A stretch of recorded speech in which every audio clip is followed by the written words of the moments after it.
In the suburbs of the city of Huwei, a huge castle of one of the oligarchs who had enormous influence on the local government was built. That evening the rich man gathered people close to him, who looked down on one young man who was sitting on his knees behind the owner. He raised his right hand upwards where he concentrated his inner energy. In this way he managed to ignite a ball of energy that glowed in the air. A young man named Bai Xing did not like this schedule of events very much. He was forbidden to look into the eyes of the guests, so his gaze was lowered. His owner was showing off his new purchase. The man pointed his hand at the young man and asked his friends to rate the addition to his collection. He called Bai Xin the first and only specimen in the whole world. According to the millionaire, the addition to his collection has become a living lantern. The rich man was incredibly pleased as this living lantern had already brought him fame. There was a lot of talk about the young man in Huwei. The man introduced to his guests the loser Bai Xin, who had an incredible level of strength. Even management paid attention to him, but he was only able to conduct the F-rank skill. The millionaire was tired of constantly looking at his living lantern, so today, he put the young man up for auction and promised his guests to give him cheaply. Bai soon looked at the ominous smiles of the people around him and understood that justice does not exist in this world and there are no good people. The young man looked at the guests with a sinister look and said in his mind that he would destroy everyone down to the only one on this earth who had done him wrong. While continuing to hold the energy ball, Bai Xing clenched his teeth tightly and promised himself that no human being would be alive because of me. A few years ago the world was polluted. A great disaster was waiting for him, which came absolutely without reason and without warning. The statue of the great Valkyrie mutated. The woman's eyes began to glow as if she were coming back to life and starting to act as a portal. Thanks to the statue, 100-meter stone monsters were summoned to the real world, and they razed almost all cities to the ground without anyone noticing them. Energy portals turned into interspatial gates. Now the real world was accessed by incomprehensible beings from completely different dimensions. Adventure Island was completely engulfed by the mold of sinister monsters. Demons of absolutely different shapes and sizes captured this island. A small shop selling mysterious things in a botanical town suddenly turned into a huge book and began to appear in cities all over the world. People, animals, and all physical things that came under the influence of this book were drawn into it and could no longer return to the real world. A curse called infection fell upon reality. A leaf that flew by could be infected in a few seconds and die on the spot. Worse, a person who was walking his pet could be infected. This caused very terrible emotions in the entire population on Earth. Any object, even a tool in the hand, could be infected. No one was immune from this, so it is almost impossible to predict this. During the 6 months of the monster's invasion of the Earth, the population of the fertile planet was almost halved due to not very favorable conditions for procreation. It was at that moment when the Earth was experiencing its almost complete collapse that people appeared on the planet who were called adventurers. The Seeker of Me was called people who gained incredible skills during the infection. They won the respect of people, fame, and wealth. Their main task was to cleanse the infected and everything that could threaten the safety of the local population, such as the demons themselves. Searchers were very loved and appreciated because they saved people. The population placed their last hopes on them that one day they would live a normal life again. Bai Xing took the news of the infection very unexpectedly. He had dreamed of becoming an adventurer all his life, especially after some news. The young man walked forward with a briefcase. His gaze was as blank and indifferent as possible. For some time it was not at all like him. Suddenly a sinister smile appeared on the boy's face as he realized that he was back on track. Bai Xing was able to be reborn again. He again saw around him people in the same uniform. He blamed his environment for the problems, so he believed that none of those present was unworthy of life. With a sinister smile on his face, the young man continued to examine his peers and older participants. His gaze rested on the school children. Bai Xing looked up and saw a huge arena.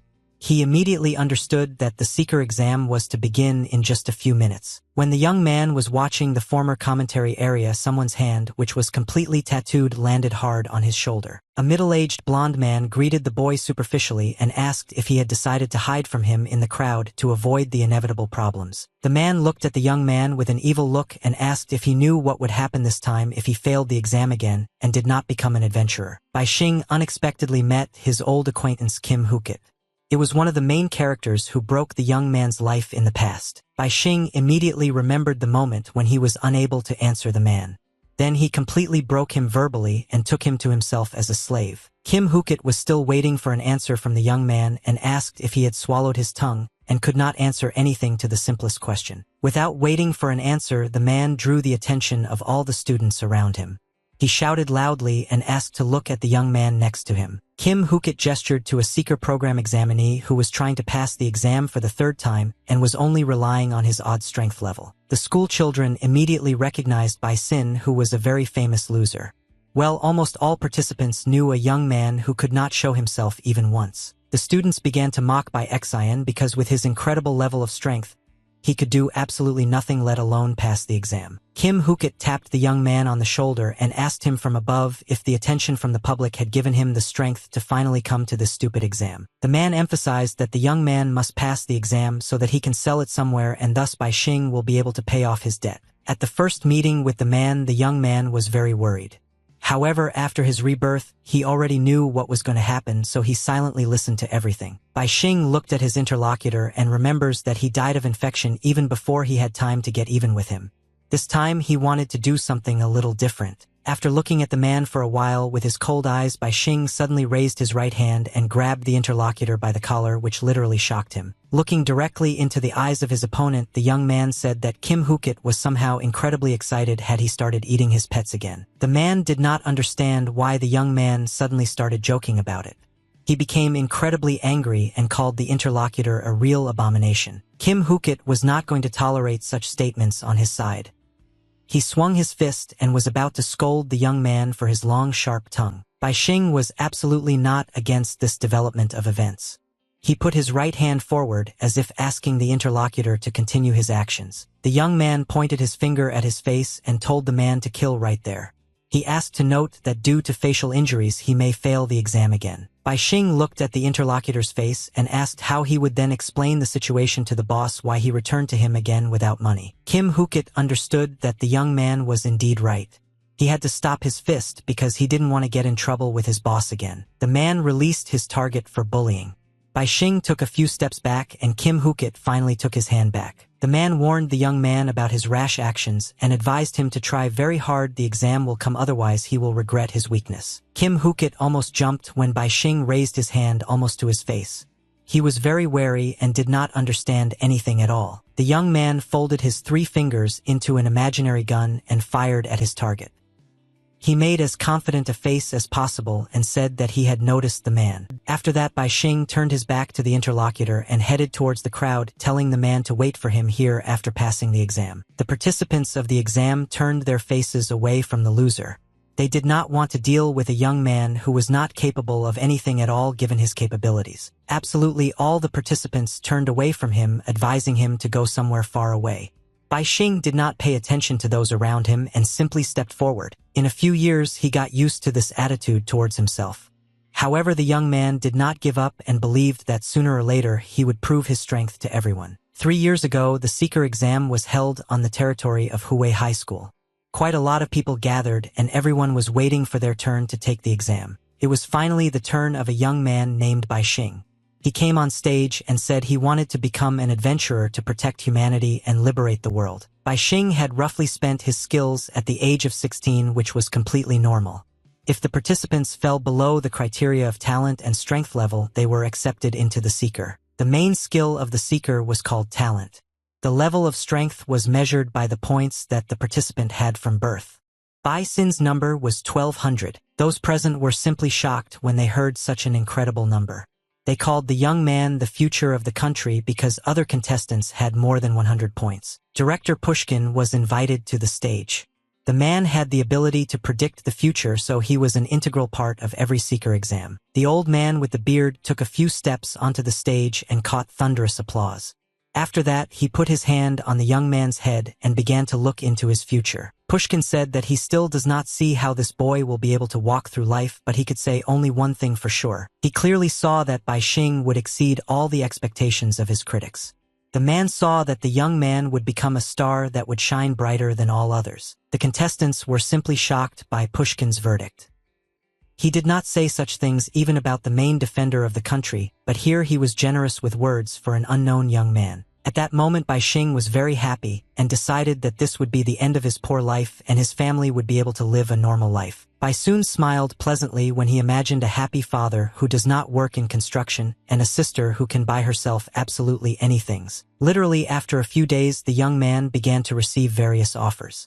Big organizations wanted to get their hands on the diamond at any price. Bai Xing simply could not believe that he was living his own life. He was in no rush to accept offers until he awakened his skill. And finally this day has come. He awakened an frank skill called Sphere of Light.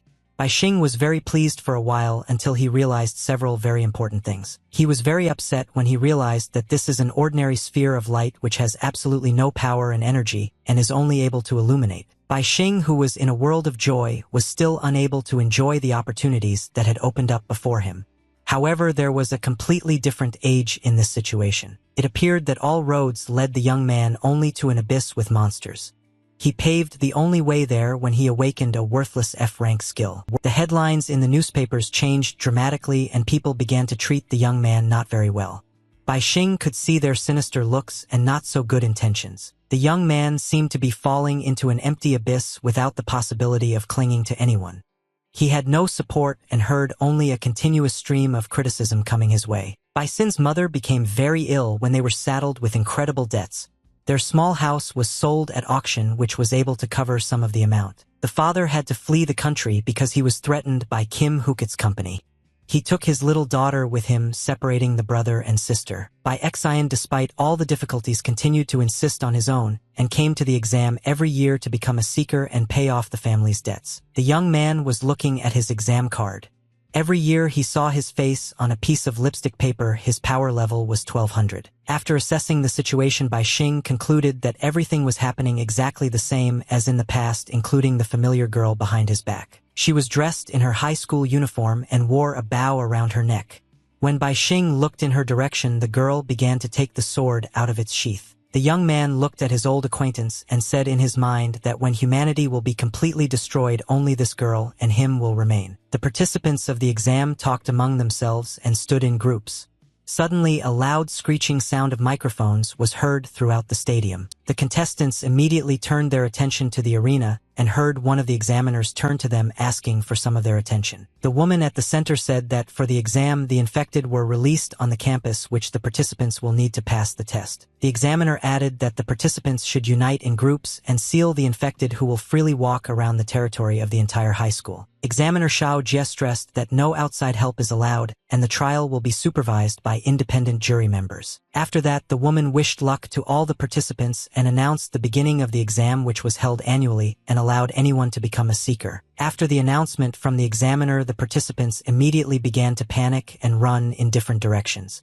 Only Bai Xing stood still and watched the contestants. Many girls immediately rushed to a young man named Chun Zhao.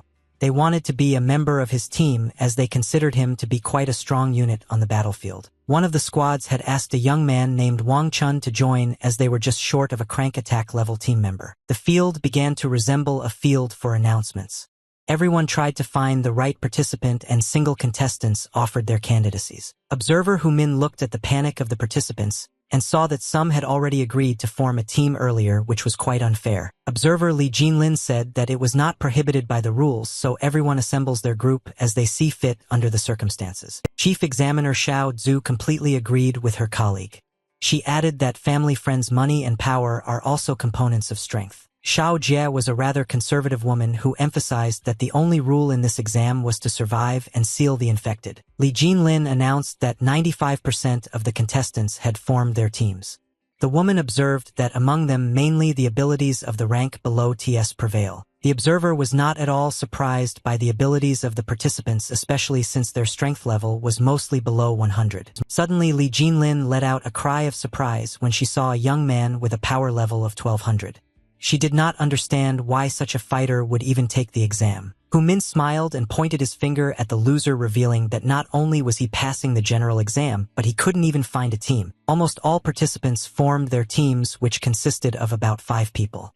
The commotion finally calmed down and the participants felt much more confident. Some contestants still couldn't find a team and approached different teams, begging them to join them, exaggerating their skills as much as possible. The leader of the group denied the blonde his request since he only had the rank of F.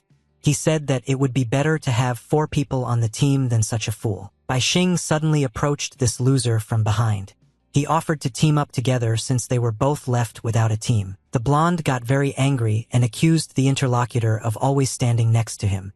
Bai Xian reminded that the young man only had the rank of F. The interlocutor could not stand such statements on his side and punched his former comrade in the face, repaying him for the insult. Bai Xing flew to the floor after being hit. The blonde turned to the interlocutor and warned him not to come any closer and not to interfere with his search for the team. Bai Xing looked up and looked at the young man with a sinister look. He by no means expected that the blonde would treat him so tactlessly. They used to be friends with the young man because they were from the same village. The blonde even asked his friend to take him with him to the corporation when he became a famous adventurer. However, now everything was completely different. The friend completely forgot about Bai Sun and only used him to prove his strength to others. Suddenly, the same girl approached the young man from behind. She came down like an angel from heaven and reached for a napkin to wipe the blood from her face. Bai Xian turned his face to the interlocutor and saw a very beautiful girl in front of him. He could not refuse, so of course he took a napkin. Wiping the blood from his nose, the young man began to speak to the girl, advising her to be careful, as she still hadn't awakened her skills. The girl replied that there is no need to worry about her because almost everyone knows that she has absolutely no talent, strength, and any abilities. Bai Xing rose to his feet and said with a smile that no one knows what will happen tomorrow, so there is no need to give up. The interlocutors were forced to quickly stop their dialogue because one of the colleagues came to the girl, who addressed her as Yu Xian. Ma Huzhong was the girl's cousin and had a rank B ability. He asked Yu Xian to read the information about the team he had gathered for the exam. Turning to face the young man, Yu Xian told her new acquaintance that her cousin had hired a group of people so that she could pass this exam. The girl felt very sorry for Bai Xian and asked her cousin if the participant standing behind her could join their team. Ma Huzhong replied that Miss Yu's word was law to him. Yu Xian took a few confident steps forward and thanked her cousin for listening to her. Bai Xing couldn't understand what was going on. He turned to the girl in a quiet and confident voice, asking why she was helping him at all. The young man wanted to get a clear answer to his question because it was very important to him to know why Yu Xian paid attention to him in the first place. The girl stopped abruptly and turned her head back. She told the interlocutor that maybe she liked him and advised him not to think about this decision for a long time. Bai Xing did not mind at all and immediately approached Ma Huzhong, giving him his exam ticket with a bright smile on his face. Zdrovan was a little shocked that the young man knew his name. Bai Xing scratched his nose with his index finger and replied that it was the action of one of his skills. He created a sphere between 2 fingers and announced that his orb could illuminate the unknown, and thanks to it, he was able to read the thoughts of the interlocutor. Yu Xian and Ma Huzhong were simply shocked by this turn of events. They were forced to admit that the young man was not such a loser as everyone said about him. Bai Xing finally found his team and could breathe easy. As the clouds drifted slowly across the sky, the teams discussed their plans for the exam. Xiao Jie saw that all possible teams had already been formed, so she asked the teams to start the exam and start searching for the infected in the territory. The teams immediately went in different directions and began to explore the territories. A group of 4 men strode confidently near the central entrance of the high school. The commander of this general was a young man named Chun Zhao, who had the rank of C. His ability was lava. His power level reached 37. Another member of the team was a girl named Gray. She had a D rank and the ability to control vines, the power level of which was 12. Lu also belonged to the squad Jinchu, who looked like a cat. She had a rank of D and a power level 8 stunning stand ability. A girl named Wang Yuchun acted as a medic in this team. Her abilities were advanced treatment. The girl had a whole level of 28. Chun Zhao stepped forward first and at some point spoke to the charges. The young man said that they should find at least 1 infected here. Gray suddenly interrupted the team commander and, pointing to the right with her finger, reported that she felt some very strange activity in that direction. Lu Jinchu was very happy to hear this news. She said she wanted to be useful to the team, so she decided to clear the way for the allies. After these words, the girl immediately rose from her seat and jumped forward. She confidently landed on the ground and began to act. As soon as this happened, danger immediately showed its face. Huge plants began to grow from under the ground with incredible speed. Lu Jinchu decided to wait a bit with her sweep and informed the commander about the danger.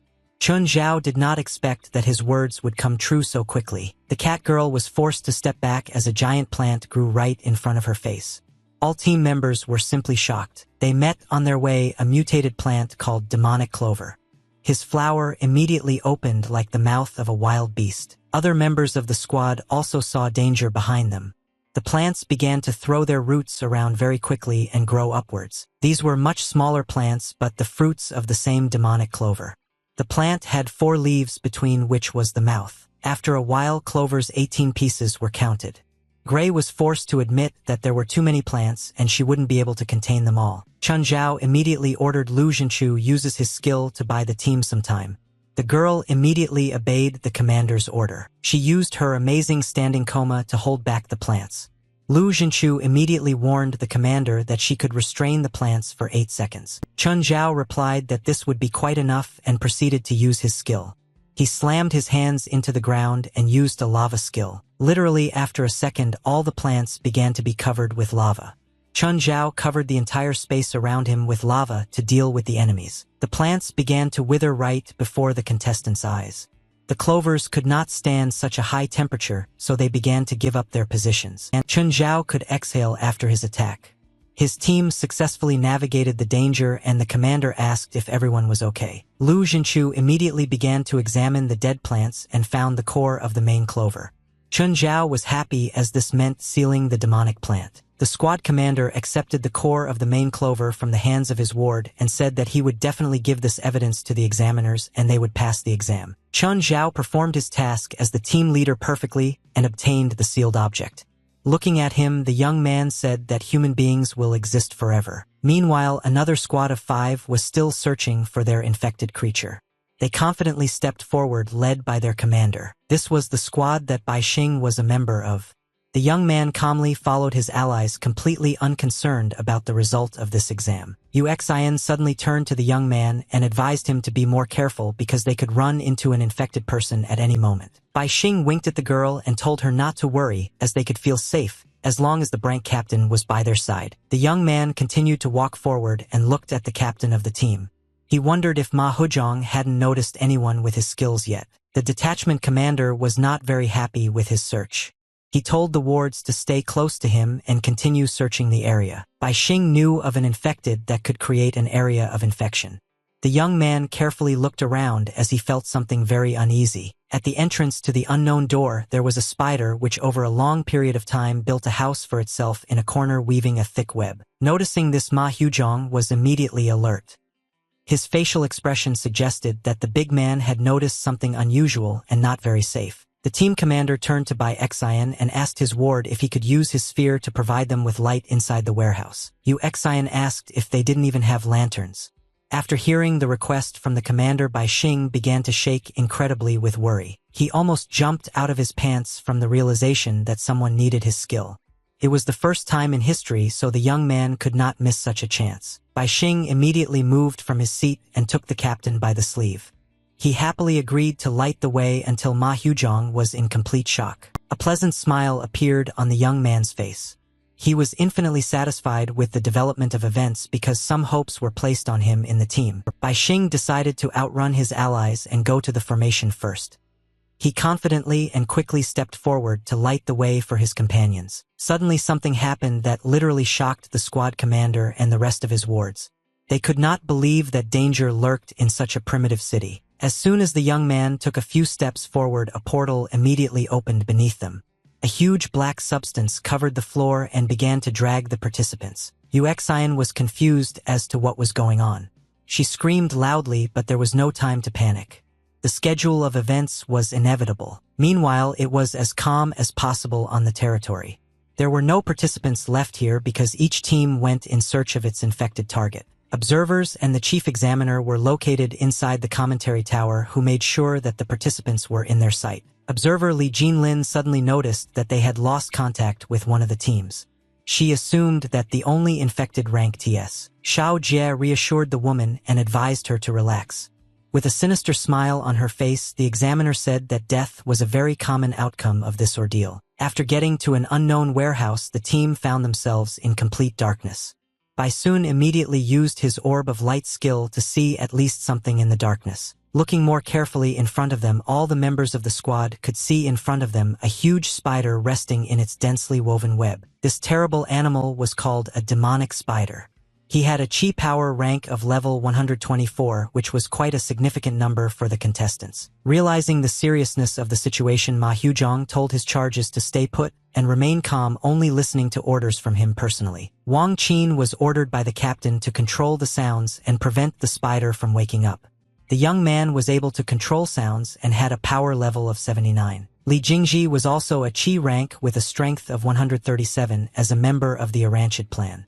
That is why he was ordered to try to subdue this demonic spider. Wan Qin turned to the captain and suggested that he deal with their rookie first, as he would only be a nuisance by getting confused underfoot. Yu Xian took a few steps forward and asked the young man if her cousin had paid them to kill their allies. Ma Huzhong reminded the wards that Yu Xian's words were considered law in their team, so he advised Wan Qin not to say anything else on the matter. The squad commander approached the rookie and told him to stay put.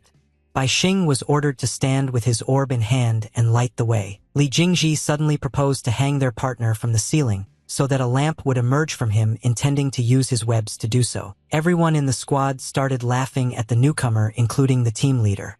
Only Yu Xian stood aside and watched her teammates. She wasn't going to join in on their banter.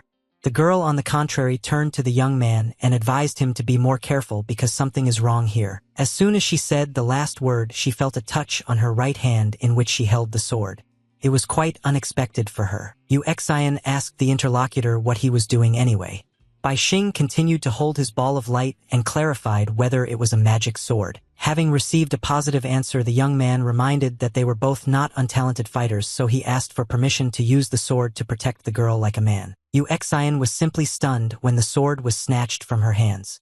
She felt very uncomfortable, but she didn't mind feeling protected. Bai Xian asked the girl not to pay attention to the fact that he is thin and added that despite this there is a fire burning in him for everything. While the young man continued the dialogue with the interlocutor, he looked at the ground and noticed that the shadow under his feet was very different from the usual one. Bai Xian waved the magic sword he had just taken from his ally and said that there might be someone hiding in the shadows and someone must check it out. Yu Xian was simply shocked when the sharp blade of the sword landed a few centimeters from her feet. The young man hit the girl's shadow. Ma Huzhong and his wards immediately stopped mocking the young man. They were simply shocked and immediately thought that he wanted to harm their partner. However, Bai Xing had completely different plans on this account. With an ominous expression on his face, the young man turned to the Ji family member and ordered him to show himself immediately. Yu Xian was simply shocked when the young man spoke the following words.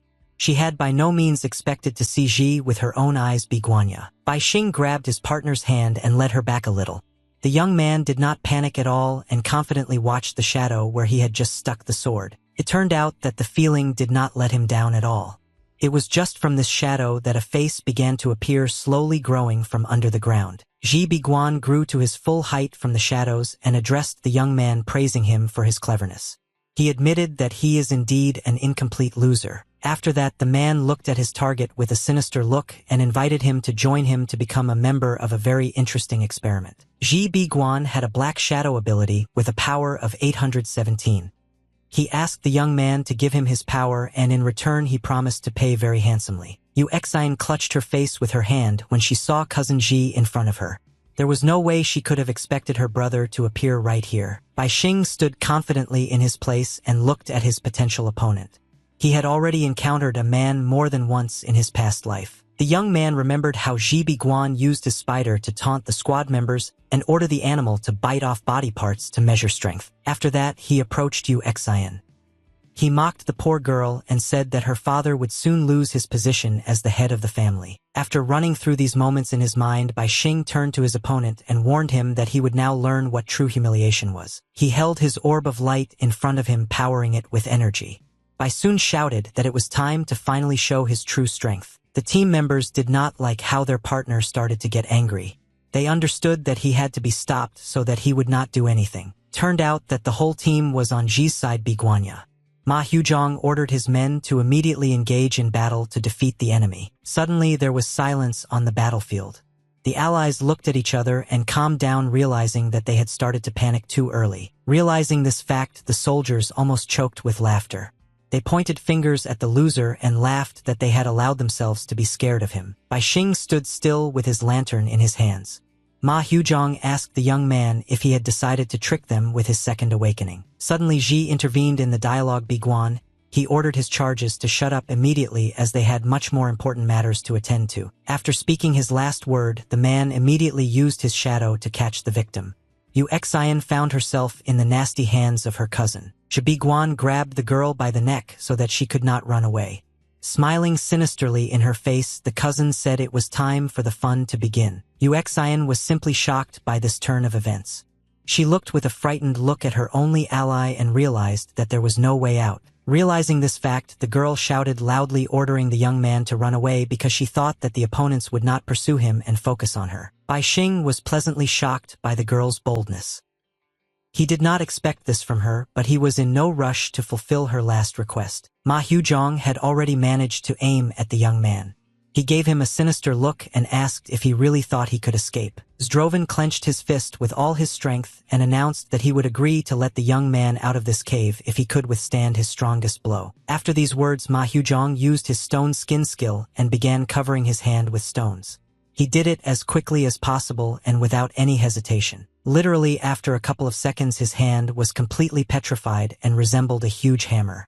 Bai Xing definitely could not withstand a collision with such a fist. While the big man taunted his worthless opponent, the wards advised him to calm down a bit and first subdue the local spider, which is still in hibernation. Being trapped by her cousin, Yu Xian knew that there was no way out of the situation unless she could awaken her ability and defeat the young man. Suddenly, her panic thoughts were interrupted by Xian.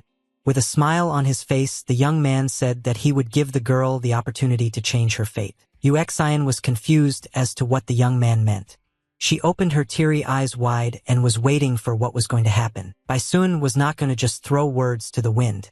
Immediately after the last phrase, he launched the orb he was holding in his hands in the direction of his ally. The ball of light very quickly found itself behind Ma's back cousin.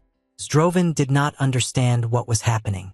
He was definitely not the target of this attack. Shibiguan also didn't really understand what was going on. He looked at the young man with a sinister look and ordered him not to interrupt the fun. Seeing the bullet almost next to him, the man used his shadows to build a wall that would protect him from his opponent's surprise attack. However, everything turned out to be much worse than the evil cousin expected. His wall of shadows was easily broken through by an unexplained orb of light. Shibiguan was simply shocked to see everything with his own eyes. He could not believe that an ordinary object of light was able to pass through his shadow. The ball of light missed the man on its way and ended up near the girl. Yu Xian looked at the object in surprise and did not understand what was happening. Suddenly, a ball of light penetrated directly into the head of the representative of the Zhe family. The girl did not expect such a turn of events and did not even have time to think at that moment. As soon as the bullet entered her brain, Yu Xian immediately felt a surge of strength within her. Her body glowed bright red. Shibiguan was simply shocked to see the following. He understood that it could be the awakening aura. His cousin was able to wake up. Based on the situation, the man immediately understood that Bai Xing could help others awaken, even losers like Yu Xian, with the help of his sphere. Shibiguan did not hold back his admiration for the boy and offered him to work for him, paying him a high and stable salary. Bai Xing immediately replied that he was forced to refuse the offer, explaining his decision by the fact that he did not really like working for his uncle. In addition, the young man added that the man will soon become a corpse, so I will not wait for the salary anyway. Shibiguan at that very moment felt all the power on him. He pushed his cousin away because she was literally on fire. The man was simply shocked, realizing that she was awakening the gift of fire. Yu Xian was by no means prepared for such a life. Literally in a few seconds she received rank A and the ability to control temperature. The girl could not believe that she had finally woken up. In addition, she received strength as a gift from the owner, which reached 1200. Meanwhile, Bai Xing crouched on a rock and advised his allies not to stand still because she needed to deal with her cousin who wanted to cut her. As soon as she heard the young man's voice, the girl immediately moved from her place. She sharply turned her body back to attack her former relative. Shibiguan was not happy with this turn of events. He took a few steps back and was scared to death because he didn't really want to burn alive. Seeing the expression on his cousin's face, the brother advised the girl to rest a little and familiarize herself with her abilities before using them. The man was just distracting and wasting time until Ma Huzhong came up behind the girl and was about to send her to sleep with a powerful punch. Jumped into the air and swung his right hand for a surprise attack. Before the strike, he asked Miss Yu not to hold a grudge against him. Yu Xian reacted completely calmly to the unexpected attack. She noticed the danger in time and turned her face to instantly counterattack the man. With the help of her right hand, she released an incredible wave of fire which caused the opponent to fall back and burn his stone hands. Zhi Guan was simply shocked by his cousin's new power. Even he couldn't defeat a rank fighter with just one blow. The man realized that he had better not stay long on the battlefield. He used a new cover in the world and began to disappear from sight. Zhi Guan circled his target for a few seconds and thought about how to get into her back. He understood that the girl's weakness was the distance of the attack. That is why the man moved as far as possible from his rival. After that, he used the shadow knife to surprise attack his cousin. Zhi Guan was absolutely sure that his plan would work. Before the death of his cousin, he apologized and explained that it was all for the sake of the Zhi family. Suddenly, Bai Xian decided to intervene in this dialogue. In a thoughtful voice, he asked the man if he thought he was completely safe now. The young man explained that the girl had inherited a power level of 1,200 units from him, as well as an rank ability, so Zhi Guan is definitely not her rival. The man did not agree with this statement and attacked his target with daggers. He shouted loudly that there was no way he would lose a fight to some girl. Yu Xian was far from being a girl now. As soon as she noticed the danger behind her, she immediately counterattacked the opponent with her powerful fire wave. There was nothing Guan could do in this situation. He simply took the blow and screamed loudly, burning alive. Bai Xing was ready to watch this fight forever. The boy really liked how Zhi Guan absorbed the girl's blow with his own face. Yu Xian won an absolute victory in the battle with her cousin. Her brother was lying on the ground and burned up with the fire she used to cover his body. After a few seconds, the girl began to lose her fiery cover. Drops of tears appeared on her face, which ran down her cheeks and fell to the ground. Bai Xing decided to help his ally and cover her naked body. He took out a spare set of clothes from his backpack and gave them to the girl to keep her from freezing. Yu Xian looked at her dead cousin and couldn't believe that she had once trusted him with her life and was willing to rely on a man. Bai Xian said that there is nothing wrong with this because now the girl will be able to protect her family and parents who are constantly trying to carry out an assassination attempt. Yu Xian was extremely grateful to her savior in this situation. As soon as she said one word, "thank you," she immediately collapsed on the ground. Bai Xing caught his ally and realized that she was completely exhausted after that. The girl had a very difficult time because before the match she was not even aware of her strength. The young man suddenly noticed that temperature control was added to his skills in addition to regeneration. He was simply shocked to receive the skill of his charge. He had helped Yu Xian awaken her abilities, and now those abilities had been added to his list, and he even gained 9 points of strength in addition. While the young man was checking his achievements, he was threatened with danger.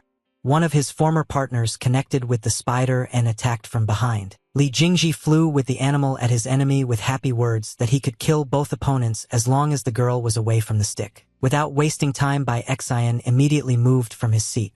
The young man took the girl in his arms and took her away from danger at the very last moment. After rescuing his ally and placing her on the floor, Bai Xing asked his opponent why he thought Yu Xian was the only fighting unit on the battlefield. Li Jingji shouted back that it didn't matter because the young man would just say goodbye to his life and take his ally with him. Bai Xing began to quickly analyze the situation. He understood that temperature control used internal energy, causing a great loss of heat. The boy understood that Yu Xian might have passed out from hypothermia. Bai Xing took out a bottle of water from his backpack to use in battle. After that, the young man unscrewed the cap and waved the bottle directly in front of him, pouring out the water.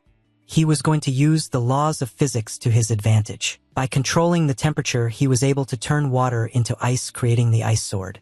Bai Xing was able to navigate the battlefield very quickly. Taking his ice sword in his hands, Bai Xing began to approach his opponent with a smile on his face. Li Jingji continued to move forward. Standing squarely in the face of danger, the young man once again turned to his rival and asked who had told him Bai Xing was going to hide in the first place. Li Jingji advised his partner to stay behind him because he knew that the young man had a trump card up his sleeve to attack. Wan Qin replied that he had already killed several Branks, so he would be able to deal with this moron in a matter of seconds. Immediately after that, the young man asked his partner to distract the enemy. Li Jingji used his poison web to do so at the same moment. Using his spider, the young man spat out a venomous web at the enemy, who stood motionless with an ice sword in hand. Bai Xing did not care at all about his situation and even smiled at this moment. He understood that now he had enough strength to face the enemy. Without taking a single step, Vona simply waved her ice sword, creating a bright blue crescent moon to avoid the poison. His sword immediately met the ends of the enemy's web. The web began to turn wooden and froze just in the air without being able to move. Bai soon knew that the web was almost 100% protein, so he used this advantage in battle and simply froze it to disintegrate. After that, the young man turned to his opponents and asked the superior if this was all they were capable of, although there was much more talk. Leaving this dialogue behind, Bai Xing moved from his seat and, clutching the ice sword tightly in his hands, said that now it was his turn. Literally in a second, he found himself in front of the face of a giant spider. The young man sharply swung the blade of his sword and immediately cut off 2 of the spider's legs. Li Jingji was absolutely not happy with this turn of events. He leaned back after his spider was injured and lost his balance. Bai Xing looked at the opponent with a confident look and asked him not to die too quickly. The young man would like to check some things before his rival dies. He swung his ice sword with all his might and struck a powerful blow right at the animal's muzzle from where it had been releasing a web a few minutes ago. Li Jingji kept losing ground on the battlefield. He felt that he could no longer control his spider as it was completely frozen. After the sword ended up in the animal's head, Bai Xing began to suck the poison out of it, saying that he was very sorry for the unfortunate spider. The young man himself did not expect that his plan would work. His sword absorbed the poison, and now he had a real deadly weapon in his hands. From replenishing with poison, the sword grew several times. Bai Xing could barely hold it in one hand. Almost no poisons were observed in the area of the handle. Instead, the lion's share of it was on the tip of the sword. The weapon was incredibly long and concentrated all its danger on the sharp end. Having carried out his plans, Bai Xing said that he had already experimented enough, so he swung his sword and prepared to send the enemy to the next world. Li Jingji was absolutely against such an idea. He dodged the first blow of his opponent and cried out loudly, begging to leave him alive. The young man emphasized that if he died, the control spider would fall because he was the host of the demon spider controlling it. Bai Xing stopped, suddenly realizing this fact. He admitted that his opponent was indeed right, and the demon spider should not be left without a master. The young man perfectly understood that Ji Biguan arranged everything to make their deaths look like an accident, so the evidence had to be disposed of. Li Jingji only distracted his opponent. Noticing that he thought for a few seconds, the young man immediately decided to act. At the same moment, he disconnected from his spider and loosened his control. Li Jingji no longer wanted to continue the battle due to the weakness of the animal. He headed to the rear to his partner, who was preparing to attack. The young man asked his ally how long he would have to prepare for his strike. Wan Qin had almost finished concentrating the incredible amount of sound energy in his hands and announced that there were literally a few seconds left. Bai Xing made a mistake on the battlefield and was left alone with the spider. Now the animal was not controlled by anyone and was completely unpredictable. Also, he was threatened by danger from the young men. Wan Qin finished preparing for his attack and released an incredible sound wave in the direction of his target. A technique called a sound cannon reached the young man's ear. Bai Xing could not do anything about it because it is almost impossible to avoid such a thing. His eardrums had a very unpleasant experience. Blood poured from his ears, and the young man fell to his knees, screaming loudly from unbearable pain. Wan Qin was very pleased with the result of his attack. He used his technique again and became more and more convinced that all people are in fact the same. After that, Li Jingji got up from his seat and headed in the direction of the sword. He planned to finish off the enemy without leaving him any chance of survival. Wan Qin asked his partner to stop and turned his attention to the spider. According to the young man, the animal could do everything without their help. The spider really wasn't going to stay in one place for long. He gasped for air and decided to attack the enemy who had frozen him a second ago. Despite his injury to his eardrums, Bai Xing could still see and move. He noticed the danger in time and made a human shield from his sword. Despite the previous pain, the young man smiled ominously. He said that now he will kill opponents without any hesitation because they do not deserve respect. After creating the ice shield, Bai Xing immediately moved from his place and headed in the opposite direction, leaving the spider alone with its venom. Li Jingji ordered his charge to use his technique immediately. Wan Qin began to concentrate the sound wave in his hands to catch up with the opponent. Suddenly, the young man was forced to stop when he saw where their opponent was heading. He couldn't afford to hurt anyone but him. Bai Xing ran towards Captain Ma Huzhong is at a very fast pace. Wan Qin deduced that the enemy would threaten them with a hostage. Bai Xing turned to face his opponent and said that he did not need it at all, and on the contrary wanted to help their commander. Using his light sphere, Bai Xing gifted the defeated opponent with 1,200 units of power, certainly not for his own good. The young man planned to repeat the same machinations with Ma's body Huzhong as he did with Xian, from whom he gained additional power points. Zdarovin turned out to be much stronger than the girl and gave the young man 212 points of strength. In addition, Bai Xing received a stone fist at his disposal. Not waiting long, he immediately decided to test his new technique in practice. The young man raised his right hand up and began to form a stone skin on his fist. Bai Xian positioned himself directly in front of the poisonous spider, which calmed down a bit. He swung his fist to warm up the situation above the battlefield a bit. The young man delivered the most powerful blow directly to the animal's head. The spider did not have time to do anything and was crushed by Mu Huzhong's technique. After that, Bai Xing left the stone skin behind and headed for the next target. He was not going to stop at one technique. He very quickly approached his next target, which was much more interesting. Bai soon created a sphere of light in his right hand and once again gathered to take away the opponent's skill. It was the body of the defeated cousin Xian. Bai Xing sent his sphere at Ji's head at a pace Guanya to steal the necessary skills from him. The young man liked this schedule of events much more. He now had a black shadow at his disposal as well as an additional 817 power points. While the enemy was distracted from his business, two allies decided to attack him from behind. Li Jingji used the sword and Wan Qin used his sound wave. The partners worked almost perfectly and struck the enemy at the same time.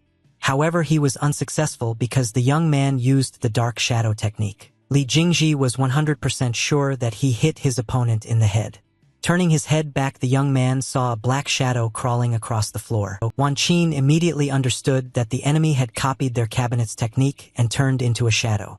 This scared the young man very much because the enemy can copy other people's techniques. He didn't even have time to blink when he was in danger. A black shadow appeared behind the worried man, wishing him good night. Bai Xing absorbed his opponent with absolutely no problem. He now had a sound control skill that was rank C. After that, only one opponent remained on the battlefield. Li Jingji began to shake in fear when he heard the voice of his opponent's calm echoing from everywhere. Bai Xing asked his opponent not to worry because he would die anyway. Before his death, he asked permission from the young man to conduct another important experiment. In case of agreement, the young man promised to send his opponent to the next world very quickly. Li Jingji did not like this idea very much and started to run away as soon as he saw the enemy. However, Bai Xing had already set his sights on his enemy. He put his right hand in front of him in the form of a gun and was about to use a combination of abilities. As a basis, he put the skill of a stone fist, which was shrouded in shadow magic. It was the first time Bai Xian had done something like this, but it seemed like every day. After that, he added sound and heat inside to create an incredible projectile.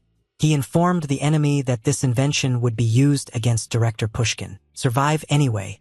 He called his invention the Golden Cannon and directed it in the direction of the enemy. Bai Xing saw Li Jingji wanting to avoid death, but warned him that it was impossible.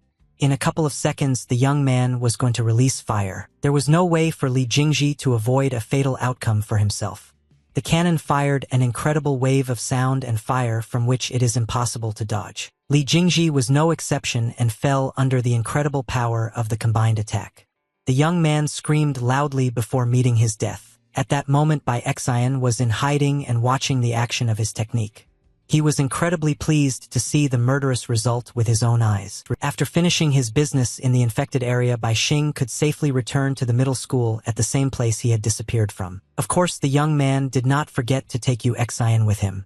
Bai Xing was pleasantly pleased with how things had turned out. Bai Sun did not leave behind any evidence of the killing, and only took the sealed spider as proof that he had successfully completed the exam. The young man was so busy with his own thoughts and affairs that he did not notice that he was not alone in this place and was immediately frightened. Behind him, he saw the examiners and behind them several other participants.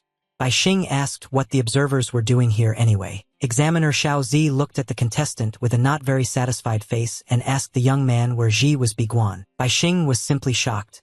Hearing Ji's name be Guanya, he immediately understood that it was a conspiracy with the examiner. The young man looked at his ally and remembered how in her past life she had died an unjust death because of her cousin. Bai Xing decided to pretend that he did not know anything and asked the examiner if he was the cousin of this girl because their surnames are identical. Xiao Zi walked over to the infected area and surveyed the situation.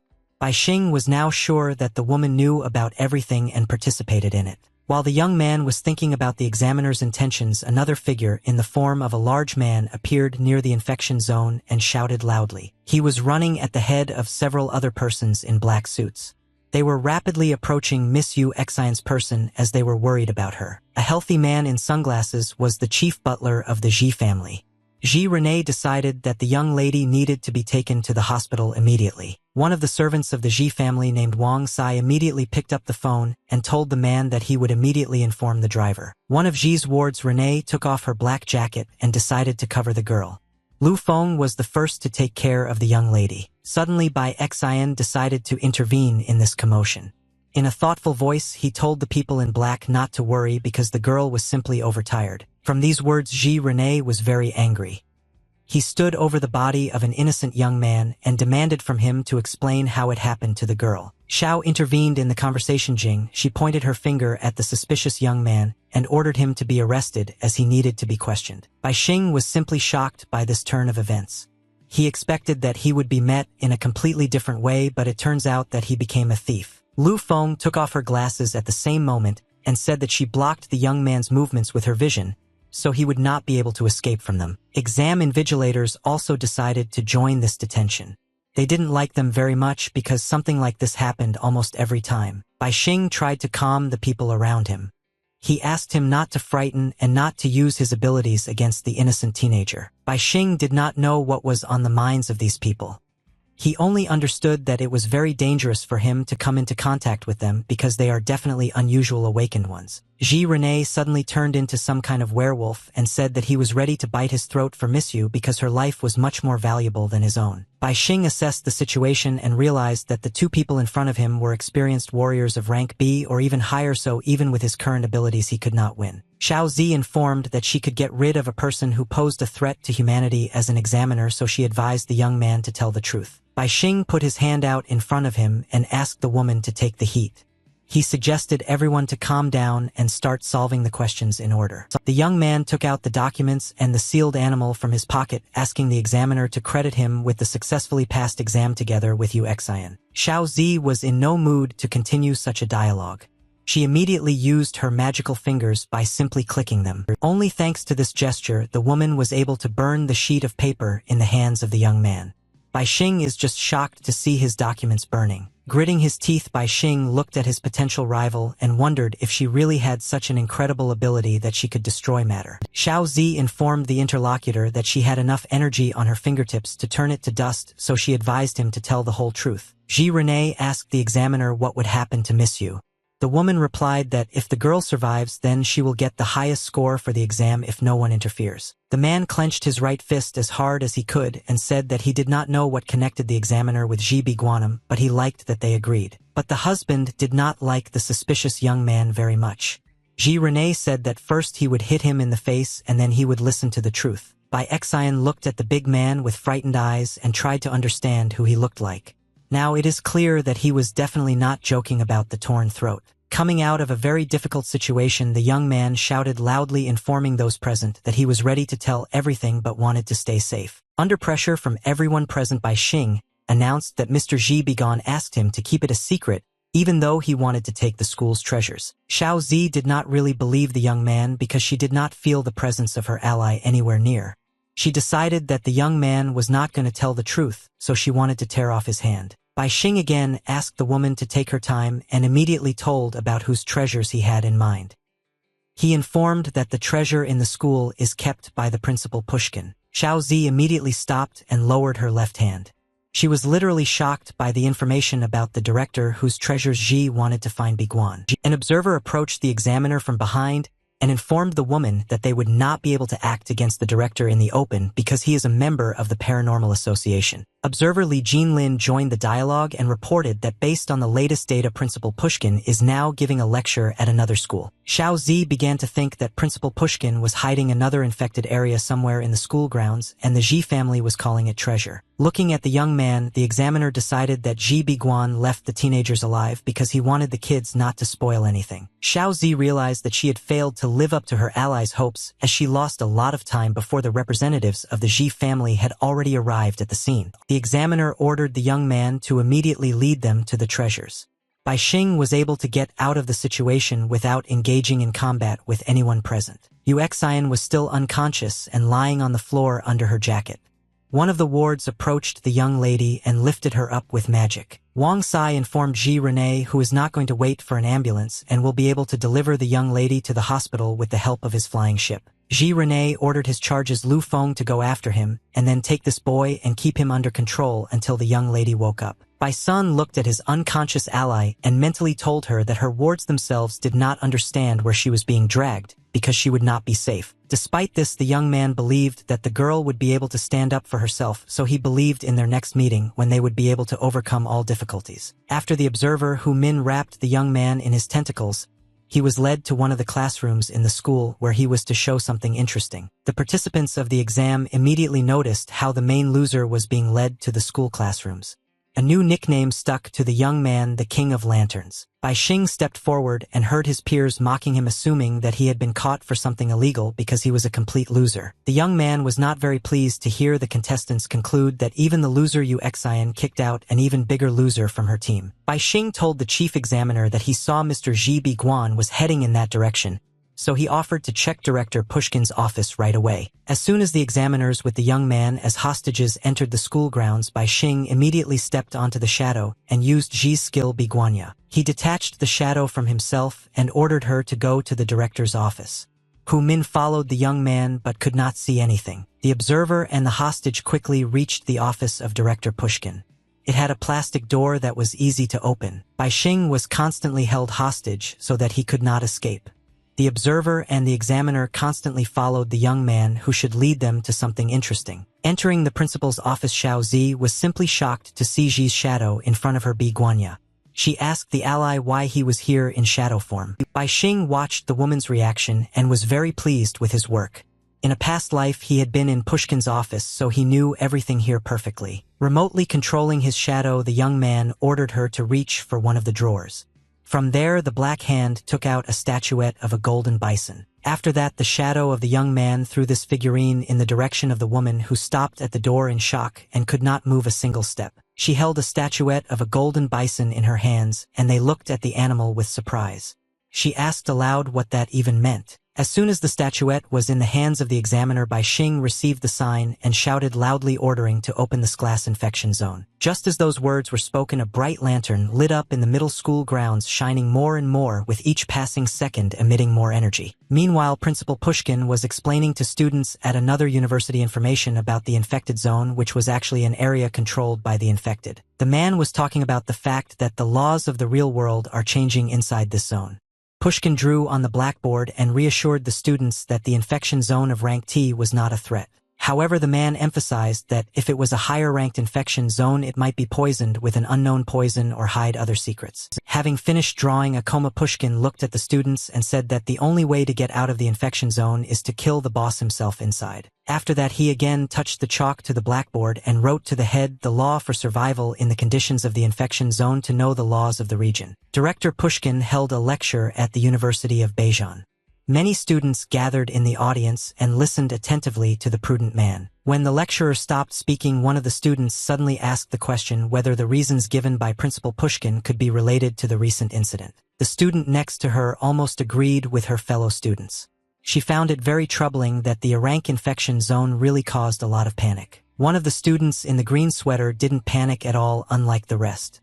He scratched his head and asked to explain again, since he did not have time to understand anything. The young man next to him explained to his fellow student that the area of infection does not depend on the level of the boss but on the level of mortality, and each zone can vary differently. The student continued and added that the infected who create their zones bring in much more money and all data on warriors above a rank is classified. The young man believed that if the director Pushkin tells them about the A rank, then the infected person no longer foresees a threat, or on the contrary, something very terrible awaits them. Principal Pushkin stood motionless for some time and simply watched the students discuss the lectures.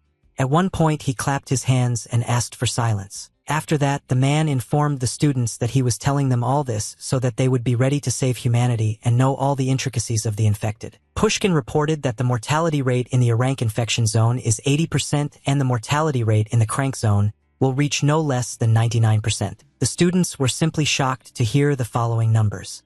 This meant that almost no one would be able to survive in this zone, which raised a lot of questions. Suddenly, a girl with dark hair started from her seat.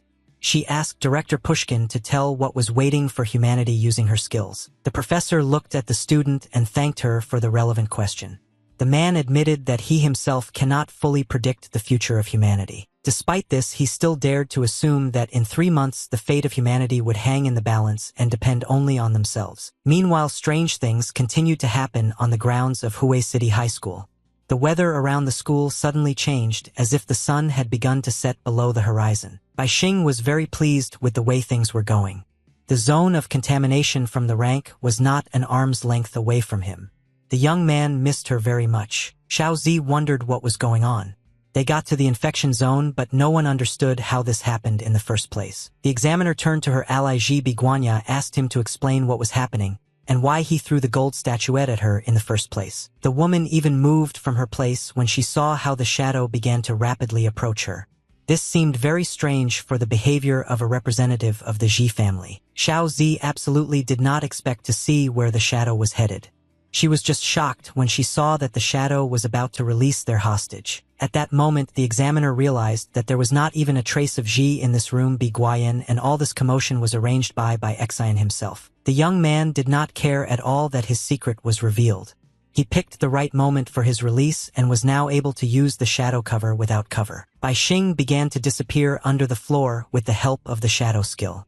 Xiao Zi was well aware of her ally's abilities and immediately ordered to grab before it was too late. Hu Ming immediately followed the chief examiner's order and used his tentacles to grab the young man and restrict his movements as much as possible. Bai Xing continued to move forward and suddenly saw the hideous tentacles in front of him. He was a little scared because he didn't really like sea creatures. Hu Ming was a rank warrior, but he did not hesitate to pursue a higher-ranked opponent because his tentacles had an incredible ability to penetrate. Bai Xing realized that he needed to go underground to avoid these tentacles. He used the hidden shadow skill and almost completely sank underground. Hu Ming turned to his opponent and warned him that the tentacles were blocking the aura, so he would not be able to break out of the trap he had fallen into. Bai Xing hid under the floor and asked the enemy if he would not be able to escape this blockade if he went deeper and deeper into the structure. Jin Lin suddenly intervened in this dialogue. She informed the young man that he had forgotten about the presence of another enemy who was ready to engage in battle. The observer would have a rank and level of 933, being able to use the electro-fairy, which carried out absolutely every order of its mistress. Li Jinlin sent her mythical creatures at the young man, and they struck him with a high-voltage shock. Even his shadow did not save Bai Xin. After the young man was electrocuted, Hu Ming took advantage and sent his tentacles towards the opponent to prevent him from running away. Bai Sun was just shocked that his shadow was not helping to avoid the collision. Despite his disguise, the enemy was still able to grab him with their tentacles. After that, the examiner decided to join the match. She confidently stepped on the floor, tapping her heel and catching the shadow of the young man with her shoe. She pointed her hand towards the contestant and asked where he got the Ji ability from Biguanya, warning him about the last chance to save himself. Bai Xing was not very eager to answer this question. He smiled and asked the woman to speak to him a little more tactfully if she wanted an answer. Xiao Zi was very angry with the young man. She didn't mind playing games with him, so she used her skill to end him once and for all. Bai Xing had no chance to escape in this situation. Despite his predicament, he continued to smile as he endured the pain. As soon as the shadow of the young man began to disappear, all his skills came out. Sound waves, as if from a cannon, went in the direction of the opponents. Literally, the whole room was filled with unbearable sounds that reached the eardrums of the people present in the room who did not understand what was happening. The observers tried to cover their ears, but nothing helped at all. Blood poured from their ears, severing the eardrums inside. Xiao Zi was also affected by the sound wave, but she continued to think about the hostage. She ordered that he be caught immediately because he could not go far after her attack. Suddenly, a giant figure resembling a monster appeared on the battlefield. This man advised the woman to take better care of herself in this situation. Ji was a new figure on the battlefield, Renee, who was increasingly turning into a dinosaur. He assessed the situation and understood that he was in the zone of contamination of at least rank B. The man was not going to stay here for long because he needed to protect the young lady who was in the hospital. Xiao Zi was simply shocked by the size of the man. Ji Rene pushed himself off the ground and then off the wall, leaving the building. The assistant followed him and tried to catch up with her boss. Xiao Zi realized that this representative of the Ji family might know something. The family's skills were unique, which is why she decided to help Ji Bi Guanyu to become the head of the family. The examiner ordered the observers to immediately follow the foot-and-mouth disease and find a way out of the infected area, as there was no need for them to linger here any longer. Meanwhile, the students were outside and noticed very strange weather. They had a bad feeling because the evening was still very far away. One of the students believed that it would simply be the second stage of the exam. His classmate denied this and said that most likely an infection zone had formed inside the school. At the top of the school was a young man who managed to escape persecution. He had to use the rebirth skill to stay alive. Despite this, he was still left without a left arm.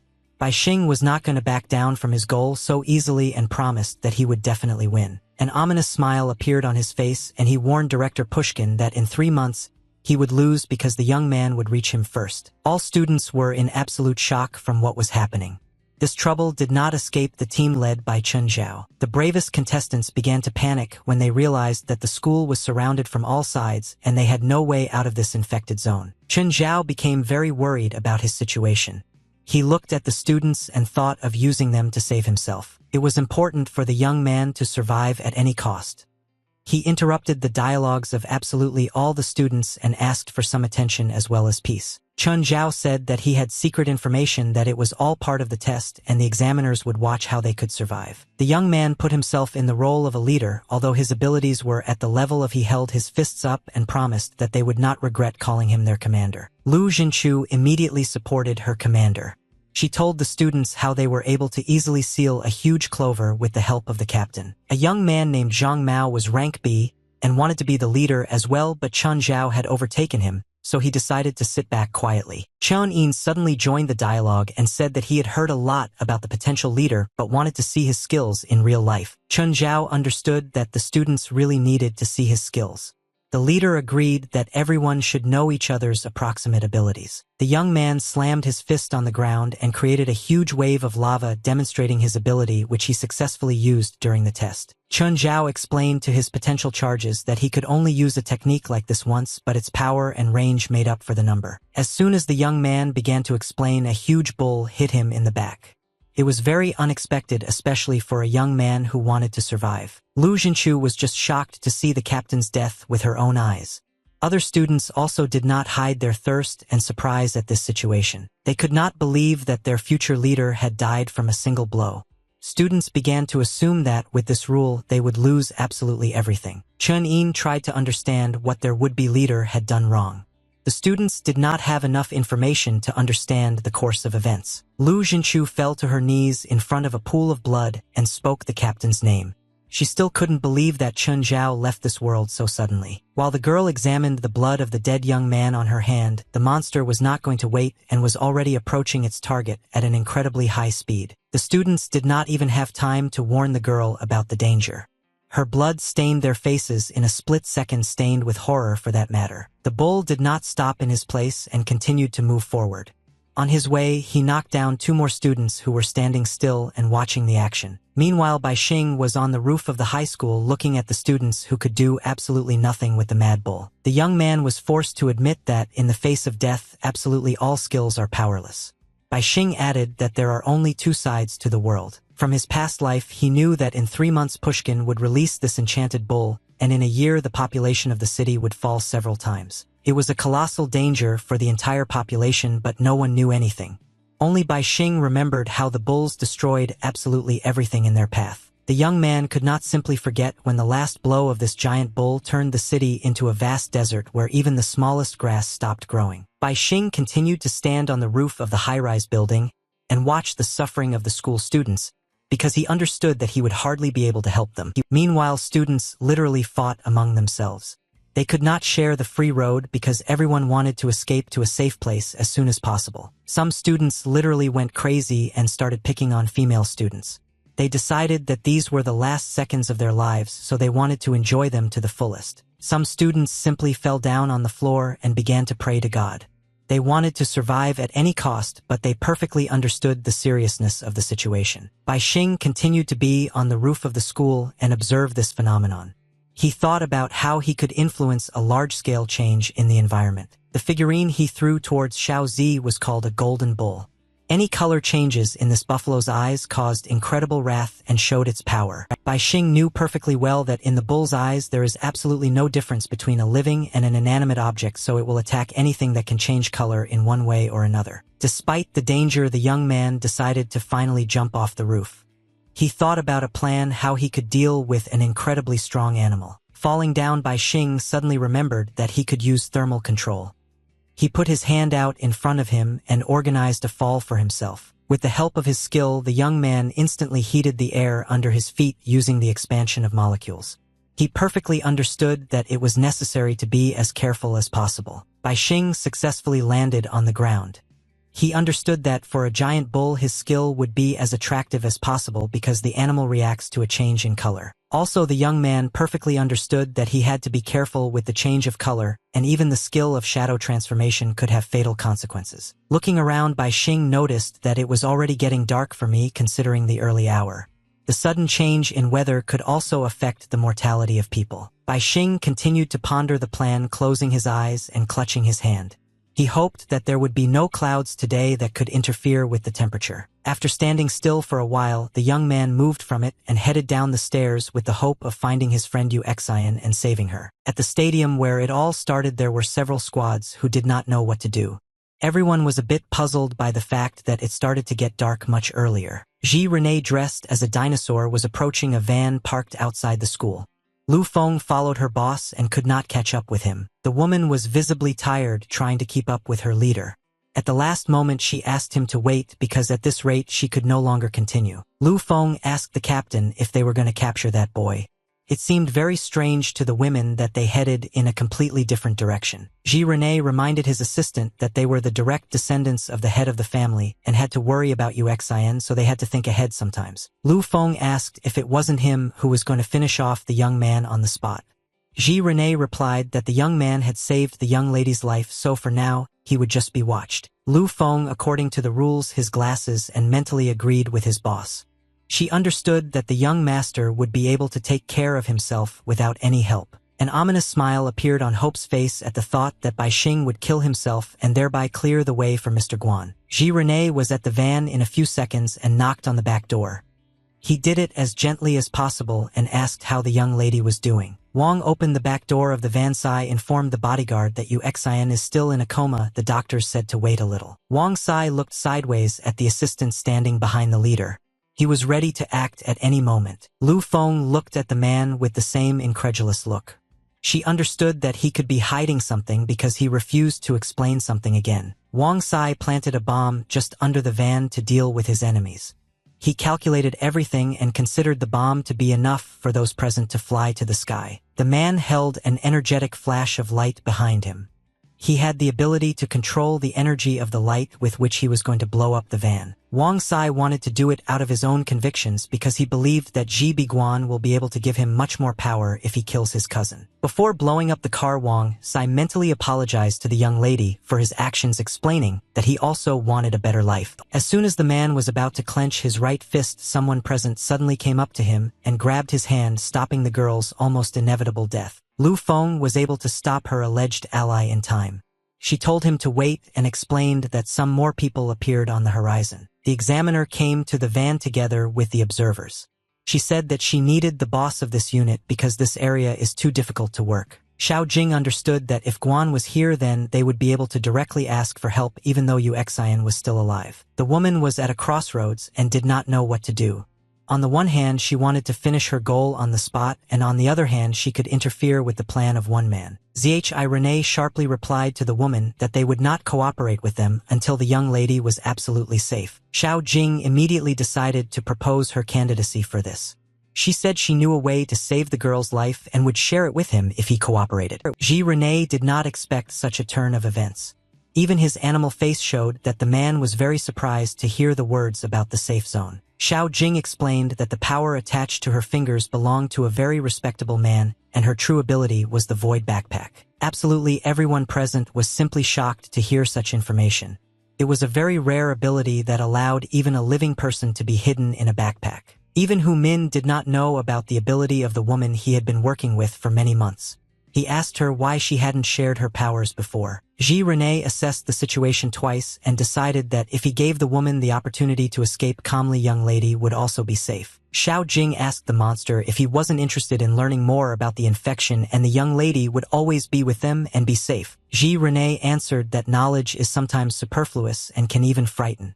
The man also added that knowledge is not all that is needed for their victory. The man emphasized that there are too many infected now and the best solution would be to turn them against each other, which would be an effective way out of the situation. Xiao Jing replied that she only had enough space in her backpack for 2 or 3 people, so more than half of those present would encounter the infected. Renee pointed his paw at the van and told the woman that when danger comes she must first of all save the young lady. Xiao Jing agreed to these conditions and put forward her own.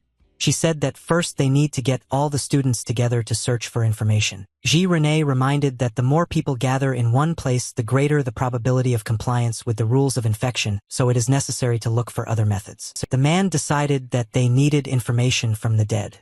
He turned to his ward and asked him to use his vision to conduct a detailed analysis. Lu Feng immediately took off her glasses and used her vision, which allowed her to mark people and follow them at a certain distance, calculating the tracks. Xiao Jing did not really want to cooperate with this monster because she considered him a fool who could easily put his life on the responsibility of other people. The woman approached her charges and told Li Jinlin to gather all the information about the students, while Hu Min was tasked with grabbing the person with the tentacles. Xiao Jing was a very cunning woman and did not want to search among the dead for a long time. She was going to use live bait to speed up the process. Li Jinlin took her tablet and immediately called out the name of the first A-level candidate named Yin Xiaoxiao, who was not far from them. Bai Xing was behind the wall and used his colored hearing to eavesdrop on the dialogue. He considered it ruthless to grab students to test the rules of the contamination zone on them. The young man now did not care about the lives of other students. He focused on saving Xian, but it turned out to be much more difficult. Suddenly Bai Xing saw a suspicious shadow behind him and immediately turned his face back to face the danger in battle. Turned out that it was an ordinary student. She immediately jumped back and asked the young man not to kill him because she would be useful to him. Without giving up, Xian asked the interlocutor what she could offer him, emphasizing that she had only one attempt. The girl introduced herself as Yin Xiaoxiao, which I caught after 17 seconds, and offered to use her as a bait to learn the opponent's abilities. Bai Xing was just shocked to hear this information. He could not understand how the girl learned this information and asked how she had the power. He grabbed the stranger by the throat and demanded to explain what was happening. Yin Xiaoxiao took her time to explain and said that there was 1 second left. That Ming's tentacles surrounded the students and targeted the girl, who was actually already trapped. Bai Xing quickly got his bearings and understood what he needed to do. He decided to explain to his opponents that ignoring him would not lead to anything good. The young man decided that the examiner had left him no other choice. At the moment when the tentacles almost enveloped the girl, the sign decided to transfer its power to her. Literally in a second, the tentacles lost their power as the girl's internal energy increased manifold, and she was now not so defenseless. Yin Xiaoxiao gained plus 500 energy level when Bai Xing rewarded her with power. Now the girl had the ability of psychological searches and a power level of 796. Hu Min also received additional power points to his arsenal and did not understand what had happened. His body suddenly began to feel much better. As soon as Bai Xing connected with his opponent with the help of his tentacles, he smiled sinisterly and said that it was time to redo. Hu Min suddenly felt his energy level reach 0. Absolutely all his strength was drained from him by some unknown energy wave. Bai Xing released the poor girl after this technique and left her energy level at 296. Yin Xiaoxiao began to lean back in exhaustion. After the tentacle master was rendered powerless, Bai Xing stepped forward and stood on one of its limbs, pinning it to the earth. After that, the young man directed a stream of his dark shadow at the tentacle and apologized to the man for having to give his life just now. Hu Min lay helpless on the ground and could do absolutely nothing. The women standing over him were simply shocked when they saw a familiar shadow on the man. Ji Rene did not understand what was happening at all, but he suddenly saw danger in the form of a bull and shouted loudly, warning his allies of the danger. The man quickly got his bearings and decided to save the young lady. He lifted the entire van onto his shoulders and jumped into the air to avoid a collision. The golden bull was very rapidly approaching in the direction of its target. He saw absolutely no obstacles and only saw the target changing its color. Literally in a fraction of a second, the wild animal had already entered the battle and spilled blood on the battlefield, taking the life of one of the men standing in front of him. Xiao Zi was simply shocked to see the death of her ward with her own eyes. She understood that this animal should be treated with the utmost seriousness. Realizing that there was absolutely nothing she could do against the bull, Xiao Zi opened her briefcase and decided to hide inside for a few minutes. Meanwhile, Bai Xing was just starting his party. The boy put his fingers in front of him in the form of a gun and was about to use his golden weapon again. He assembled an incredible stone creation that he had practiced in his first battle. The golden cannon formed much faster this time. Bai Xing began the countdown and very quickly counted to 1. After this number, the cannon fired a huge sound wave and hit everything around. A loud explosion rang out on the battlefield and people scattered in different directions. They didn't understand what was going on. Their lives hung in the balance. As soon as the bull saw a huge explosion on its way, it immediately headed in the direction of the light because its eyes changed color very suddenly. After firing his cannon, Bai Xing extinguished it with a breath of air and turned back, asking the girl behind her if she liked the performance. Yin Xiaoxiao sat on the ground and silently watched the young man's actions. She was simply shocked and did not understand what was happening around her. The girl was lying on the ground and could not believe her eyes. She was simply stunned by how quickly the young man was able to find his way around. Bai Xing was able to form an incredible plan for a counterattack in a matter of seconds. It was almost impossible in such a situation, but he was able to. Yin Xiaoxiao remembered how the young man had simultaneously transferred energy to her and taken her away in just a few seconds. After that, one of the examiners lost consciousness and was covered by a shadow. With this, the young man forced him to apply the rule of the zone. As the golden bull collided with the examiner, powerful energy projectiles hit the target, guaranteeing the man's death. Right after his first attack, Bai Xing hid the next one and created his golden cannon, firing it within half a second. The projectile prevented others from coming to help, and the light layer quickly penetrated Lu Feng's body, stealing her abilities. The immense temperature caused the earth to change color, turning the bull's attention. Bai Xing calculated everything so that no one would have time to come to help. Yin Xiaoxiao was simply amazed at the quick reaction speed and ruthlessness that the young master battle displayed against multiple opponents at the same time. In addition, Bai Xing knew the rules of the zone very well and manipulated them, which could not help but please the girl because it directly affected her future life. Suddenly, Bai Xing turned to face the girl and asked her to praise him more. He said those words weren't enough for him to continue saving her life. Yin Xiaoxiao was simply shocked to hear these words addressed to her. She immediately understood that the young man had read her thoughts because he had taken over her ability. Bai Xing raised 2 fingers of his right hand and confirmed every word the girl said in her mind. He had mastered her skill a few seconds ago. Yin Xiaoxiao literally exploded with surprise and shame. She couldn't believe that all her secret thoughts would now be shared with this young man. Bai Xian mentally turned to the girl and asked her to calm down a little. He said that he would have finished her a long time ago if he didn't need her. The young man needed a person who was able to communicate silently with him at some distance. Yin Xiaoxiao was very well suited for this due to her skill. Bai Xing knew that the situation would backfire on him anyway, so he offered the girl to cooperate to help others survive. The young man took a few steps forward and placed his hand on the girl's head, not giving her the stone fist ability and 1,000 energy points. Yin Xiaoxiao couldn't believe what had just happened. She began to grab her head and finally realized that she had become several times stronger. Before the girl felt herself completely, Bai Xing waved her hand and asked her to hurry because time was definitely not on their side right now. The young man turned to face the girl and, looking at her with serious eyes, warned that he would know about her location, so she would not be able to escape. Yin Xiaoxiao smiled pleasantly and replied that she wasn't even going to run away. She agreed to obey every order from the leader without question. The girl was very happy to be able to save her classmates. She immediately got up from her seat and ran to look for opportunities for rescue. Literally, in a few seconds, the young man told his partner about his plans. Frost Xiao was surprised at what an incredible mind he had. The girl was very pleased with their cooperation and ran forward, intending to use a psychic search to find life in a certain area. Bai Xian could literally read his partner's thoughts and was pleasantly surprised at how nice she is to him. Cooperation turned out to be successful at first glance. Meanwhile, Ji Rene in his dinosaur guise was finally able to rest and put the car back in place after the golden bull disappeared from the radar. Doki Ji Rene, ordered to report the situation to management Wang Sai, looked at the pool of blood in front of him and could not believe Lu Feng's death. Suddenly, the dinosaur turned his attention to a familiar voice to his left. A voice told the men to calm down as their allies were still alive. Bai Xing slowly approached the men and announced that one of the examiners was in the void backpack, referring to Xiao Jing. Ji Rene immediately turned to face the young man and ordered his charge to follow him to the van to take care of the young lady inside. The dinosaur wanted to get even with the young man.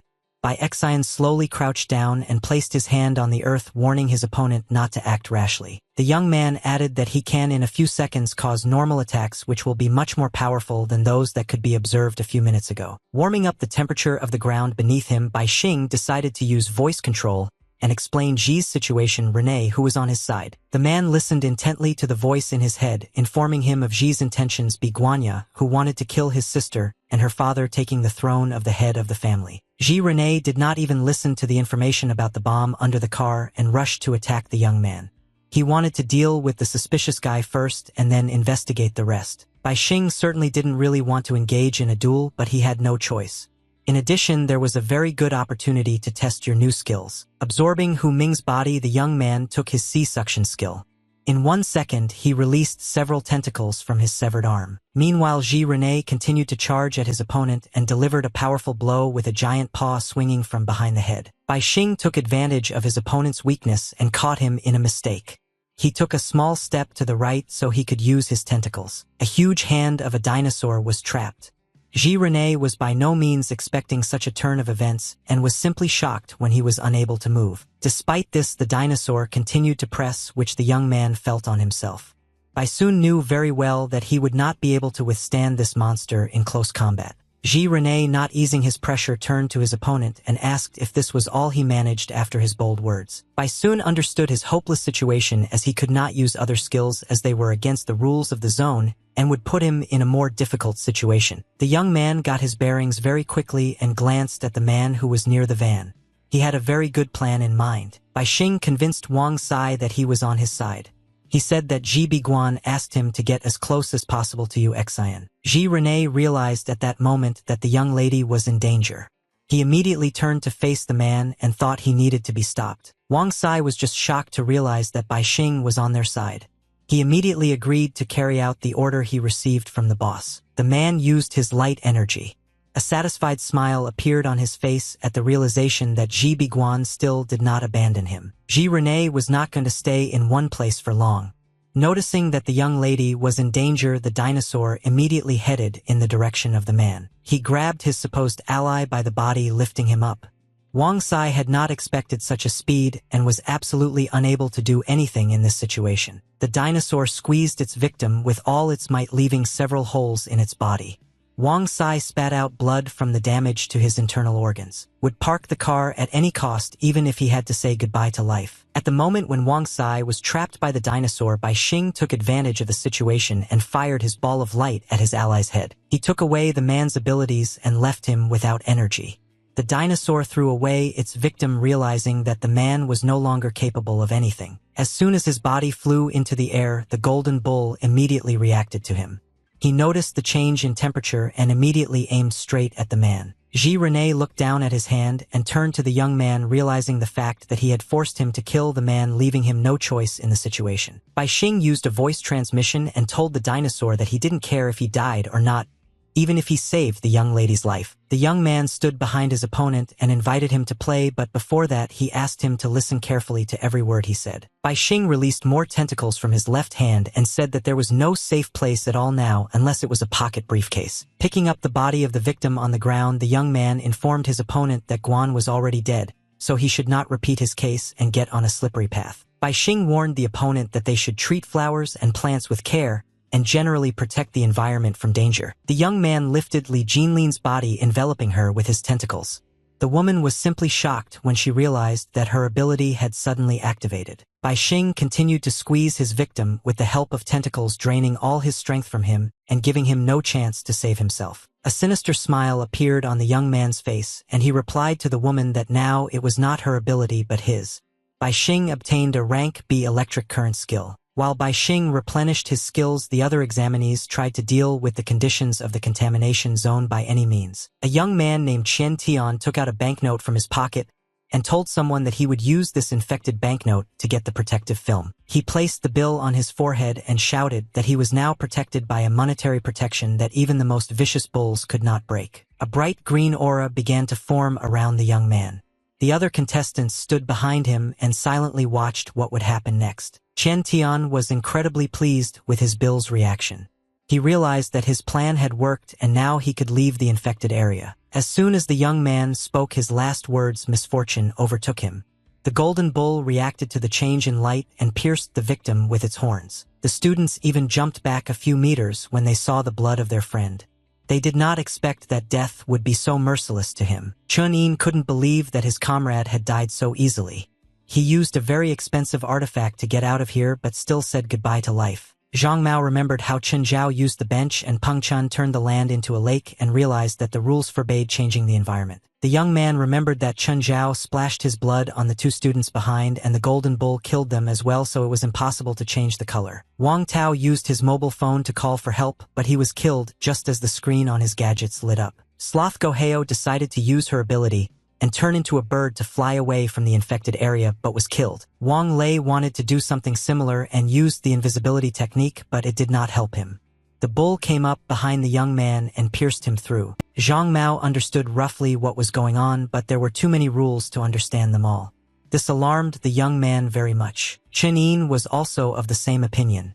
He was ready to give up because even a person who turned into a bird could not fly away from here. Zhang Mo was literally going crazy with these rules. He couldn't understand if the right was getting bigger or if they just didn't understand the point. Suddenly someone's hand landed on the young man's face. One of the students decided to end Zhang's panic, Mo covering his mouth. Chen Yin told everyone present to just keep quiet if they wanted to survive. The young man added that there is absolutely no need to cause any changes and use abilities. Chen Yin voiced the worst guess Zhang had in his mind, Mao. Both young men agreed that there could be more and more rules. Zhang Mo broke free at one point and shouted loudly that they wouldn't survive anyway as the no-breathing rule would come up at some point. Chen Yin asked his friend not to joke like that.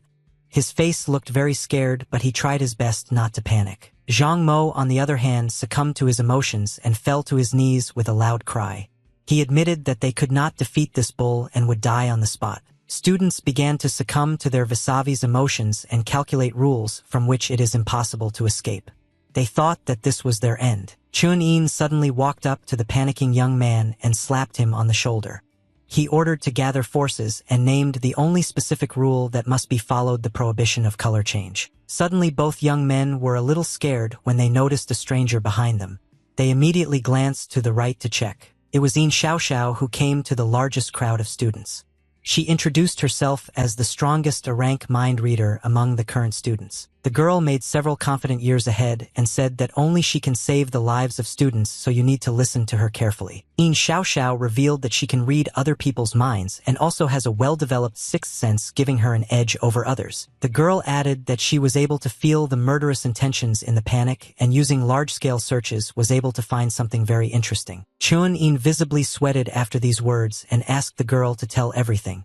Yin Xiaoxiao got up and asked to behave more quietly. After glancing at the interlocutors, the girl spoke about Bai Xin as a person who is able to look into the past and the future and wants to destroy humanity. Zhang Mo was just shocked to hear such skills. He asked the girl if such a person really existed and they would have to fight him. Yin Xiaoxiao couldn't stand being interrupted. She got mad at the boys and told them to shut up so she could finish in peace. The girl added that Bai Xing had completely abandoned his humanity and prepared a plan to destroy the entire world, so someone must stop him. Yin Xiaoxiao decided to pass on her knowledge to the students and placed her finger on Zhang's head Mao to share his observations from the past. She earned the same with Chun and M.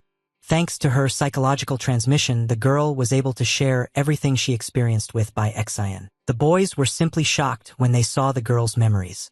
In Xiao added that now Bai Xing can also read minds, so they won't be able to hide information from him. Despite this, the girl was not upset, as she believed that strength does not completely depend on the level of energy and the number of abilities. In Xiao emphasized that by focusing her powers in her head, she could create a vicious circle to deceive their common enemy. The girl knew that Zhang Mao can use energy channels to launch Chen's energy bombs. Yin can hold the breath for a few seconds to increase the amount of oxygen in the body. According to the girl, these abilities will be very useful. Despite the promising plan, the young men did not agree because their enemy could read minds. In Xiao explained that she would take care of the order of thoughts in their heads, and they would be able to use the abilities as they gradually learned about them. The girl also learned that air is compressed from Chen and Om into two spheres, pumping oxygen from one and not giving the opportunity to penetrate further. In Xiao concluded by saying that she had chosen people who were very useful to her, so she invited them to continue their journey and save all mankind. Despite some doubts, the young men were forced to agree because they did not want the students to continue to be used as a flower field where evil is cultivated. The allies clenched their fists and raised them up, agitating for everyone to fight Bai Xian. To begin with, they needed a perfect plan as well as a perfect execution. In Xiao was able to escape Bai Xing's influence with her skills. She simulated in her imagination the psychological deviations that made the young man believe the girl. In Xiao created a closed circle in her mind where all attention was focused only on the young man. She prayed to his portrait and was ready to live with him until the end of her days. The girl called all students food for the main character on the battlefield. She was ready to help him despite the countless number of victims. In Xiao even bent the staff slightly, but it looked quite believable. She seemed to have fallen in love with the young man and was ready to do anything for his sake. At this moment, Bai Xian was reading the thoughts of his new partner. He was simply shocked and wanted to leave the girl's head as soon as possible. Meanwhile, the young man was in front of the dinosaur and was thinking about what to do with the woman who should appear very soon from his portal. Bai Xian was already tired of waiting. He did not expect that the examiners would be much more prudent and would not appear in such a difficult situation. The young man decided to leave everything to Ji Rene.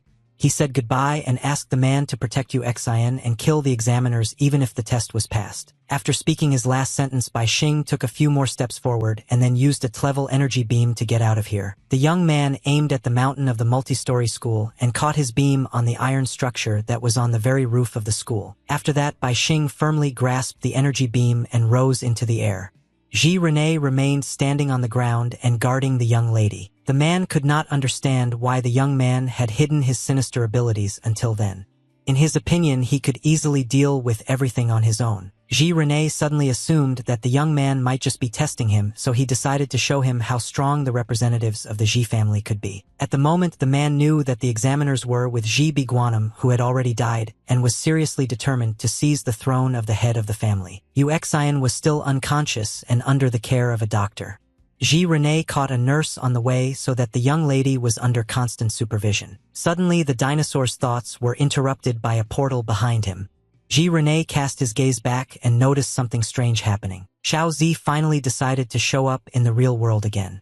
She came out of her briefcase safe and sound, overcoming the danger in the field. She was not wearing any outerwear, and the woman joked that she wanted to go to the beach after passing the exam but forgot to bring a change of clothes. The examiner immediately turned to the dinosaur and asked after what happened to Ji Rene will be opposed to join their forces against a common enemy. Xiao Zi understood that she needed to sway the Ji family to her side, otherwise her position would be critical and she would not be able to win. Ji Rene decided to accept the woman's offer and asked to put the young lady in the briefcase so that they could not dwell on her and focus on the battles. Xiao Zi expressed her undisguised surprise that the Ji family turned out to be very intelligent people who could think clearly in such a situation. Ji Rene replied that there was no doubt about it.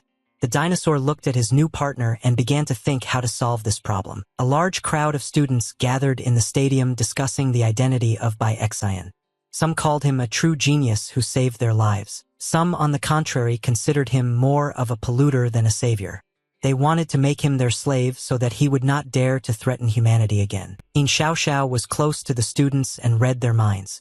She would like the students to behave completely calmly and think the same way. The two main figures whispered to each other that as soon as Bai Xing appeared here, they would immediately declare the contaminated bodies in his body, and they would all attack him. Xiao Xiao was pleased with the students' opinions.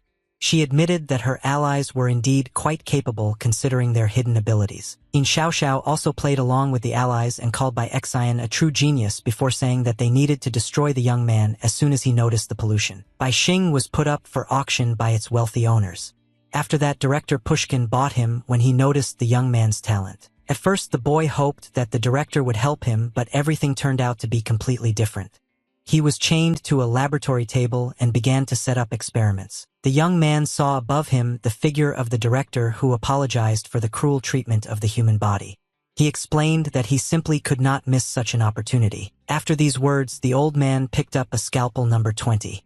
The tool with this number was used to cut the skin. Opposite the director stood a nurse who helped him with the dismemberment. Pushkin told the young man not to be afraid because very soon everything will end. As soon as he said this, he immediately began to cut open the young man's body. With a scalpel under the number 20, the director cut the chest of the young man and let the blood out. Bai Xing felt excruciating pain and screamed loudly.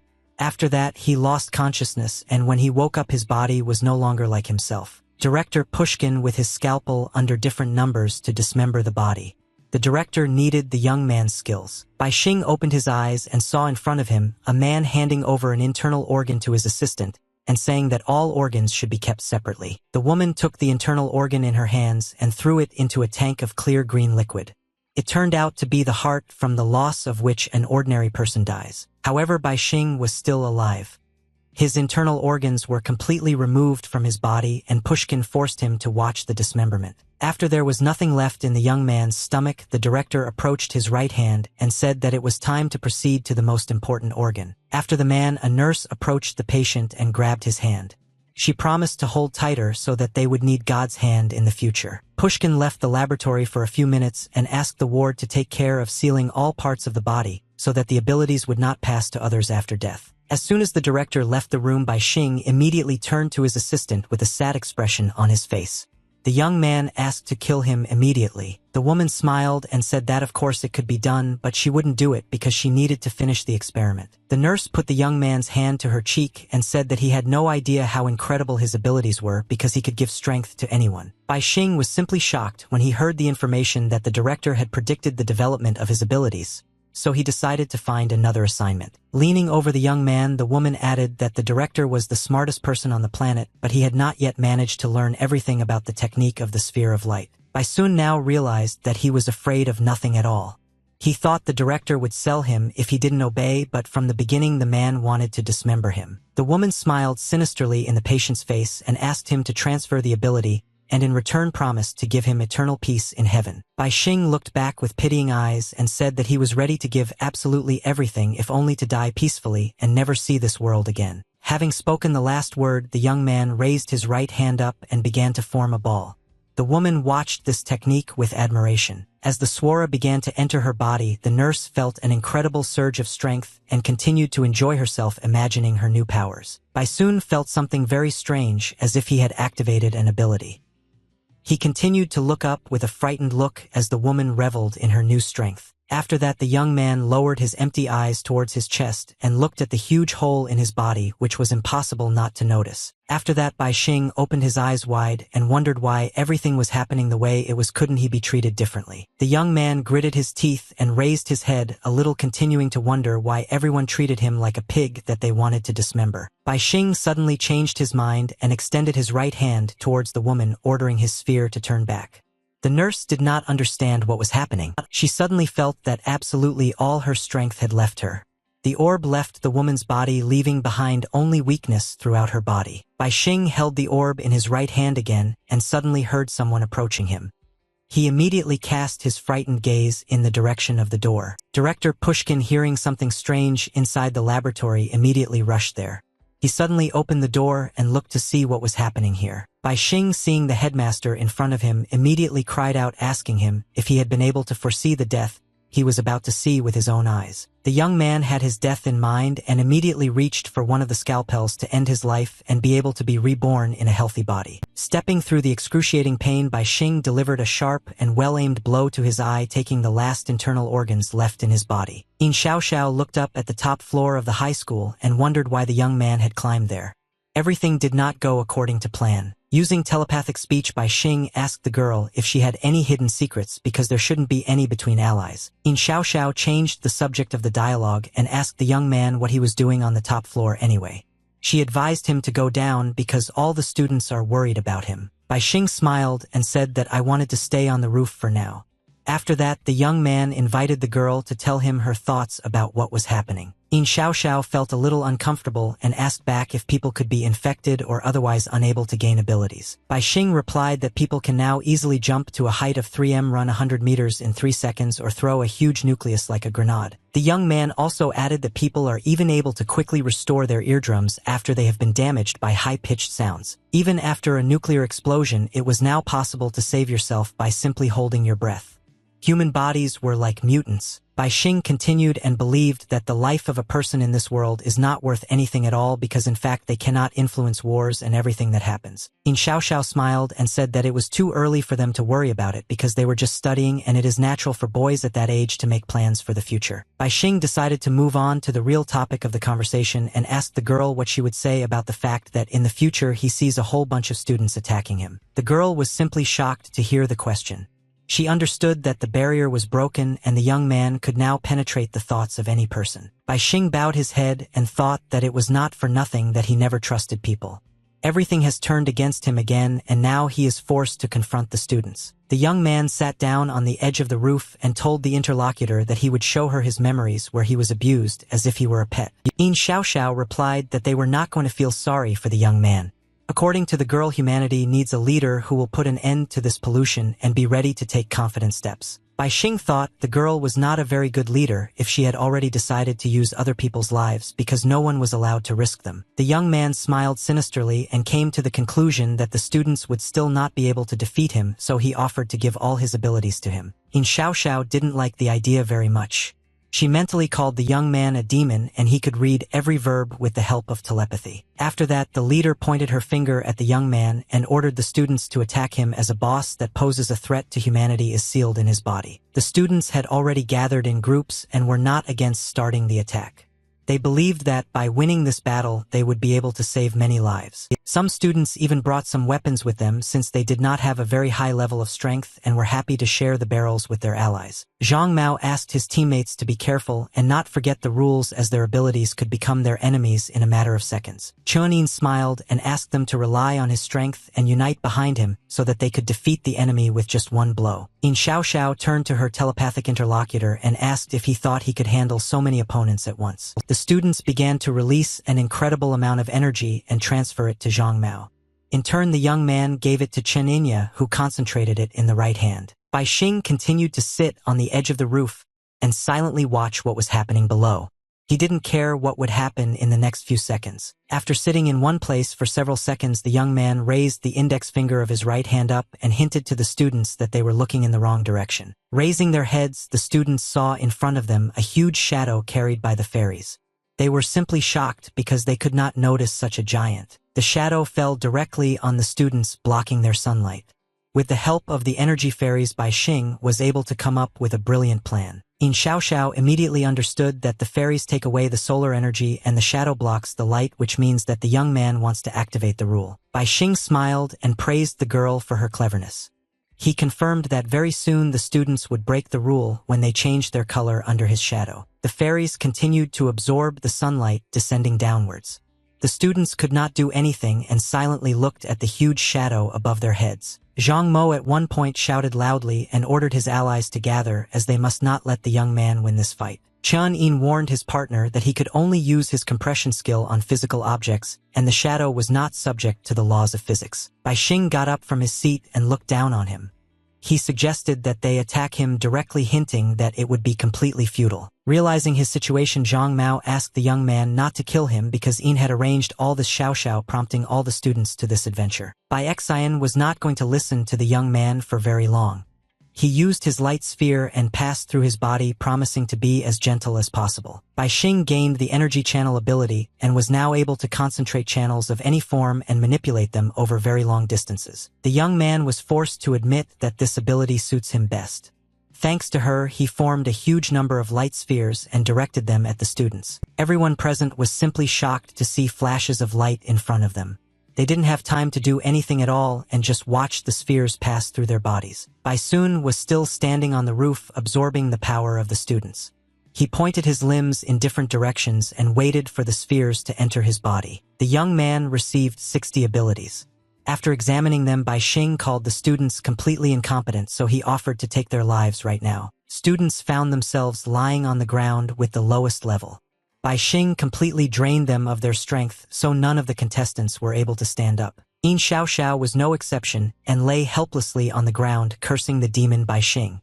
She said that the director would not leave it so easily. After draining all of the students' strength, Bai Xing turned his back on them and said that the first level would be their punishment for conspiring against him. Now the young man had only to wait out the night. He finally had the opportunity to seal the golden bull, for which he had been waiting for several days. The morning of the next day came very quickly.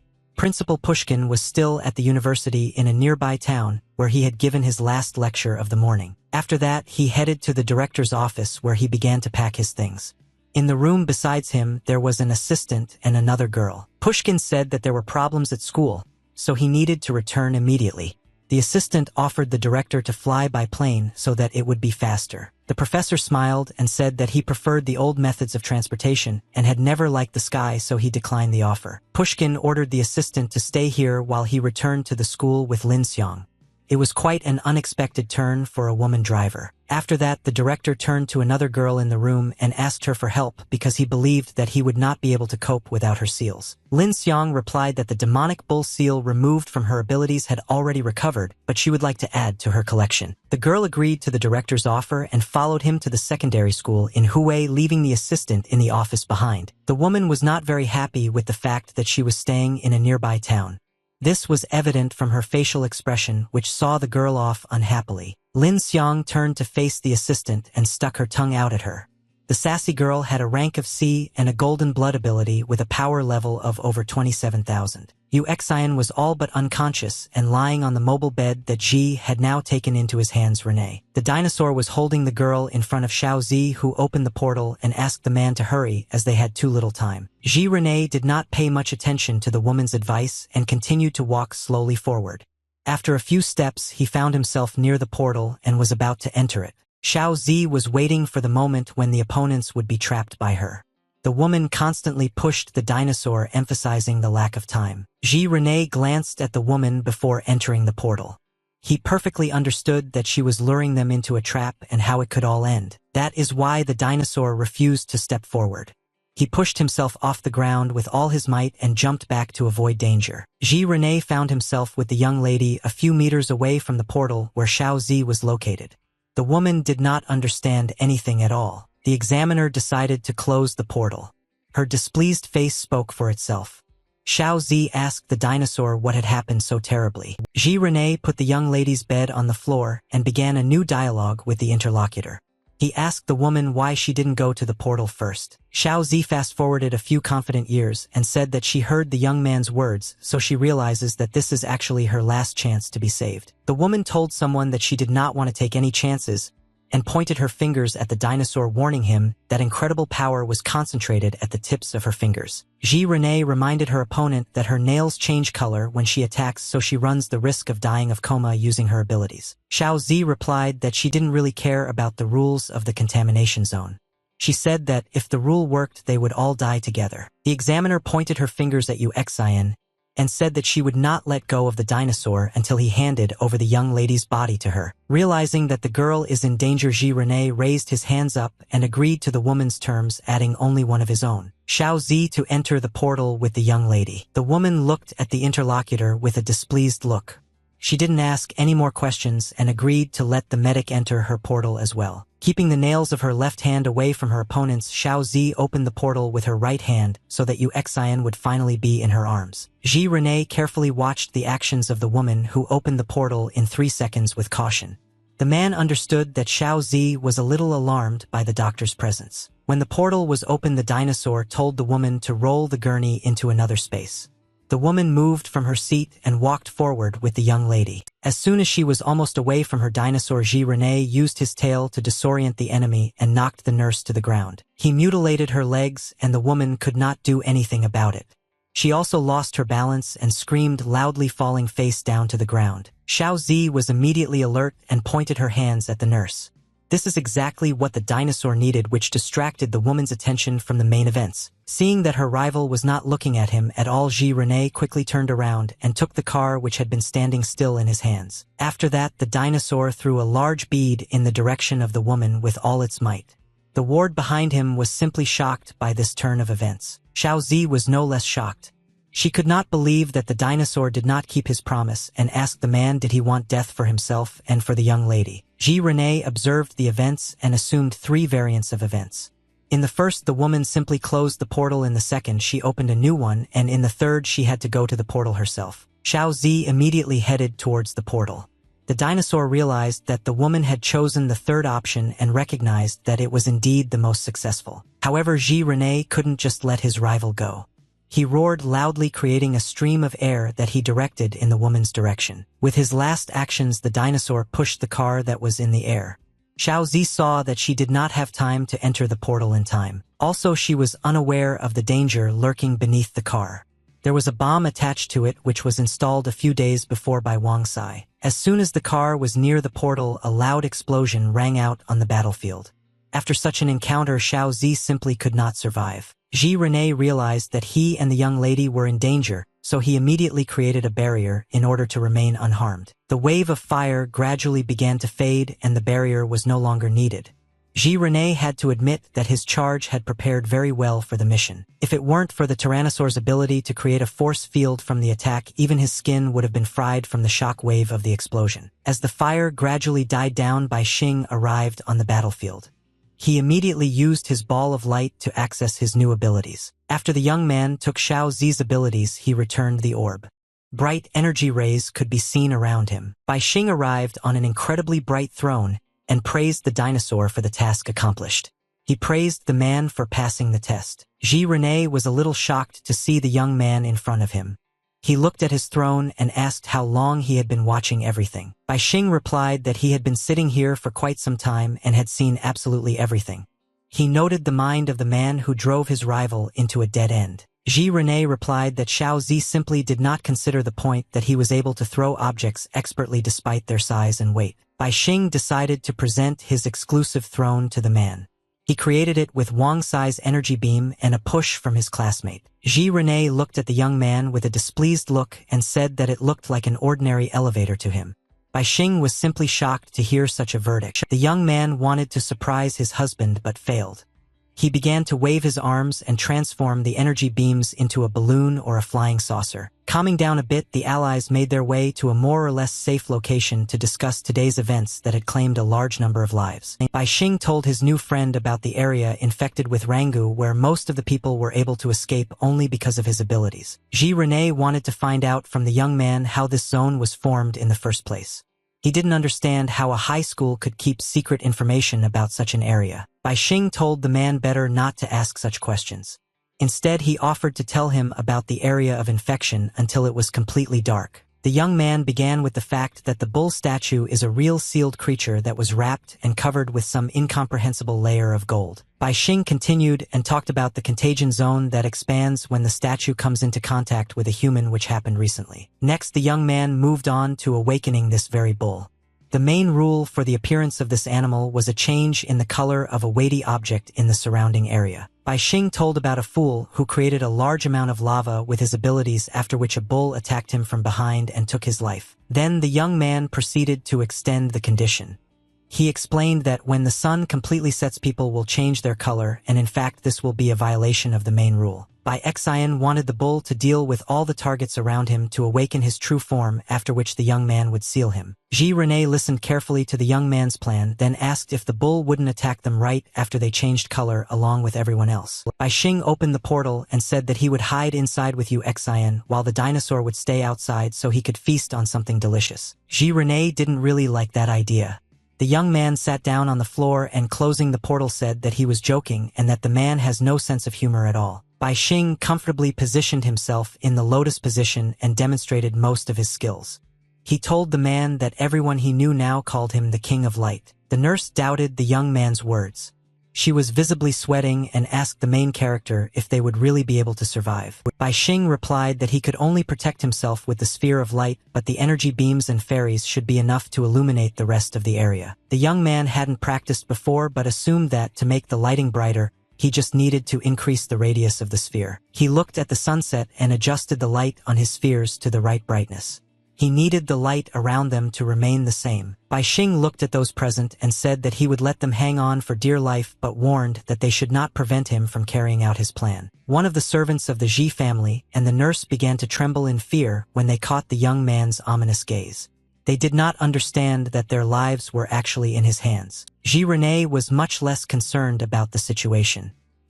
He was more concerned about the young lady who was still unconscious and lying on the bed. Bai Xian looked at the sky and thought about what would happen next.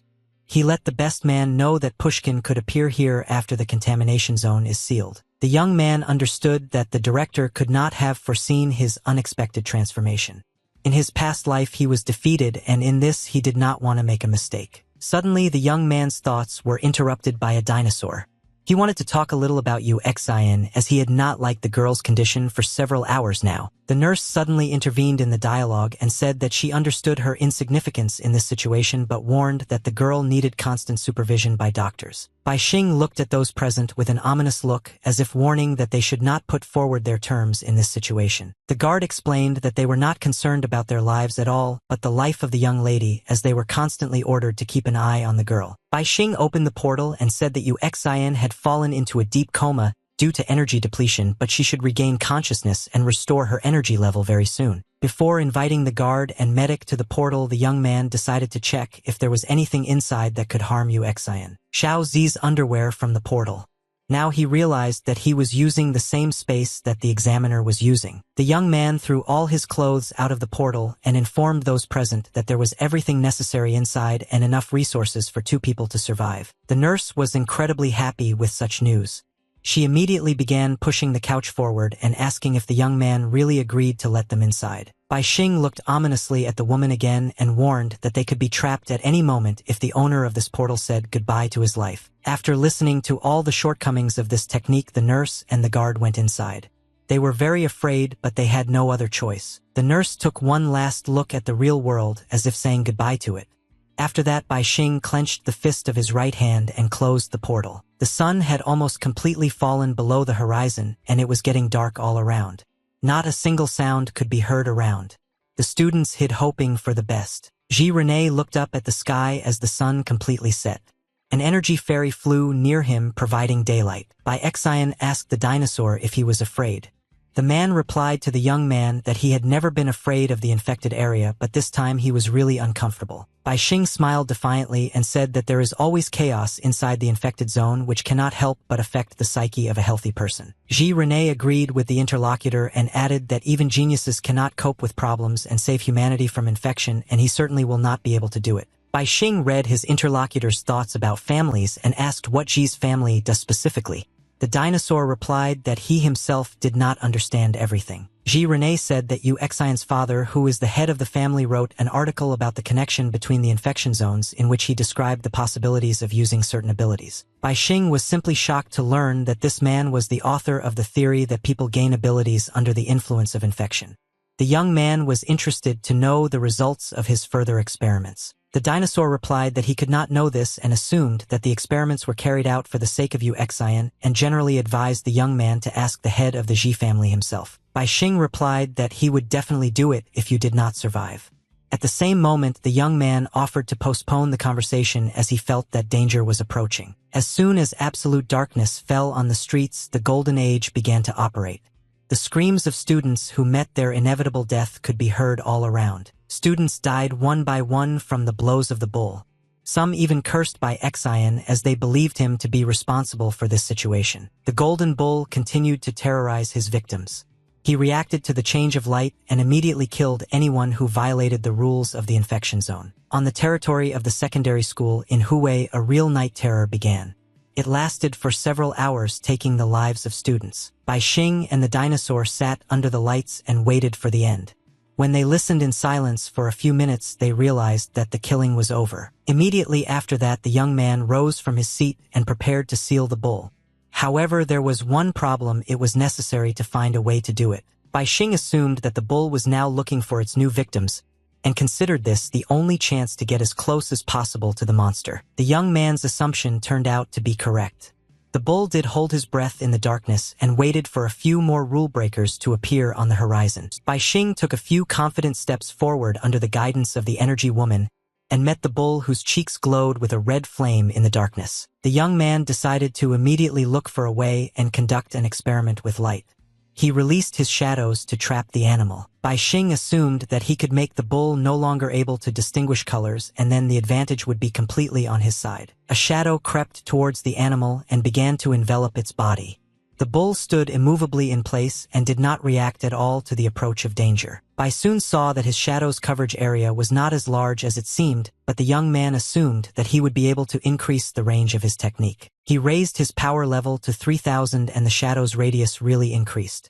She began covering the bull's body from head to toe with incredible speed. In the end, only his bright red eyes were left to glow in the darkness. The rest of his body ended up in a trap that Bai Xian had prepared. The young man continued to control his shadow and did not let the animal out of his trap. He managed to take the golden bull completely under his control. Ji Rene observed the environment and noticed that the infection zone was indeed disappearing.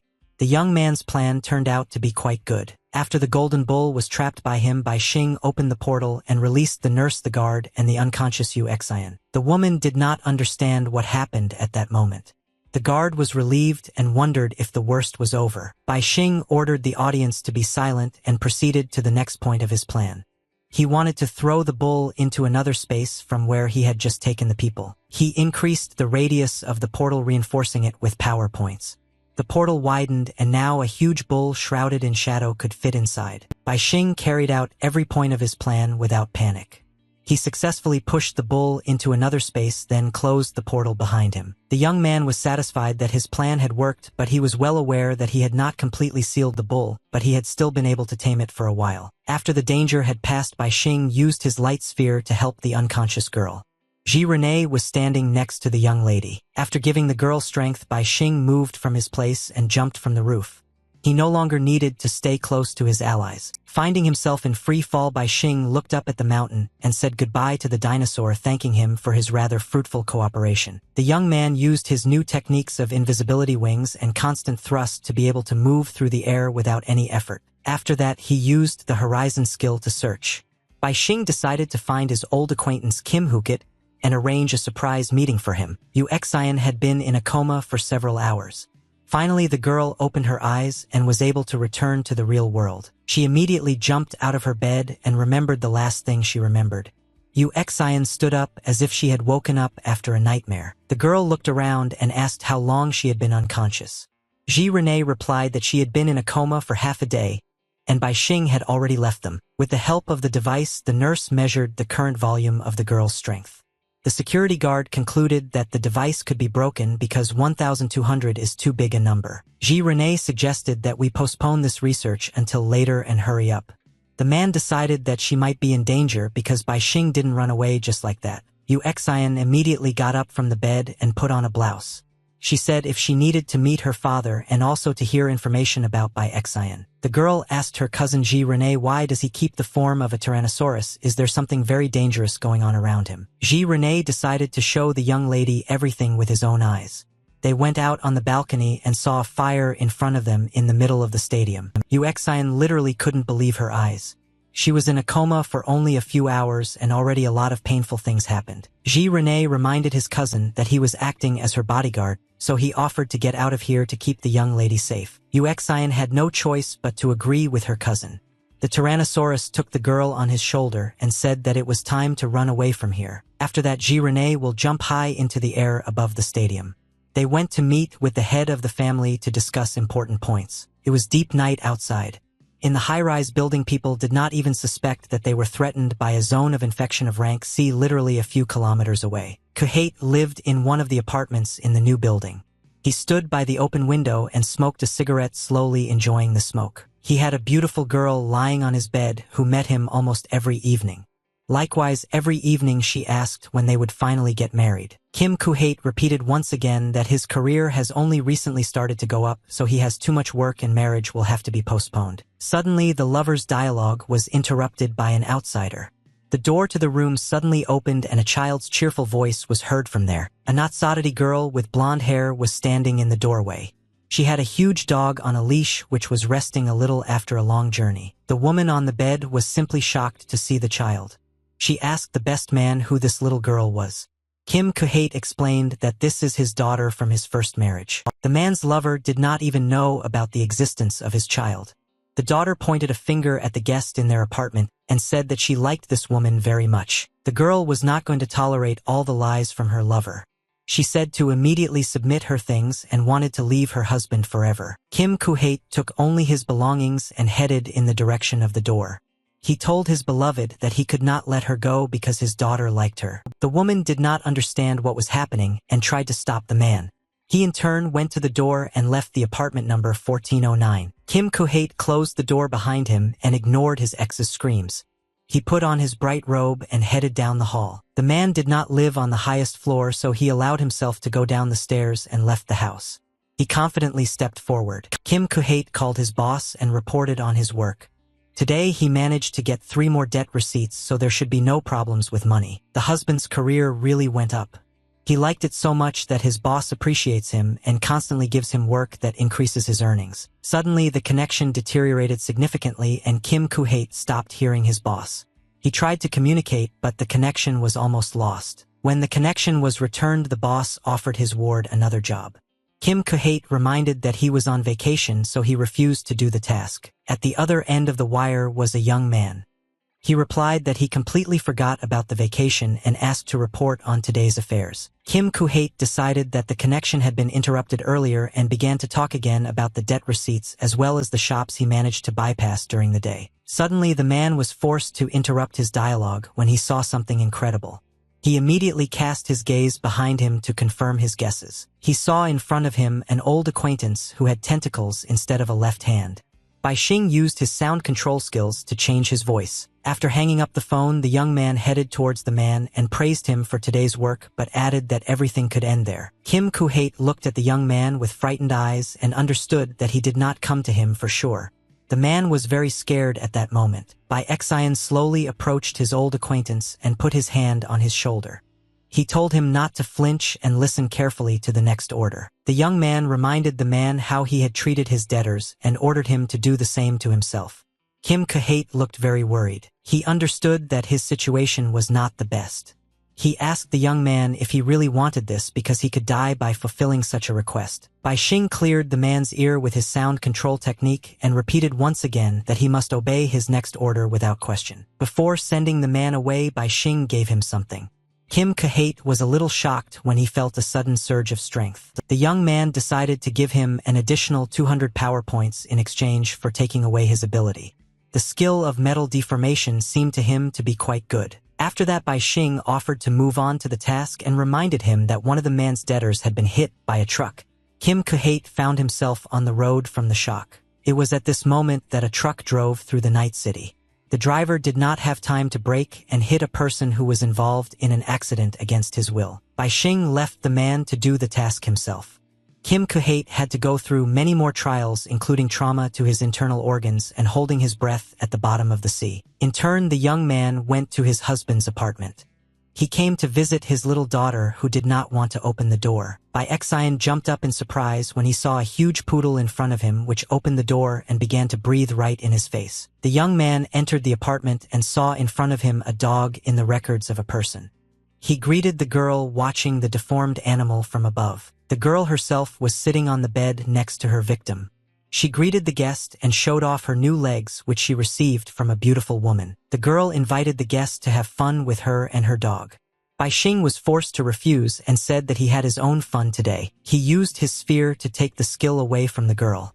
A skill called the location of objects allowed you to combine your body with any object. When Bai Xing told the girl to go to her father's place to play, the little girl put her skill into practice and teamed up with her dog in a round ball. After that, she rolled down the corridor to meet her dad's adventures.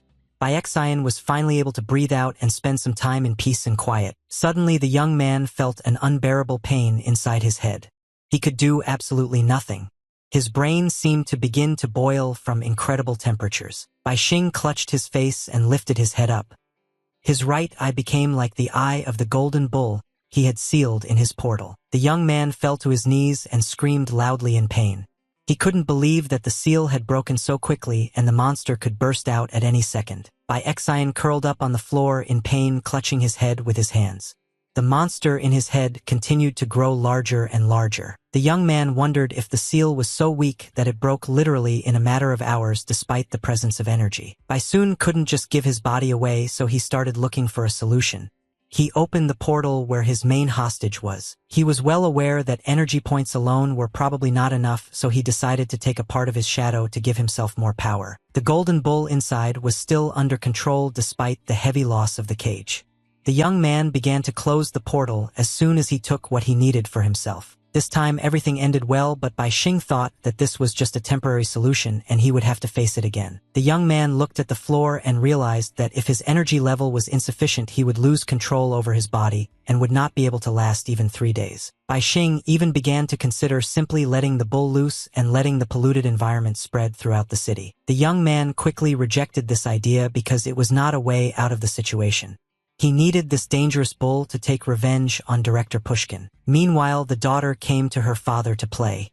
Kim Kuhate didn't look too good after going through the youngster's ordeal. Bai Xing decided to take away his power from both family members because he was not going to waste energy thoughtlessly. He got his powers back thanks to his ball of light. After that, the young man decided to use the skill of invisibility in order to begin the implementation of his plans, which changed very dramatically. After becoming completely invisible, Bai Xing went in search of Yu Xian.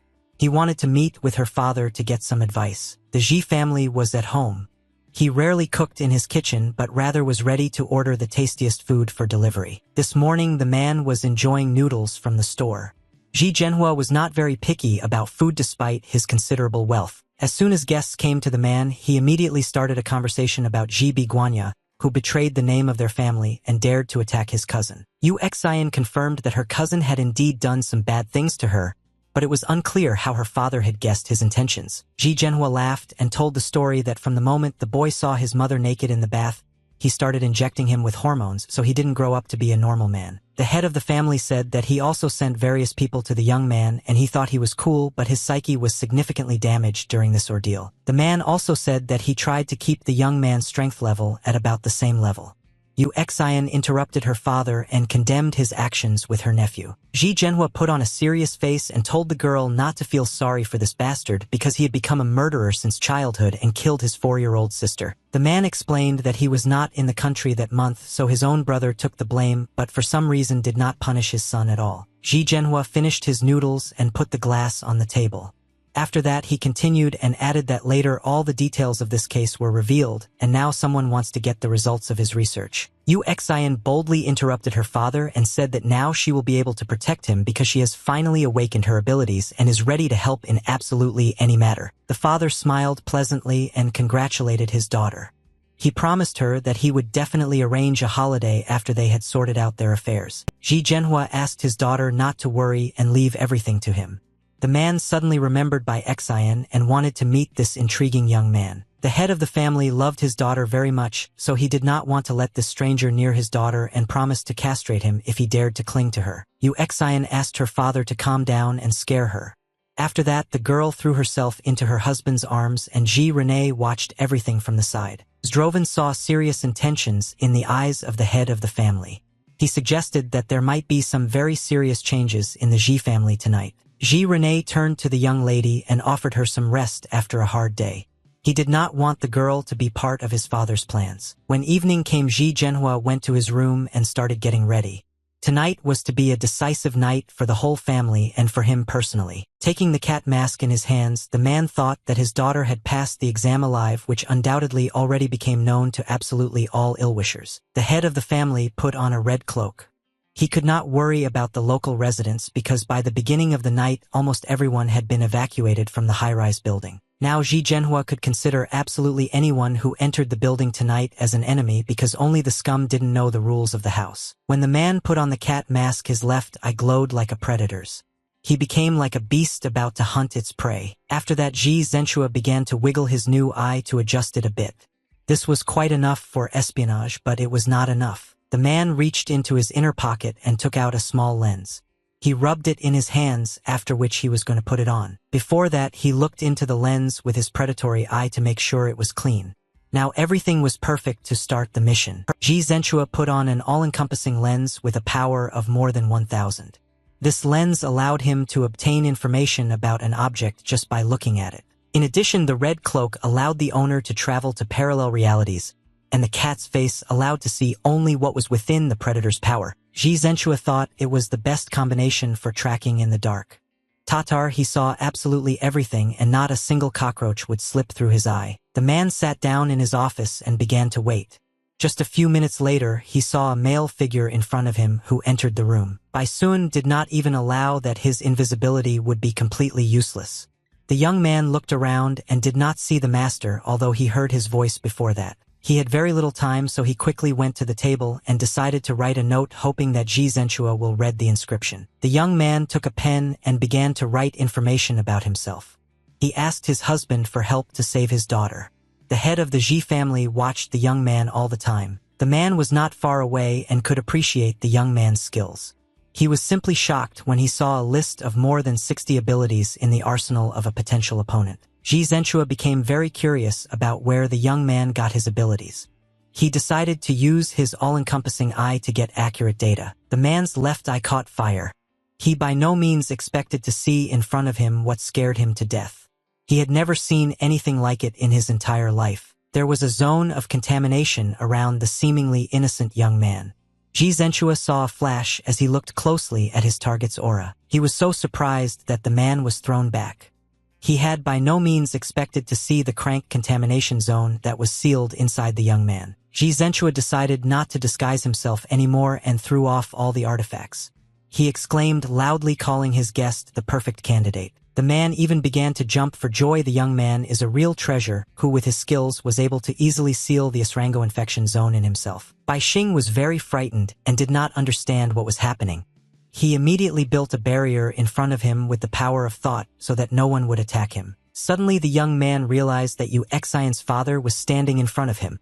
He asked the man to behave a little more calmly and explained that he came here for help. From the host's reaction, Bai Xing realized that he needed to be more careful in order not to become a guinea pig for a brilliant researcher again. Ji Zhenhua reached for the box and replied that his nephew had told him that Bai Xing knew the rules very well, so they were not in any danger now. After a few seconds, the man pulled out some mysterious creature from his stash and threw it in the young man's direction, telling him to try it. Bai Xing was by no means prepared for such a turn of events.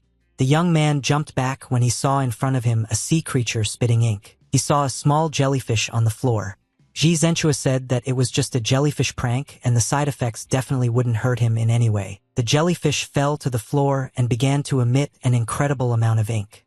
Bai Xing stood still and just watched the sea animal. The man warned the young man that if he did not take at least some measures, the jellyfish would continue to grow and spread the ink all over the room. Hearing these words from the head of the Ji family, Bai Xing immediately began to act. He used an energy beam to lift the jellyfish off the floor. The young man placed it directly in front of him and began to examine it.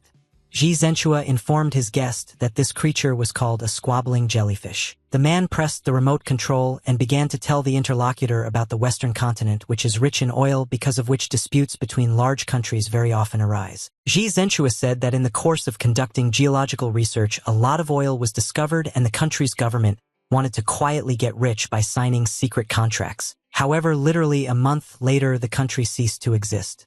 The man showed on the screen that it had actually turned into a huge black spot on the map. After that, the head of the Ji family told about the decision of the International Congress, which sent 8 crank military units and several hundred Arank fighters to the territory of the small country. In the opinion of the husband and the entire Congress, it was not without contamination of the rank of the village.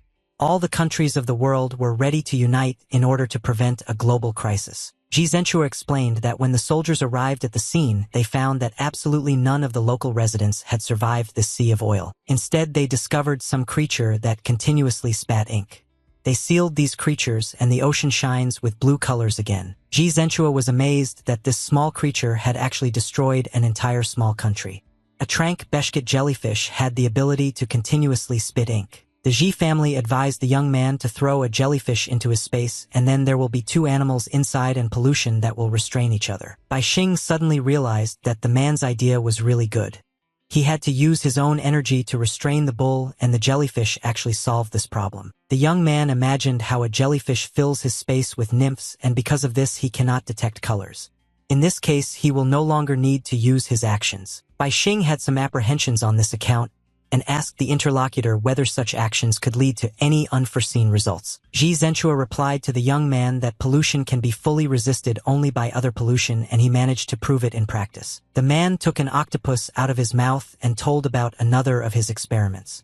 A full octopus had the ability to absorb half of the space in which it is located. Lifting the sea animal by its tentacles, Ji Zhenchua told the young man that if the animal was in his space, it would simply grow to an incredible size. The man gestured to his laboratory and added that he has many different sources of pollution in his arsenal, but they are absolutely safe and even useful. Ji Zhenchua was leading to the point that he would like to exchange some of his research for a bull.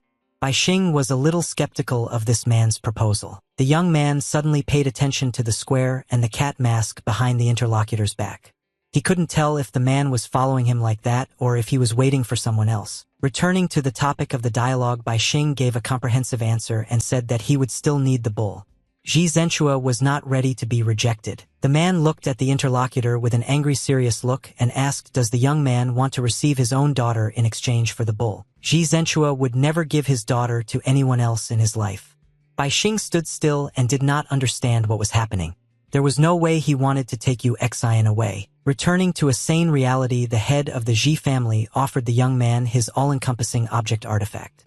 Bai Xing refused again. Ji Zhenchua said that he was giving this artifact away for free for his daughter's sake. He warned the young man that he would face problems where he would need extra strength. Even Bai Xian found it difficult to argue with this fact. He took the all-encompassing object in his tentacles and began examining its abilities. After that, the young man decided to follow the researcher's advice and threw the honey with the help of his energy beam to his space. Literally a second later, Bai Xing felt the space inside fill with ink. Now he began to spend much less energy on restraining the bull. After that, Ji Zhenchua told the young man to leave the premises. He added that he would like to talk more, but decided to postpone the dialogue for the next day. The man turned sharply and pointed a finger at the exit, ordering the young man to leave immediately, warning him to be careful in this very difficult world. Ji Zhenchua was convinced that there were no good people in the world except for his daughter. He warned the young man that he would do something unbelievably terrible to him if he harmed Yu Xian. Bai Xing went to the window and answered that, on the contrary, they were going to take care of the girl. The young man did not understand at all why the man drove him away so suddenly. He did not object to the owner of the house and climbed onto the windowsill. Bai Xing used his wing skill to leave the house safely. The young man flew out of the window not like a bird, continuing to think about his future. Now he wanted to visit Yu Xian and then proceed to Pushkin. When the young man left the laboratory, Ji Zhenchua continued to dabble in his experiments. He finally found what he needed. It was an Arank-sealed claw that the man thought would be a good replacement for the all-encompassing object he had just given to the guest. Taking out the claw from the box, the head of the Ji family put on his red cloak and cat mask again to continue tracking the outsiders. Ji's younger brother, approaching him, Jinmei, along with his wards behind. The old man behind the second brother of the Ji family was named Ji Liman. He had a snake church skill and an energy level of 4,321. The girl named Sun Miaoji had a rank and the ability of white electric leg with a power equal to 8,745. In front of her was Chun Kuan with the ability Zhu and a power level of 13,496. Putting on the hood and adjusting the mask, Ji Zhenchua wondered if the guests had come to take away all the research results from him and use them for their own needs. He clenched the black claw in his hand and thought that his experiments were leading in the right direction, but he still needed to make some more efforts for final success. Meanwhile, Yu Xian was in the house that was guarded by her cousin. Ji Renee stood on the street and carefully watched every movement. The girl was in her room and was getting ready for bed. She sat in a comfortable chair and bent down doing her evening chores. Yu Xian looked thoughtful as usual. She could not get the young man who saved her out of her head, but he immediately left the scene. The girl bit her nails with the help of nippers. As soon as she bit the nail on her big toe, she heard a strange sound. Yu Xian immediately turned her head towards the window and did not understand what was happening there. It seemed to her that an attack was being prepared on her outside the window. Ji Rene was simply shocked when he saw the explosion on the second floor of the building. Yu Xian decided to attack in advance for her own safety. A fire broke out in the room that opened onto the balcony, which was immediately extinguished. The girl's room now did not look as cozy as it had a few seconds before. Bai Xing was standing on the balcony, who just had time to introduce himself to the girl. He was burned all over from the temperature control his girlfriend used on him. Realizing that a friend had come to see her, Yu Xian immediately began apologizing and offered to call a doctor. Bai Xing refused this offer. He said he could heal himself. It was just a good opportunity for him to test abilities that he had never used before. Bai Xing used the skill of golden armor restoration and bone strengthening, and his body began to regenerate literally before his eyes. Bai Xing thanked himself that he had learned such skills from the students. After that, he asked the girl if she really wanted to kill him. Yu Xian apologized and hurried to explain everything. She said that she suddenly heard a familiar voice but could not orient herself quickly and decided to defend herself immediately. The girl added that at that moment she assumed that an attempt could be made on her by enemies who faked Bai Xian's voice and broke into her house. In the end, everything ended well, and Yu Xian wondered how the young man was able to recover so quickly. She asked if it was really possible. Bai Xing smiled and replied that miracles sometimes happen. The young man also explained that he came here to make sure that everything was fine with the girl. Yu Xian was very pleased to hear these words. She wanted to thank the young man personally and had no idea what he had to come through. Bai Xing laughed again and thanked the girl for her concern.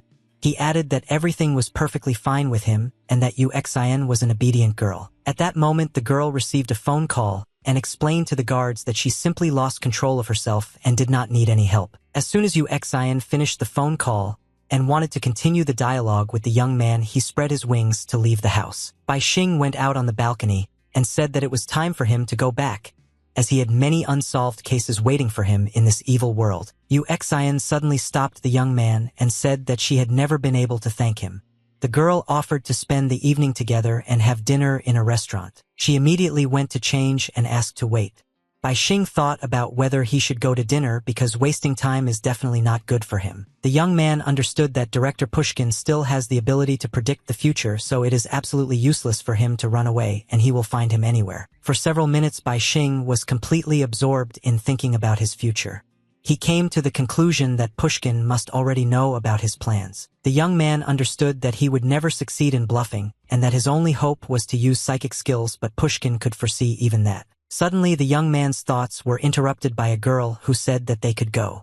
Bai Xing was simply shocked when he turned back and saw his companion. Yu Xian wore a bright blue dress with white sleeves that suited her very well. She looked incredibly attractive.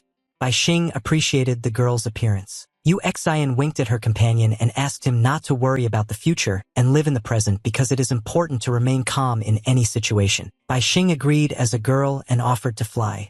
The young man added that he had no money, so he asked the girl to treat him today. Yu Xian was a little scared when she heard the words about the flight. She didn't really like moving in the air, especially sitting on top of the wings. Bai Xing said he had come up with a much better idea. With his energy beams, he created a carriage in the air just for the two of them. Yu Xian agreed to board and the lovers flew to the restaurant. Ji Rene looked at the carriage in the air and did not understand what was happening there. Literally, in a few minutes, the young man and the girl flew to the restaurant in the center of Huwei. A lot of people gathered here every evening. Yu Xian literally set the buffet table and said that she had always dreamed of it, but father wouldn't allow it. Bai Xing noted that everything looked very appetizing. The girl wished her companion bon appetit, after which she took a fork and cut off a piece of cheesecake, deciding to start with something sweet. Looking at the dessert, Yu Xian said that she was finally able to awaken her abilities, and now she has a lot of ideas in her head. Bai Xing also began to have dinner and supported the dialogue. He advised the girl but warned her to be ready for any development. Yu Xian replied that she was absolutely not afraid as long as the young man and her father were by her side. The girl was ready to study every day to control her power. Bai Xing used telepathy to read the thoughts of a girl who wanted to control the temperature at any cost and protect her loved ones. The young man exhaled and said that he was ready to help his friend in any situation. First of all, he offered the help of his medical technicians. While the dialogue continued, the interlocutor was having dinner and empty bowls literally filled the table. Yuexian had an incredible appetite tonight. Bai Xing was simply shocked and only had time to count the empty plates. Yuexian was able to eat her food with peace of mind by using her additional skill of increasing the size of her stomach. Everyone present was simply shocked to see the reincarnation of the girl. Yuexian told her companion that she didn't eat much at all tonight. As the young man sat in complete shock, the girl said that she could never eat enough to waste because she lost her appetite, but now she is grateful for her skill. Bai soon thought that his female companion would not like the way she looked in the mirror. He decided that it was necessary to somehow help her get back in shape. The young man thought about using the skill of compression or creating an illusion, but he understood that this would have no effect and would only be a deception for the girl. Yuexian meanwhile wanted some more fruit to finally fill up. The girl suddenly noticed that the chair under her ass had shrunk significantly. Bai Xing sat opposite and did not understand. Did the girl not understand that she had overeaten and the chair could not shrink but only her ass could grow? The young man allegedly went to get some fruit and looking at his companion decided that he would better take a napkin to wipe the girl's tears after what he saw in the mirror. Bai Xing strode confidently forward and did not look at his feet at all. He suddenly entered some black substance without noticing it at all. The young man just passed by without paying attention. Something like ink spilled onto the floor, but it was much more transparent and spread slowly. After the touch of Bai Xian's foot, circles began to form in the puddle radiating from the center. Something resembling a human record began to emerge inside. When the flow of water calmed down, a reflection of a young man who stepped into a puddle appeared inside. It was an absolute sinister copy of the young man. Bai Xing meanwhile picked up some fruit on the plate with his left tentacle and strode towards the table again, ignoring the puddle under his feet. As the first time, the young man again stepped into the black substance. This time he didn't notice anything again and was just going to walk towards his companion. However, suddenly Bai Xin began to be sucked inside. The young man stopped in one place and did not have time to do anything before his disappearance. In less than a second, there was absolutely nothing left of his body. It completely sank into the mysterious substance from which small drops of water poured. Yuexian continued to sit at the table and took a cocktail. She was waiting for her fruits and did not understand where Bai Xian could have gone. The young man seemed to wake up the next morning and opened his eyes wide. He saw the sky in front of him and did not understand where he was drawn to. He ended up in an open space with a plate of fruit. Bai Xing continued to fall down in a free fall, unable to catch on to anything. The young man could not understand what was happening at all. Only after a few seconds did he realize that he might die from the fall. Realizing this, Bai Xing immediately decided to use his wings. He shouted loudly, commanding his wings to appear immediately. When the skill was used, the young man tried to save himself from falling. He was simply shocked when the wings literally refused to work for him. Without thinking long, Bai Xing proceeded to use his next skill and decided to create an airship, hoping that it would at least save him. However, everything turned out to be much worse than the young man imagined. His next skill also refused to work and he was still in the air. Bai Xing concluded that everything was planned. He got to the no-fly zone, so he can't escape. The young man perfectly understood that if he fell into the sea from such a height, he would definitely not be without injuries, and maybe he would even say goodbye to life. There really was an endless sea under his feet. It was constantly bubbling, as if calling the young man to it with its huge waves. Bai Xing decided to use other abilities. He focused on body enhancement skills so that his internal organs would survive. The young man activated the transformation and began to change his body.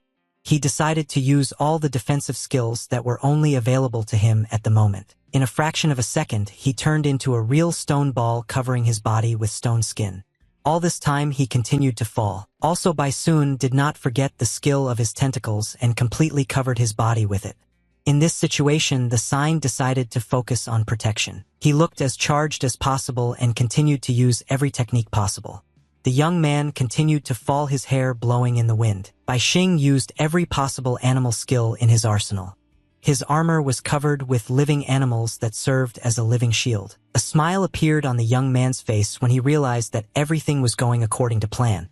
He also used the compression skill to increase the density of the air. It turned into a giant bomb out of the blue. The young man's body was covered with a magnetic field and used a constant push. After completing his reincarnation with the flamethrower technique, Bai Xing decided that he could stop there and now he would definitely stay alive. Bai Xing paid tribute to his classmates for having an incredible amount of skills that would help him save himself collectively. Now the young man began his next task. He began to think about who could have dragged him into this space, and even so unexpectedly. While the young man was in the air, his owners were already waiting for him at the bottom of the sea. From the water, it was visible how something was approaching. A dark green mermaid spotted a target approaching the sea. She reported that it looks like guests will visit them soon. The woman spoke to the people inside the water globe. Unlike mermaids, they could not speak, so they were forced to stay in a tank. A woman named Yui Sanson had the ability to turn into a mermaid. She turned to face her allies and told them to prepare for the abduction. Kuan Xiaohua had the ability to steal other people's skills with a power level of 5,739.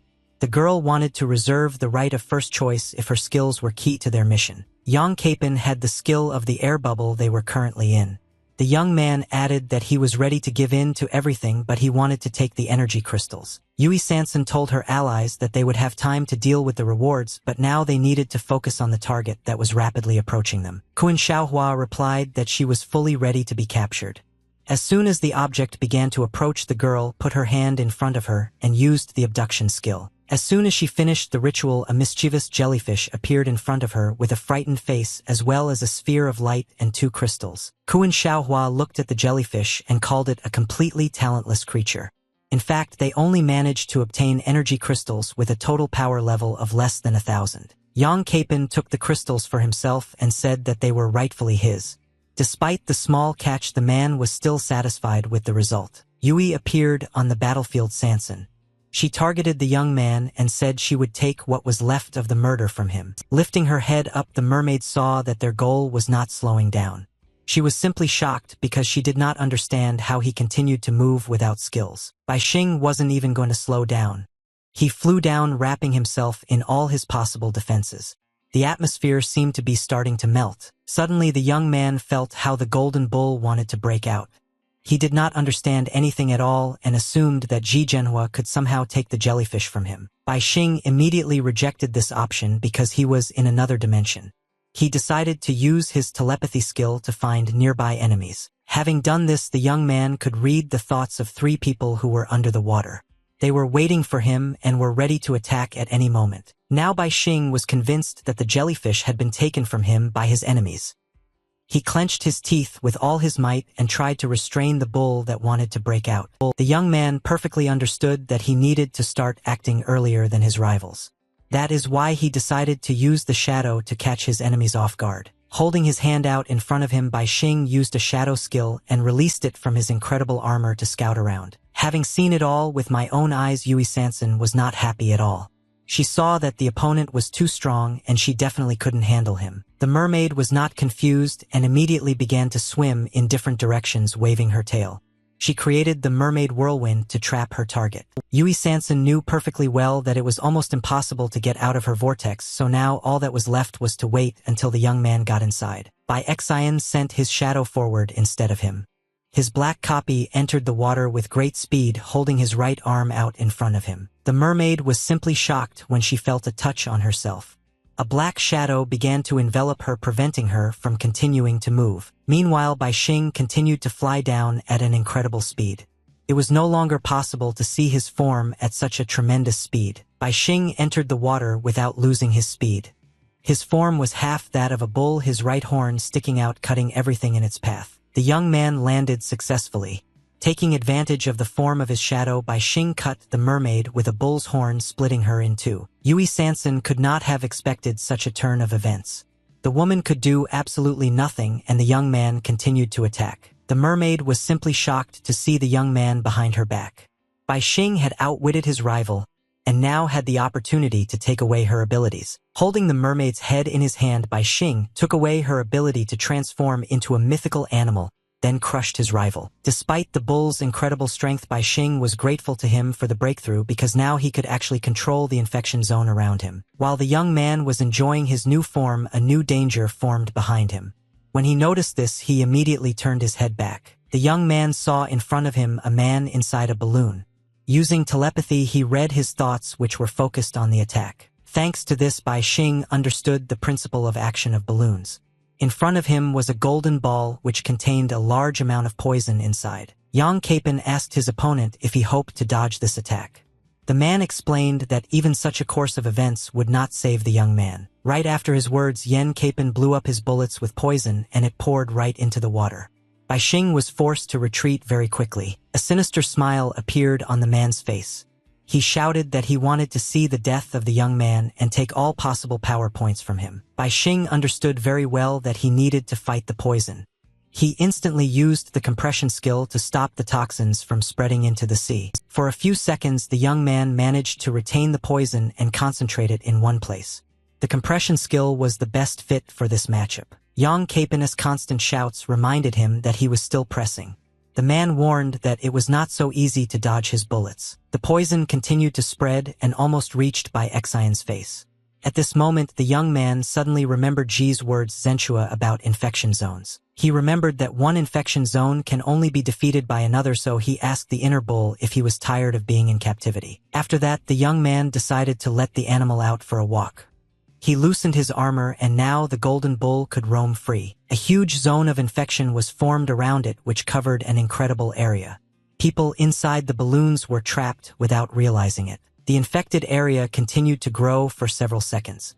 Yang Capon was a little shocked. Two areas of contamination collided before his eyes. He saw in front of him a young man whose body seemed to merge with the infection. Now he realized that his opponent had been carrying this zone all along. Yang Capon, visibly worried, asked his opponent what he had done. The man tried to understand what kind of creature he was. Yang Capon decided to use his skill called Lost Wind, which allowed him to move to a completely random point on the planet. Suddenly, the man felt the bullet in his hand disappear.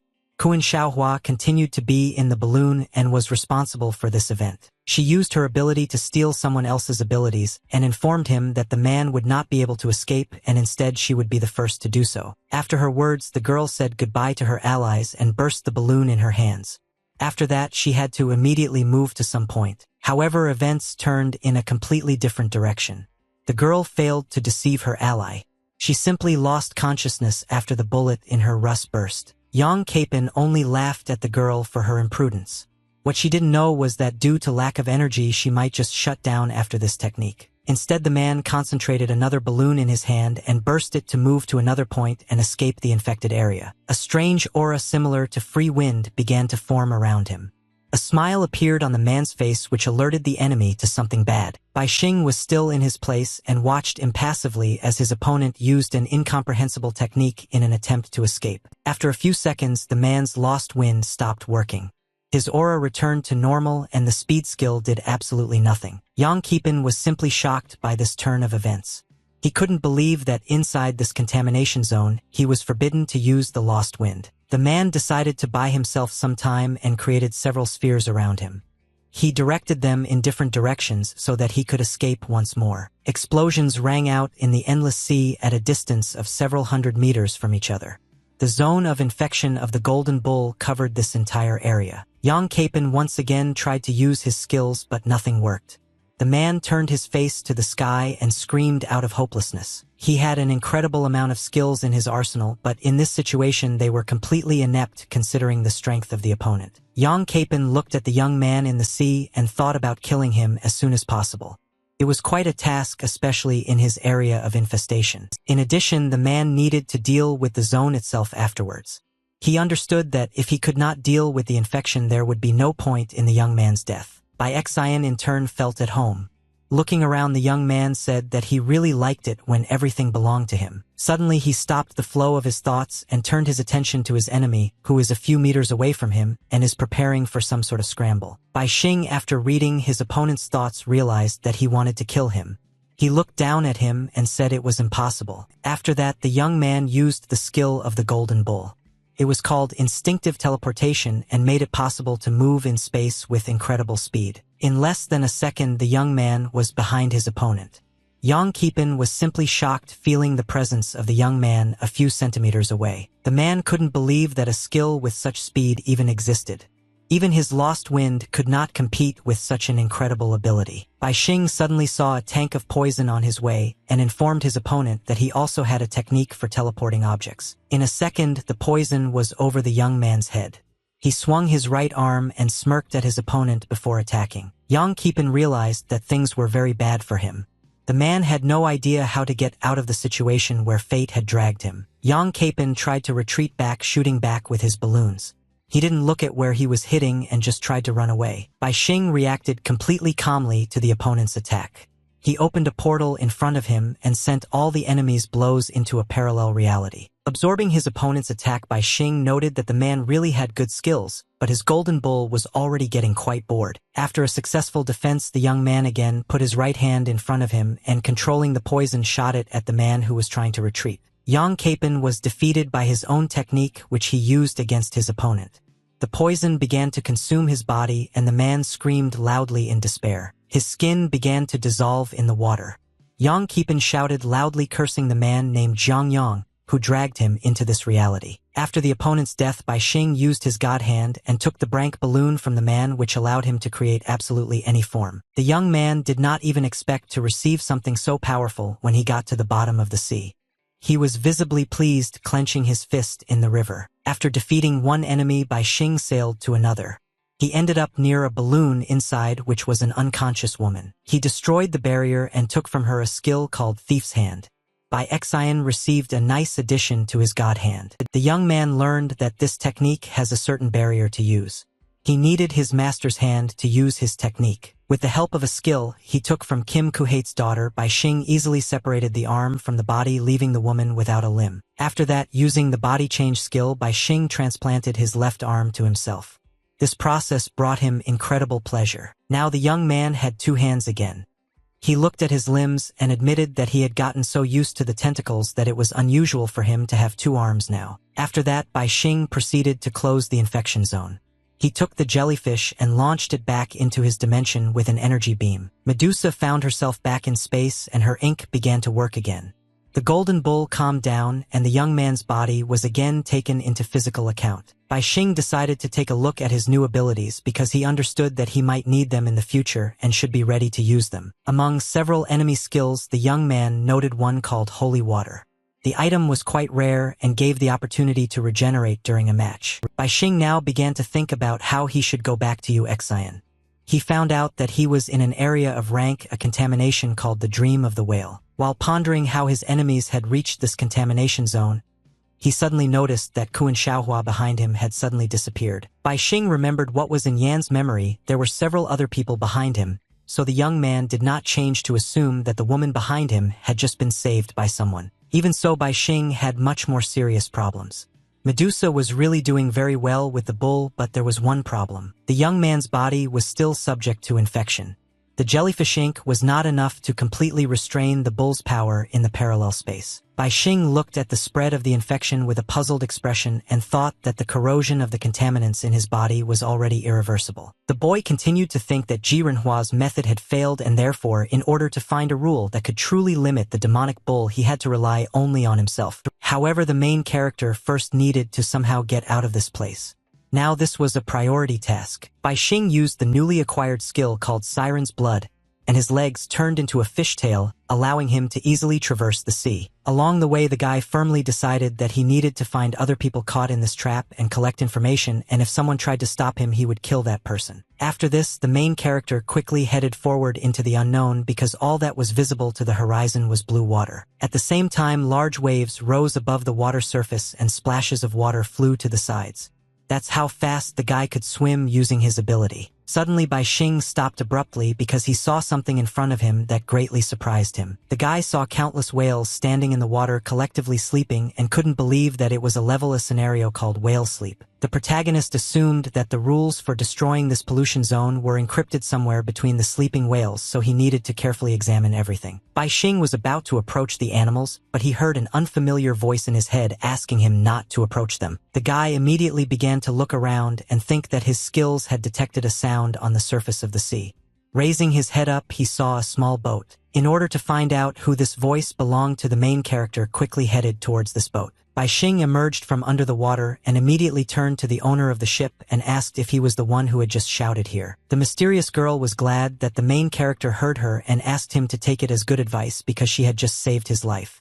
Suddenly she asked the guy to sell her some food. Bai Xing thought about it and remembered that when he entered this area he brought a tray of fruits with him. Lavushka was glad to hear this and excitedly asked if the main character was a newbie and assumed that he needed money, so she offered him 100,000 for these fruits. Bai Xing replied that he didn't need the money and instead asked him to tell her how the girl determined that he was new, assuming that the stranger could see underwater. The girl says that more experienced people did not abuse their skills and did not create such large waves because the level of energy that was spent here could not be restored.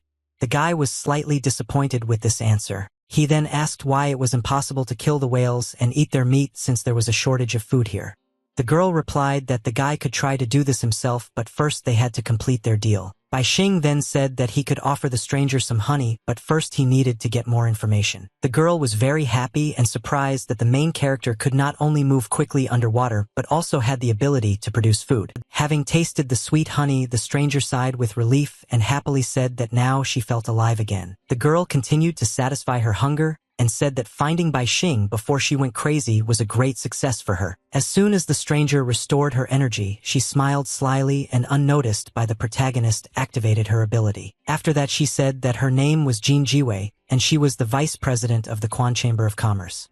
Then she said that for honey she could get the guy anything here. Bai Xing laughed at this and suggested that he would also be able to get the girl herself. Jin Jiwei thought for a moment and replied that it was impossible because everything depended on the overall level of energy that the main character possessed. Bai Xing immediately replied that it was just a joke and he would like to think about the girl's proposal again. Jin Jiwei suddenly approached the guy and said that he could get anything he wanted, he just had to say so. The main character pushed the girl away, said that he was not interested in her, and asked her only to tell him how to get out of here. Replied regretfully that if she had known this, she would have run away long ago and not remained locked up here. After that, she suddenly asked if the main character was ready to give everything to protect her if it really turned out that there was no way to get out of here. After that, she thought that she needed a subordinate who could carry out her orders until she was rescued, and for this she had the skill of persuasion, which strengthened with each request. Suddenly Bai Xing grabbed Jin Jiwei by the neck because he was not as simple as the girl expected. The main character smiles slyly and begins to say that unfortunately for the girl,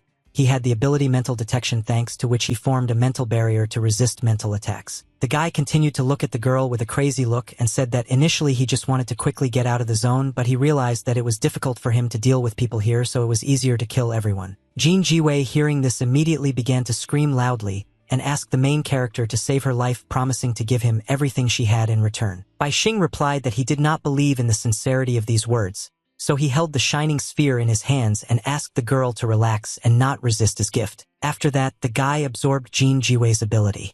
It was a persuasion ability that was strengthened after the request was refused. It was already the 67th skill in the guy's arsenal. Jin Jiwei sat quietly in place and thought that the 6 families monopolized all the resources, but she would never have thought that someone like Bai Xing would meet a lot. At this time, the main character sat opposite with a rather smirk on his face and asked the girl to tell him everything she knew about this place. Jin Jiwei began to say that the whale's dream zone was uncontrollable by polluters and its rules were indestructible. There was no food, no energy levels that could be restored, no time or day/night cycles, no creatures other than whales, and no land. The girl continued to say that it was a prison that the Jiang family used to imprison troublesome rivals. Bai Xing was surprised because he didn't even guess how he could have offended the Jiang family. The girl explained that this family was mainly engaged in murders, and they could also be hired to attack outside the 6 families. The protagonist then asked if the Ji family was among these 6 families and how it was related to the Jian family. The girl replied that her Quan family was engaged in trade, the Ji family in research, the Jian family in assassination, the Yang family in sealing and trading sealed items, the Kong family in mining, and the Zhong family was quite mysterious. Hearing this, the main character asked the girl to do this with a smile on his face. Jin Jiwei did not understand what the guy was asking her about. Then the guy asked the girl to call here representatives of all 6 families because he wanted to get the skills and energy level of everyone who was in this zone. Jin Jiwei replied that even if the guy could become number 1 in this world, it would mean nothing if they couldn't get out of here. Bai Xing didn't react to these words at all, but only said that it was his request that the girl had to fulfill according to their agreement. Jin Jiwei had to obey. Then the guy thought that even if there were contaminated level A demons here, he had a level S demon inside him, and if necessary he would kill all the whales to get out of here. The main character also thought that if he became stronger and could not leave here, then someone outside would laugh at him. Of course he meant Director Pushkin. Someone looked at the destruction that was left after the appearance of the contamination zone and was surprised that there was not a single living person left in this school. Then this man asked what happened to the object that was used to evaluate the students because he did not feel any presence at all. Director Pushkin replied that only some derivatives were used for the evaluation and they all disappeared during the attack of the Golden Bull. Then Lin Xiang asked if the director was going to explain the situation to everyone personally. At this time people had already gathered near the school, which was sealed by the police, who were indignant and threatened to take revenge for the death of their children. They demanded that the person responsible for conducting the assessment come out to them. Pushkin's director continued to say that in the era of polluters they all needed to learn to lose, after which he decided to use one of his skills. The directors and Lin Xiang immediately began to disappear. It turned out that the old man had used the ability memory indicator, which allowed him to teleport to pre-marked points at any time. Soon they found themselves in the director's office.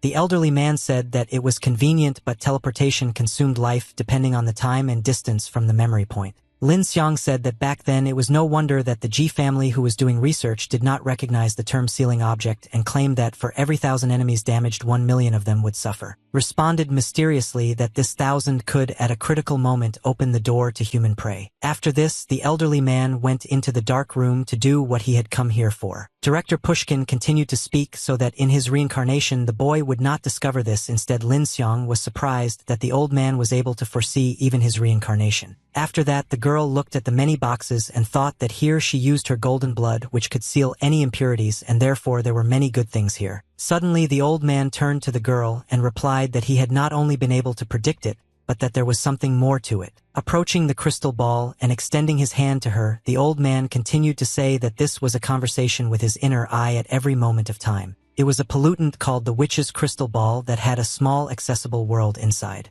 It could show a scene from the prophecies at random. The old man said that when he poured his energy inside this ball, turned into a space for communication between itself. Lin Xiang began to get nervous because she didn't understand why the director was telling her his biggest secret, and assumed that he was going to get rid of her. Suddenly the dark room was illuminated by a bright light that emanated from the crystal ball and absorbed the girl and director Pushkin into itself. The old man asked his companion to follow him. Lin Xiang soon found herself in a bright room and continued to say that if the old man wanted to fight her, then she was ready and was not going to give up easily. Looking around, the girl saw several versions of Director Pushkin, who calmed her down and told her that she was an important part of his plan. The old man also stated that today he would become a god and put an end to the era of polluters. Lin Xiang was still shocked by what was happening, causing her entire body to tremble violently, and she herself was unable to formulate her thoughts. Then one of the versions of Director Pushkin turned around and, looking at the open coffins, suggested getting down to business. Lin Xiang's shock immediately turned into great surprise as she realized what kind of coffins they were. In one of them lay the lifeless body of Bai Xing, from which all the internal organs had been pulled out, and his severed right hand lay neatly nearby. In the other coffin everything was the same, but besides everything else the main character was missing his left arm. Lin Xiang, seeing all this, was very scared because she did not understand what all this meant. Looking into one of the director's coffins, Pushkin said that this was Bai Xing's past. Another version of the old man looked into the next coffin and said that it was the future of the main character. The third coffin was empty. Another version of Director Pushkin explained that they only had to seal the real Bai Xing. Lin Xiang was still surprised and did not understand how the old man managed to do all this, thinking that it was simply unbelievable. The girl also asked how the director could be sure that it was really the corpse of the main character and not a disguised polluter. Director Pushkin replied that the rules of polluting creatures were above all laws, and if the rule stated that something was, then it really was. He then gave the example of a level S pollution zone called the Lost Village. A level S seeker tried to seal this zone and climbed inside, but lost his human identity. Now this seeker was a cat with a human appearance, and even his chromosomes had changed. The director continued to say that if the rule stated that the seeker was no longer human, then he was no longer human, and if the rule stated that the earth did not exist, then the earth ceased to exist. These words made Lin Xiang very nervous and worried because she realized that in this case humanity could disappear at any time. Unexpectedly, Director Pushkin began to concentrate energy in his hand, saying along the way that this moment was a turning point in human destiny. At that very moment, a dirty object called Catching the Moon in a Well appeared in the room, looking into which one could with equal probability see the scene that one most and least wanted to see. One of the versions is that the director with a scalpel in his hands approached the well in the hope of seeing there what he wanted most of all, namely Bai Xing's current actions. At this time, another version of Director Pushkin advised Lin Xiang to move away so that her shadow would not be reflected in the well. The surprised girl immediately obeyed. As the director wanted, he saw the main character in the well who was currently in the pollution zone and talking to Jin Jiwei. The old man then turned to Lin Xiang and said that he would now pull out the protagonist's entrails and right hand from the well, and therefore the girl should prepare golden blood for sealing. The next moment, the old man swiped a sharp scalpel across the water, intending to take Bai Xing's right arm first. At that very moment, the main character felt a sharp pain and splashes of his blood began to fly around. The guy clearly felt that they were trying to cut off his hand. Soon Director Pushkin pulled all of Bai Xing's internal organs out of the well. One of the versions of the director loudly said that after everything was pulled out of the well, it was necessary to pay a price which was an equal amount of blood. After that, the old man gave the command to Lin Xiang. The girl understood everything and concentrated the energy in her hands, swung sharply simultaneously, informing that she was already ready. After that, the girl threw the golden blood directly into Bai Xing's cut-out internal organs that one version of the director was holding in his hands. After that, the old man put the internal organs in the coffin, regretting that in the future the main character would receive reincarnation from Suez, but he was able to stop this regression in time and implant the guy's memories into his real self. The old man then suggested that if the main character now had no opportunity to resurrect, then he would not be able to awaken his abilities and then capture the golden bull. At this time, the exhausted Bai Xing was unable to stay on his feet and fell overboard. Jin Jiwei was very scared when she saw all this. Director Pushkin continued to say that in the protagonist's past, he sealed a pollutant called Cyclic Day. In the future, the guy defended a pollutant called Auto Division. The old man continued to say that in the present time, the golden bull had already taken over Bai Xing's body. After this, the old man said that in the legends of ancient mankind, there was a god named Tai Chu. He united the past, present, and future and wore a Vajra bracelet that could reset time. The Golden Bull rule allowed for the infinite growth of the contamination zone.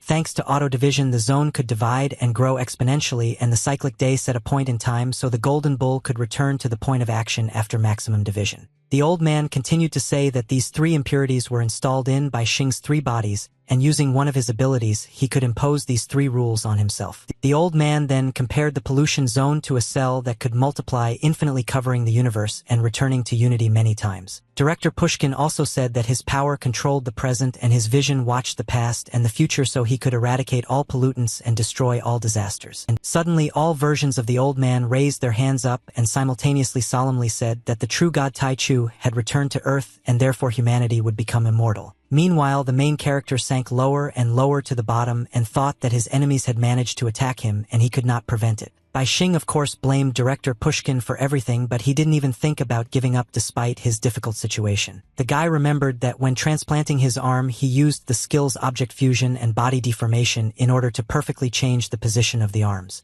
Then he thought that the director's predictions were not omnipotent. The main character also thought that his organs could not recover and his ability to regenerate was lost, so he felt dizzy and assumed that he was already dying. That's why the guy activated the ability to control the element of water and created a water knife in order to borrow the internal organs of one of the sleeping whales. The next moment, the protagonist attacked the huge animal with one blow, leaving him with a fatal cut. After this, Bai Xing, with the last of his strength, took out the whale's huge heart from its body in order to use it for his own needs. To do this, the main character needed to compress the heart to a suitable size as quickly as possible using 10,000 units of energy. When everything was ready, Bai Xing inserted the shrunken whale heart into his chest and used the ability object fusion, causing bright rays of light to scatter around. Soon this color faded, but the satisfied grin of the main character indicated that everything went well. Bai Xing was very happy that he managed to survive, and therefore, with a crazy smile on his face, he promised to get even with Director Pushkin for everything. Next, the main character needed a few more of the whale's internal organs, but before that he squeezed them. After that, the guy began to put all the organs inside himself simultaneously using the skills of extreme control, regeneration, healing magic, and of course object binding. Soon everything was ready and the huge cut that ran along his entire body began to quickly heal. The guy was pleased with the result and believed that the organs that director Pushkin took from him could not be restored so easily, unlike the organs of the whale that saved his life and were even more functional.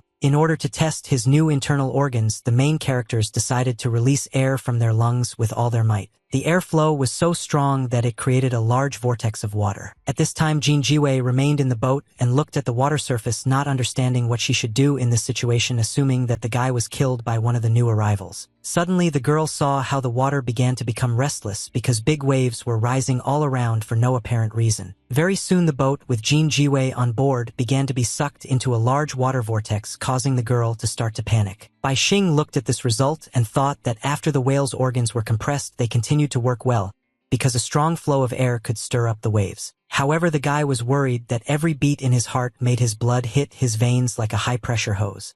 This was a sure sign of hypertension. The main character understood that if it were not for the skills of extreme survival and adaptive strengthening of the body, he would have died at the moment of the heart transplant, so he thanked those people from whom he took these abilities. Still, the guy thought that he needed to solve the problem with hypertension as quickly as possible and counterattack, because he was sure that Director Pushkin did not know that he had survived and was not keeping an eye on him. In addition, the main character still had only one arm. He needed to find ways to replace the lost limb, so he quickly swam to the surface of the water. Very soon, Bai Xing gained such high speed that he not only rose to the surface but also suddenly jumped out of the water, which frightened Jin Jiwei. After this, the main character confidently and with a crash landed right on the boat, almost breaking it. The girl saw that Bai Xing was trembling, so she asked if he was okay and what had happened to him. The guy explained that with the huge amount of blood flow, his endurance and strength had improved greatly, but simple movements caused him to tear muscles due to the extreme effort. In order to correct this situation, the main character used the ability of regeneration and strengthened the adaptation of his body. Still, the guy thought that now, if he meets Director Pushkin face to face, then perhaps he will be able to hit him and rip his head off. After that, the guy suggested looking for other people here. Jin Jiwei was still worried and very nervous, while simultaneously saying that they might not be able to do it. The reason for this was that their wooden boat was sinking. Seeing this, Bai Xing felt that his new organs were too heavy for this vessel. Then the main character immediately drove into the water, saying along the way that he would swim on his own. Jin Jiwei could only watch in amazement as her new acquaintance could now jump great distances with ease. It turned out that Bai Xing had jumped so far not on purpose, but because he could not yet control his strength well. The guy thought that although his nervous system was working properly, the engine was in extreme exhaustion. The main character then thought that his body was not easy to adapt unless he acquired the appropriate skills, so he decided to use his water control abilities to move for now. After that, Bai Xing emerged from the water and turned to the girl and asked her to point him in the right direction, and also tell him the rule of this zone, which she did not have time to explain. But instead, Jin Jiwei only cautiously asked what the protagonist had been doing underwater not long ago. The guy honestly answered that he killed a whale and put its internal organs inside himself, after which he asked if there was any problem with that. Hearing this, Jin Jiwei immediately became very worried and began to say that this was the end for the guy because people who outdid the whales became one of them. Bai Xing also began to get nervous and wondered if some of those whales sleeping deep underwater were once ordinary people. Jin Jiwei replied that only one of these whales was real and all the others were transformed humans. At this time, Director Pushkin and Lin Xiang were still in the pollution zone called the Witch's Glass Ball. Very soon, the girl reported that the sealing was completed. As a result, all of Bai Xing's internal organs and right hand turned golden and glowed with bright light. Lin Xiang then asked if the old man still needed her, and added that she was very tired and needed a paid rest. To this, Director Pushkin only asked his subordinate to step aside because now she would be able to witness the birth of the true god. Suddenly, the old man pulled out a wooden stick from his sleeve and explained that it had only one function, namely to force targets to obey an order for a few seconds, but that was enough. All versions of Director Pushkin simultaneously pointed their wands at the coffins containing Bai Xing's bodies and internal organs, and ordered him to pass on the rules he had received from the polluter. At that very moment, the same glowing sphere appeared in the main character's lifeless hand. She understood everything above, and Bai Xing's hand moved as if it were alive. The same thing happened in the other coffin. After that, the sphere went to Director Pushkin, who was wearing a robe and entered right inside his head. The same thing happened to an elderly man who was dressed in a surgical gown. Having absorbed the Director's sphere, Pushkin realized that he could now feel the rule of the Oneidas cycle, due to which the point in time would be restarted infinitely. The second version of the old man was able to master autotasis, and now his body was waiting for movement. Although he was not infected because of the rule, he could not stop. At this time, the third version of Director Pushkin stood in front of the coffin with the internal organs of the main character and was very puzzled by something. Soon the other old men approached him and asked him to make it so that the three rules would immediately limit each other. Suddenly, Director Pushkin said that he had miscalculated. Lin Xiang was surprised by this but did not understand what the problem was. After this, the old man grabbed his subordinate and ordered her to leave immediately.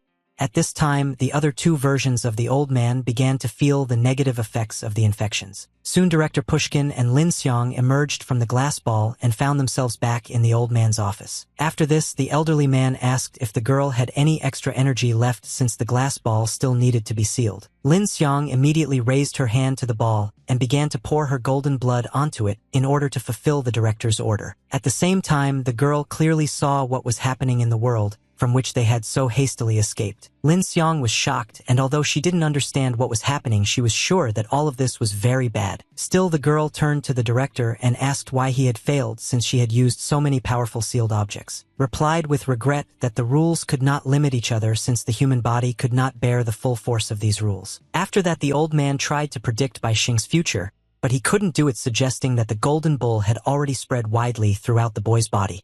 In any case, he couldn't restore this piece of the contaminant puzzle. Seeing that the old man was simply leaving, Lin Xiang assumed that he had given up, after which she asked with displeasure where her reward was. Director Pushkin laughed at this and said that at countless points in time he had already failed countless times. Finally, the old man said that even if he fails at this moment, there will still be another eye who will someday continue to move forward. In the middle of the room lay human eyes, someone's voice asking if he had made a mistake. The iris of this eye was covered with mysterious patterns, indicating that it was an unusual organ of vision.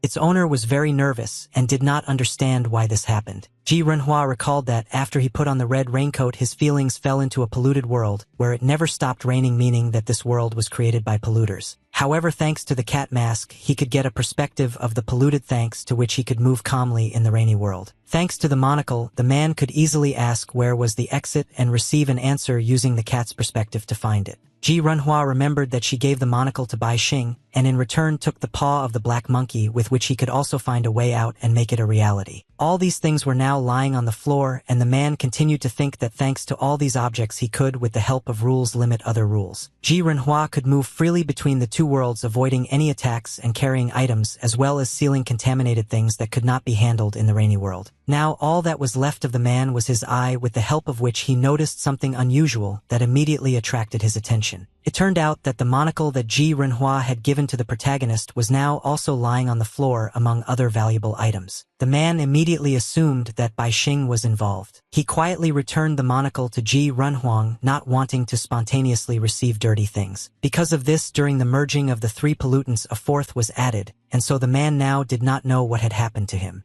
Ji Renhua decided to look into this matter. It turned out that the man was already dead, and all that was left of him was his consciousness, which would soon be assimilated by the polluters, becoming a conscious polluter. This prospect did not please Ji Renhua at all, because he would still have human thoughts, but he would no longer be human and therefore would certainly do many evil deeds. The eye immediately quickly went somewhere, thinking along the way that he had to destroy himself before this happened, so as not to put his daughter at risk. Suddenly, some strange energy similar to a red liquid began to envelop the eye. Ji Renhua assumed that these were the exits from the zone. Suddenly, this energy scattered to the sides, and the man saw something very strange below that he could not pass by. He saw the lifeless body of his younger brother Ji Renmei on the floor, with a frightened Ji Liming sitting next to him. The old man immediately began to scream nervously, not understanding what had happened here, and saying that it was not he who had done it. Chun Kuan asked the old man to be quiet and said that he knew it wasn't him. Sun Miaozi guessed that it was an attack by a polluter, so they all had to be careful. Seeing all this, Ji Renhua remembered that the rule of the black monkey's paw was that when you make a wish, it will come true. The price for this was the life of your closest relative. It turned out that the closest relative who paid this price was the man's younger brother, who wanted to see if he could control all the pollutants in his body at the same time. Ji Renhua decided to find out what would happen if he had no relatives. In that case, the black monkey's paw would be randomly replaced with another condition such as the same surname or the same gender. The man expected this and thought that those who controlled the rules were probably killed by these rules and only polluters could freely use them. Meanwhile, Chen Kuan guessed that Ji Renmei had been killed by the fatal attack and they had a chance to win. Ji Liming immediately asked the guy to never underestimate Ji Renhua because he was the most talented in the Ji family. Suddenly, Sun Miaozi attacked the old man with a powerful kick enhanced by her ability and ordered the old man to be quiet. After that, the girl assumed that Ji Renhua used some dirty things with a high price because he had not attacked for a long time, which meant there must have been many conditions. At this time, Ji Liming was indignant because the girl attacked him and also thought that his brothers had suddenly died and therefore he as the eldest had to lead the family. Then the old man thought that the people who were now next to him were not so simple. For example, Chen Kuan had skills in zoology and had already tamed many wild animals. Therefore, the old man was curious about how his younger brother Ji Renhua would fight against the polluters that Chen Kuan controlled. Ji Liming didn't like the fact that his younger brother separated from the main business and bought this building to set up a research institute instead of using the profits to rebuild the Ji family. Meanwhile, Chen Kuan looked around and said that it was not in their interests to fight in this unfamiliar place.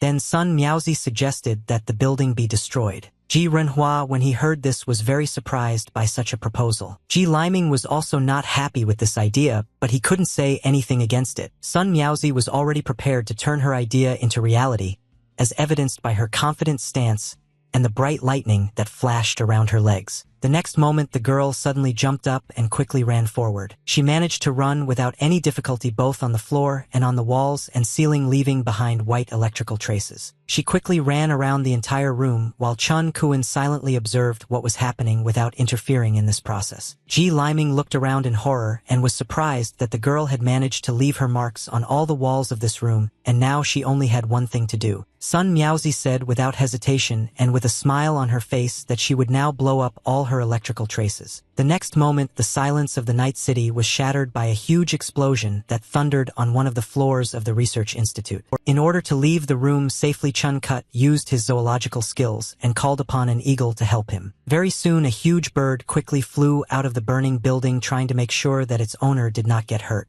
It turned out that Chun Kut took Sun Miaozi with him, so as not to leave her in a dangerous place. The boy looked at the destroyed building and was surprised that the old man was still alive despite the explosion and the spreading fire. It turned out that Ji Liming had managed to summon a huge snake, which he ordered to take him away from here. Looking back, the old man said goodbye to his brother Ji Renhuang with a smile on his face and thought that all he could do now was calmly wait for the inheritance. At the same time, Chin Kut was sure there that the man could not die so easily, and therefore it was necessary to wait until he came out into the street. Suddenly, the guy saw something that made him instantly shut up and open his eyes wide in extreme shock. Chun Kut and Sun Miaozi looked around in confusion and could not believe that what was happening was real, because they were in the very room that should have already been destroyed. The girl immediately assumed that time had been reset, but when she looked at the clock, she saw that the hands continued to move as usual. Chun Kut did not understand how this could happen, because the pollutant associated with the weather could not control a person, because he simply did not have such abilities. At this time, Ji Renhua thought that the abilities of pollutants were simply terrifying, and therefore his conscience would not allow him to use the rules too much. The man came up to think that in order to prevent the infected things from the upper floor from being released due to the explosion, he asked the black monkey's paw to limit the range of the explosion. The man's wish came true very quickly, and instead of an explosion and destruction of the building, only the illusion of all this was created. Now this rule will exist indefinitely, and even Ji Renhua himself will not be able to overcome it. The man looked at the uninvited guests and decided that the information gap between them had already arisen, so from that moment on he did not need to use pollutants. Ji Renhua firmly decided that he would use his human wisdom to resolve the situation. Finding himself in a difficult situation, Chen Kuan turned to Sun Miaozi and asked whether they would continue to fight to complete the task or simply run away. The girl thought that their enemy was very strong, so first they needed to ask the other side about it, and for this she was already looking for the right number in the phone. Soon a voice was heard on the other end of the line asking if everything was okay. Sun Miaozi replied that they had not yet found their target and also reported that Ji Renmei had died. A mysterious girl sitting in some establishment informed her colleague that they successfully removed one target without much effort by sending him to a pollution zone called Whale's Dream. The girl continued saying that they had not yet found another target, which was Ji Jinghuang's daughter. Therefore, the girl suspected that Ji Renhua had set up some kind of deception by planting a double in Ji Yuexin's clothes, since the difference in their physiques was very large. The girl, whose name was Jian Yen, added that she had never killed or made innocent people fall in love, so she would continue to wait for the right target to appear. At this time, the girl named Xiaxing, who was sitting opposite, was clearly unhappy with this position and was very irritated. However, she could not stand it and began to loudly say that Jian Yen only sent people to the pollution zone, but there was no certainty that they actually died there. Jian Yen began to explain that if a person once fell into the whale's dream, he could no longer get out because there were no resources there. Soon the victim lost consciousness and turned into a whale. The girl continued to say that she regretted the death of her partner's sister, but she believed that the guy she sent to the zone was not necessarily the killer, so she needed to focus on the mission first. Xiaxing, with tears in her eyes, began to loudly ask why her sister had to die while their targets, who were definitely involved in this somehow, were still alive. Jian Yen realized that under such circumstances she would not be able to continue the conversation, so she wished her comrades to take care of themselves and be safe, and then ended the call. Ji Renhua continued to observe all this unnoticed. He heard that the uninvited guests wanted to destroy his family, so he needed to do something as soon as possible. The next moment, the flying eye was able to teleport to another room. Ji Renhua remembered that in order to prevent the leakage of certain pollutants, safety measures were installed during the construction of the building. Without wasting time, the eye began to jump across the keyboard in order to activate the iron wall that surrounded the entire building and lock his opponents inside. At that moment, Sun Miaozi and Chen Kuan heard a loud sound. Looking around, they saw that all the doors and windows began to close with an iron curtain. Ji Renhua watched all this from the computer monitors and thought that he did not expect that in the end this security measure would be used against people. The iron walls had already completely descended, leaving no way out. The man believed that the uninvited guests would definitely not be able to overcome this blockade. Chen Kuan assumed that this was Ji Renhuang's reaction to the fact that his daughter was mentioned in the conversation, so it was obvious that the man was watching them from somewhere. Sun Miaozi was sure that if they didn't escape immediately, they wouldn't be able to do so later, so she used her white electric sword skill again and began to run quickly around the room. From the bright white marks, it was clear that the girl had concentrated her attention mainly on the ceiling of the room in which they were locked. Chen Kuan praised his comrade for her resourcefulness and supported her idea of blowing up the ceiling in order to then climb into the control room on the top floor. Sun Miaozi, having retreated to a safe distance, irreplaceably used her skill and warned that an explosion was about to occur. Explosion echoed throughout the room and the ceiling began to crumble into pieces. Meanwhile, Chen Kuan had already summoned an animal that was best suited to climb to the top floor. The guy and his partner sat astride a huge mountain goat which was able to easily climb up the ceiling debris to the top floor. A pleased Chen Kuan told the girl that they only had a couple of floors left to go, so she should hold on tighter. Ji Renhua saw all this perfectly thanks to the surveillance cameras and thought that it would not be so easy for uninvited guests to get to him. The man knew he couldn't release the contaminants that were in the cabinets, but he still had many tools he could use. By knocking over a small box from the table, Ji Renhua freed the very same octopus that could occupy almost all the space in which it was located. The octopus immediately began to crawl out of the cramped box and along the way began to increase in size. Another explosion sounded very close to Ji Renhua's office, destroying the floor. Chen Kuan realized that they were already on the right floor, so he ordered his 3 wolves to move forward. The guy's enthusiasm quickly disappeared when he saw what was right in front of him.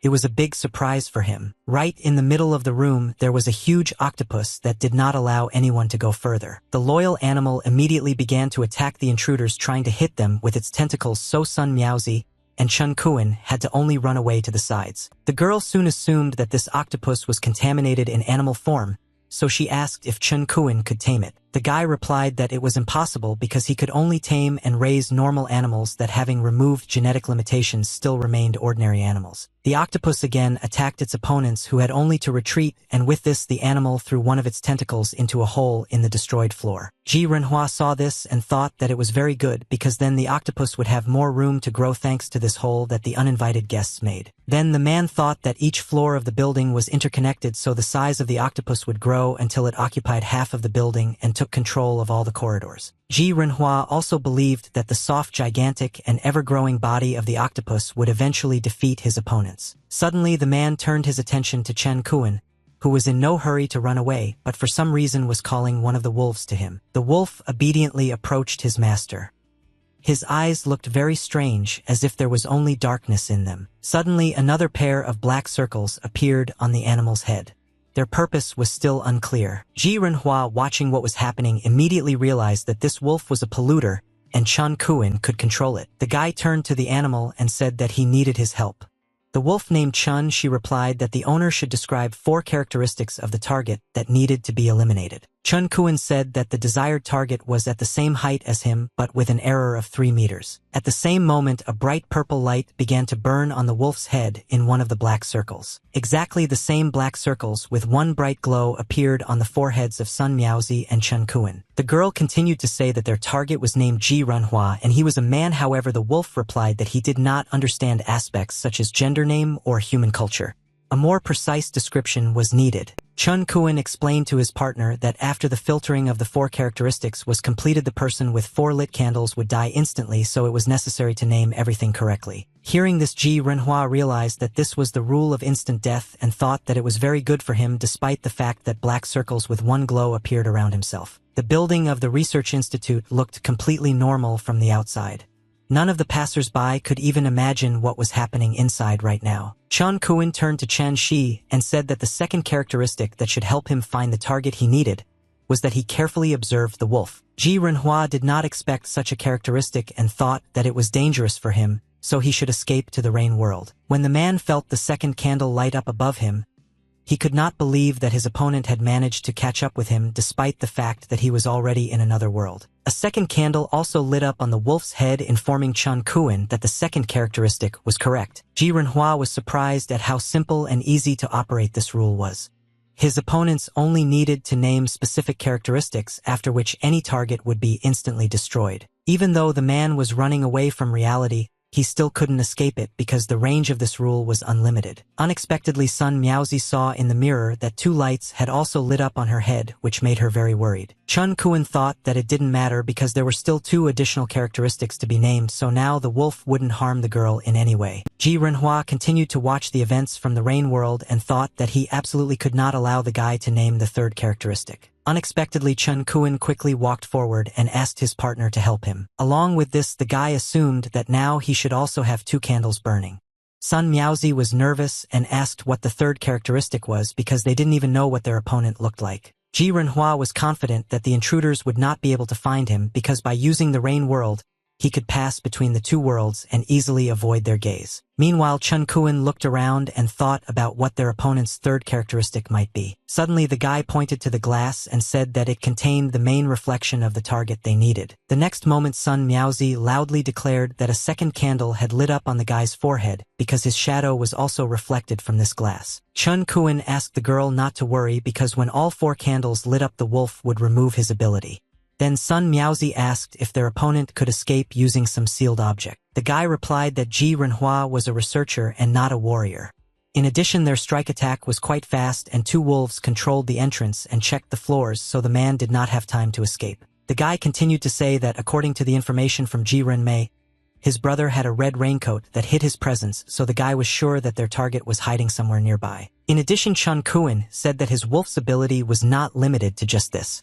After that, the guy turned to his pet and asked how many targets were on this floor. The wolf began his tribute and eventually declared that there were as many as 5 targets on this floor. Sun Miaozi began to think that there were she and the guy 2 wolves and possibly an octopus, although this seemed strange to her. Chun Kuin replied that the wolf could not take. Then the guy warned that just in case he would say 2 characteristics at the same time, so the girl should quickly attack the target to kill it instantly. After that, he thought that he had laid out the rules specifically so that his opponent would hear everything and counterattack, revealing his weak points and other information, but no action followed. Still, Chun Kuin decided not to lose his composure and first think about the 2 remaining characteristics that would not harm him and his partner, but the guy had no options. Then Chun Kuin looked at the octopus, thinking that perhaps it was also hiding some clues that would help him find out 2 more characteristics. By this time, Ji Renhua already had 3 candles burning.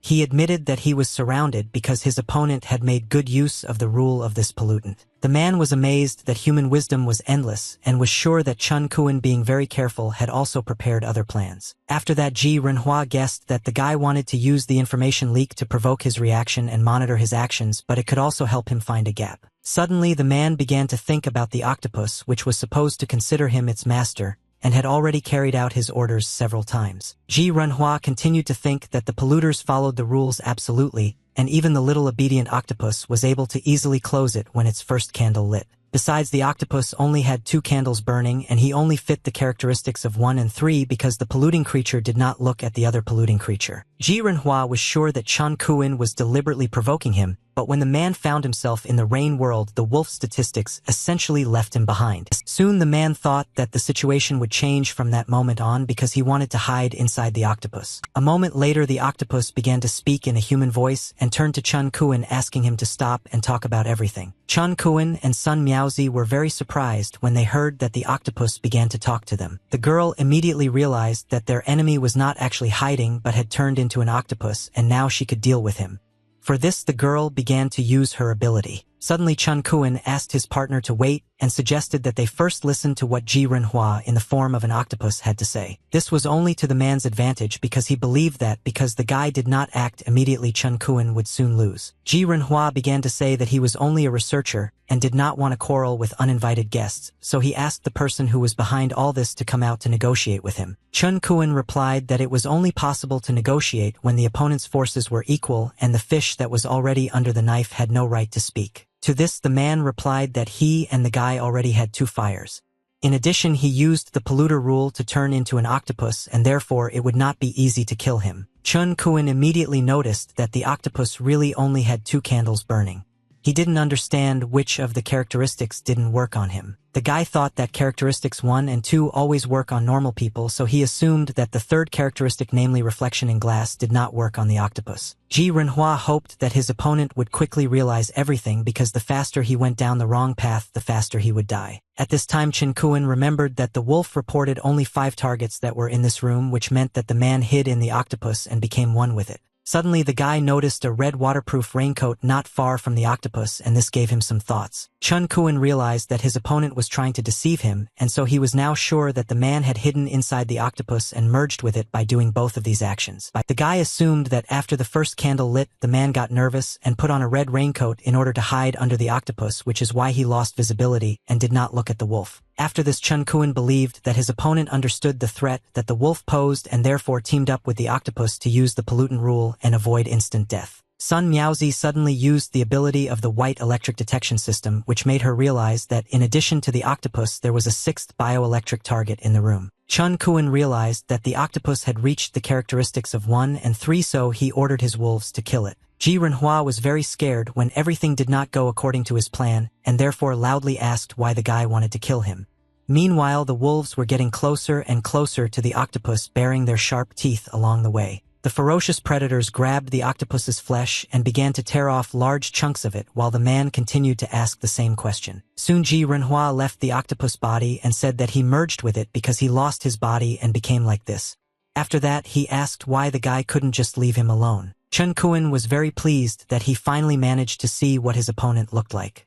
The guy tried to catch the flying eye, but it escaped. Ji Renhua kept running away and saying that he had a lot of polluting creatures and he knew all their rules, so he could give them to the guy in exchange for his life. However, Chen Kuan only wanted one thing and was confident that his target would not be able to escape. Suddenly, Ji Renhua saw the cabinets and decided to head towards them to hide in one of the drawers. Along the way, this man decided that he had to run away into the world of rain in order to escape from his pursuer. A moment later, right before Sun Miaozi and Chen Kuan's eyes, the flying eye simply disappeared, leaving behind only a lump of mucus on the drawer handle. The guy assumed that his opponent had somehow managed to get inside the closet, so he was already about to open the door. Gently pulling the handle, Chen Kuan realized that this cabinet was closed. After that, the guy sincerely smiled and froze in place, and Ji Renhua thought that he had won. Pleased, Sun Miaozi approached her comrade and asked if he had managed to catch Ji Renhuang. Surprisingly, Chen Kuan didn't respond to this, and even without moving at all, continued to hold onto the handle of the locker,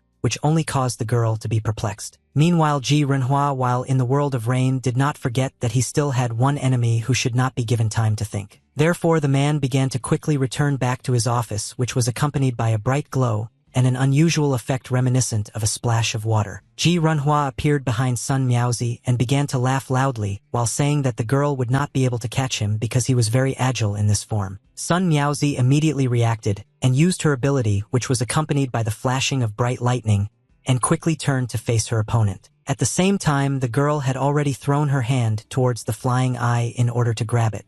Ji Renhuang was surprised by Sun Miaozi's speed. After this, the man began to egg the girl on, saying that if she was confident in herself, she should have found him inside the closet. The next moment, the flying eye disappeared again, almost falling into the hands of Sun Miaozi, who immediately grabbed the handle of the cabinet in order to open it. Immediately after this, the girl felt a strange feeling which caused her to instantly freeze in place. When the danger passed, Ji Renhua returned to his office from the rain world and looked at his enemies, hoping that they were already dead. After examining the girl more closely, Ji Renhua assumed that she was still alive, but her consciousness had been erased. Then the man thought that these people could not fight the rule that made the cabinet a polluting factor, and now it could not be opened. Ji Renhua continued to think that when his enemies first tried to demolish the building, the cabinet made them experience an illusion, and so they abandoned the idea. Right now, Sun Miaozi and Chen Kuan had a strong desire to open the cabinet, so he directly prevented them from even thinking about the idea by erasing their consciousness. Ji Renhua was glad that this dangerous situation had passed and decided that he would first collect everything that was left of the octopus so that it would not continue to grow. The man knew well that pollutants did not die even if they were ground into powder, and even in this form they could continue to carry out their rules. Next, Ji Renhua thought about his dear daughter.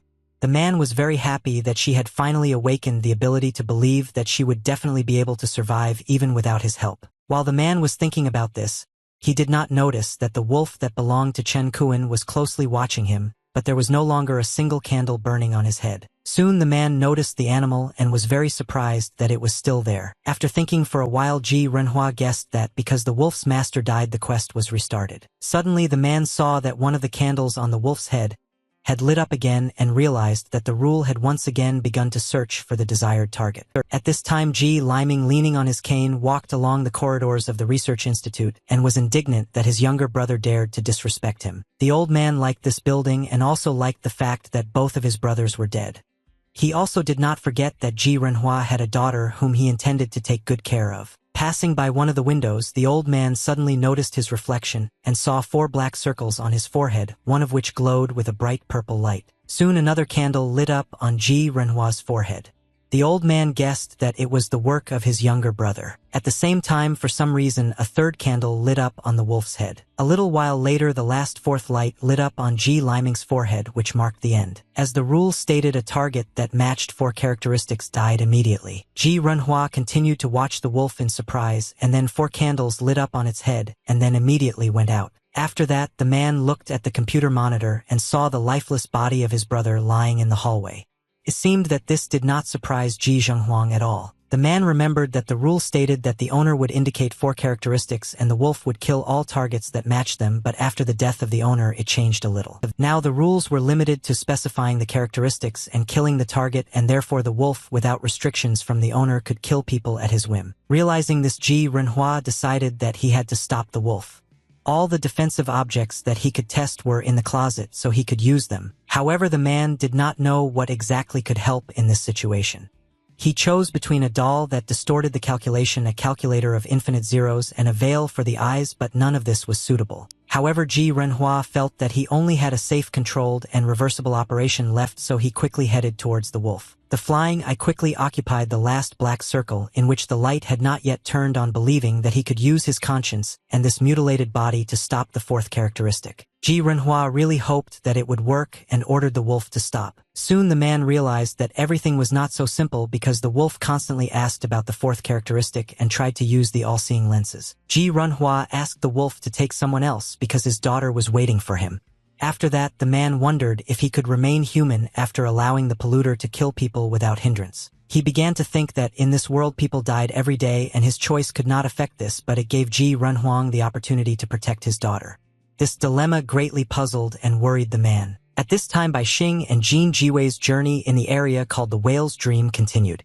Suddenly, the girl confidently declared that they had almost arrived at the destination. Jin Jiwei drew her companion's attention to the large ship that was sailing on the sea. The protagonist immediately began to peer into the distance. The girl then said that the Kong family had at their disposal a seeker whose ability was a contract with the ship.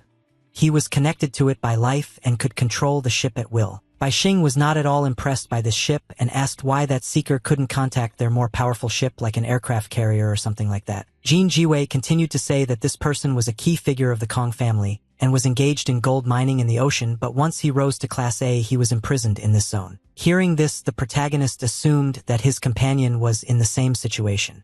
The girl confirmed this by saying that she had just been promoted to vice president of the Quan Chamber of Commerce. Suddenly, the guy interrupted her and said that he was not interested in listening to boring stories about internal human struggles and asked to tell her about powerful people instead. The girl said that in addition to Kong Hao with his ability to contact the ship, there were several other dangerous people with a high level on board, and there were also unknown people in the cabins who had not left there for many years. The ship itself was located right in the center of the whale sleep zone, where there were a large number of whales underwater as well as a lot of resources and the ability to control new arrivals. The girl then said that after she arrived here and had used up all her resources, she was given a small boat so that she could go in search of food.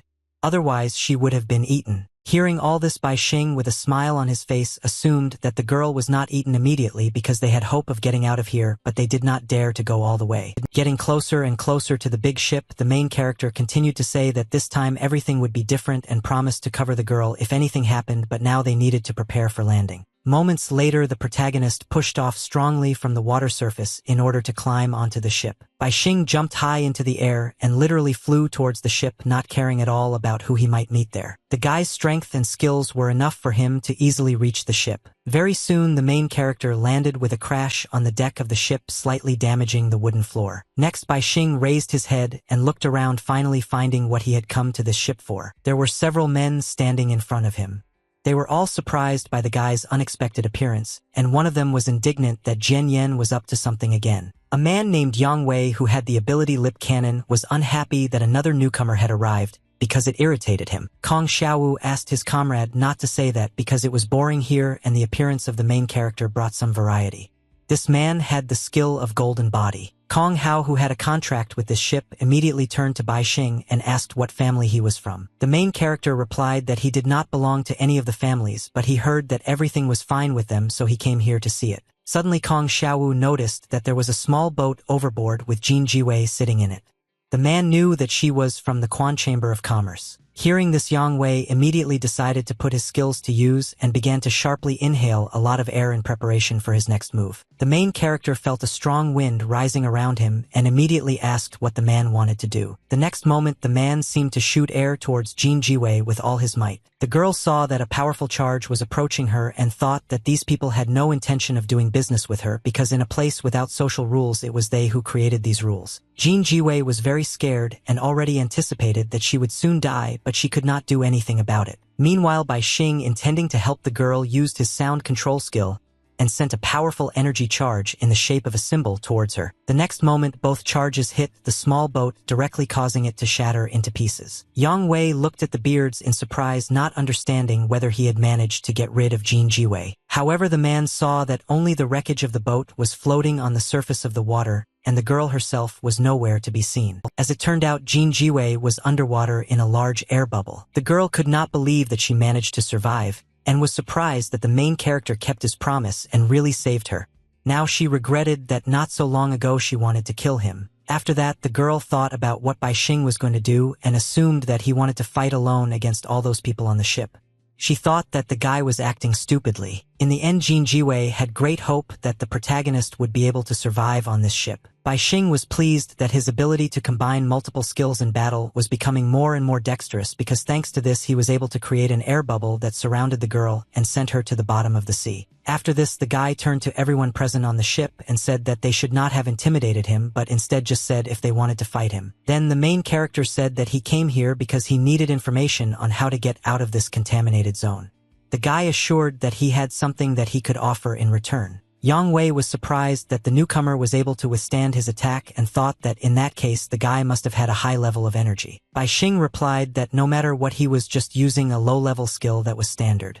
The guy then hoped that Yang Wei's skill would soon belong to him. The man replied that no matter how modest the protagonist was, he would not be able to hide the fact that the skill's power depended on the user, and therefore even a low-level ability could destroy an SS-class skill. To this Bai Xing replied with a sly smile that he understood the man's point of view, but his words were also true. Unexpectedly, Kong Xiaowu praised the guy for his ability to obtain information and said that now he had to make a choice.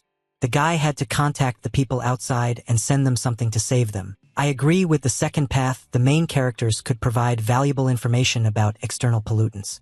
He also had a third path, namely to become food. Bai Xing was not satisfied with any of these options, so he wondered if there really wasn't a way to simply cooperate with the men so that they could all be saved. The men laughed at this and said that the protagonist did not know Captain Zhonglu and how wonderful his skill called Gift of Life was. After that, Kong Xiaowu drew Bai Xing's attention to the item in his hand and told him that after receiving life, the ordinary branch was able to become renewable and suitable for food. Yang Wei also said that initially he had a regular baguette, but after using the Gift of Life skill, it acquired the ability to recover and tasted like meat. Kong Hao also decided to show off his favorite treat, which was a human hand. The man said that he liked the way it was chewed. After that, Kong Xiaowu laughed at the guy for hoping to get a frame status here and thought he was too naive. Bai Xing, without losing his composure, replied that he understood that in a place where people ate other people, it was impossible to reason rationally and therefore asked not to eat him. Yang Wei was pleased with this answer, thinking that the youth should be reasonable and obedient. Kong Xiaowu thought that the boy was wise to understand the situation and assumed that he wanted to contact his elders. Suddenly, the protagonist's eyes lit up with furious rage, and his lips dissolved into a sly smile. Along the way, the guy loudly declared that he wanted to eat everyone on this ship. The next moment, Bai Xing quickly walked towards Kong Xiaowu with his hand already clenched into a fist to attack him. The man saw this clearly, but he didn't have time to do anything. So a moment later, the guy's powerful blow hit his jaw. Kong Xiaowu was immediately thrown far back, and the only thing he could do was be surprised at how much power the main character possessed. Yang Wei took all this with a crazy smile on his face because he understood that Bai Xing decided to resist, which meant he wanted to become their food. The main character, not at all afraid, confidently answered that his enemies outside were waiting for his revenge, so he wanted to save his strength and peacefully take the man's skills, but now everything will be different. At the same time, the guy was thinking about the fact that for some time now the words about him being a whale have been resonating incessantly in his head.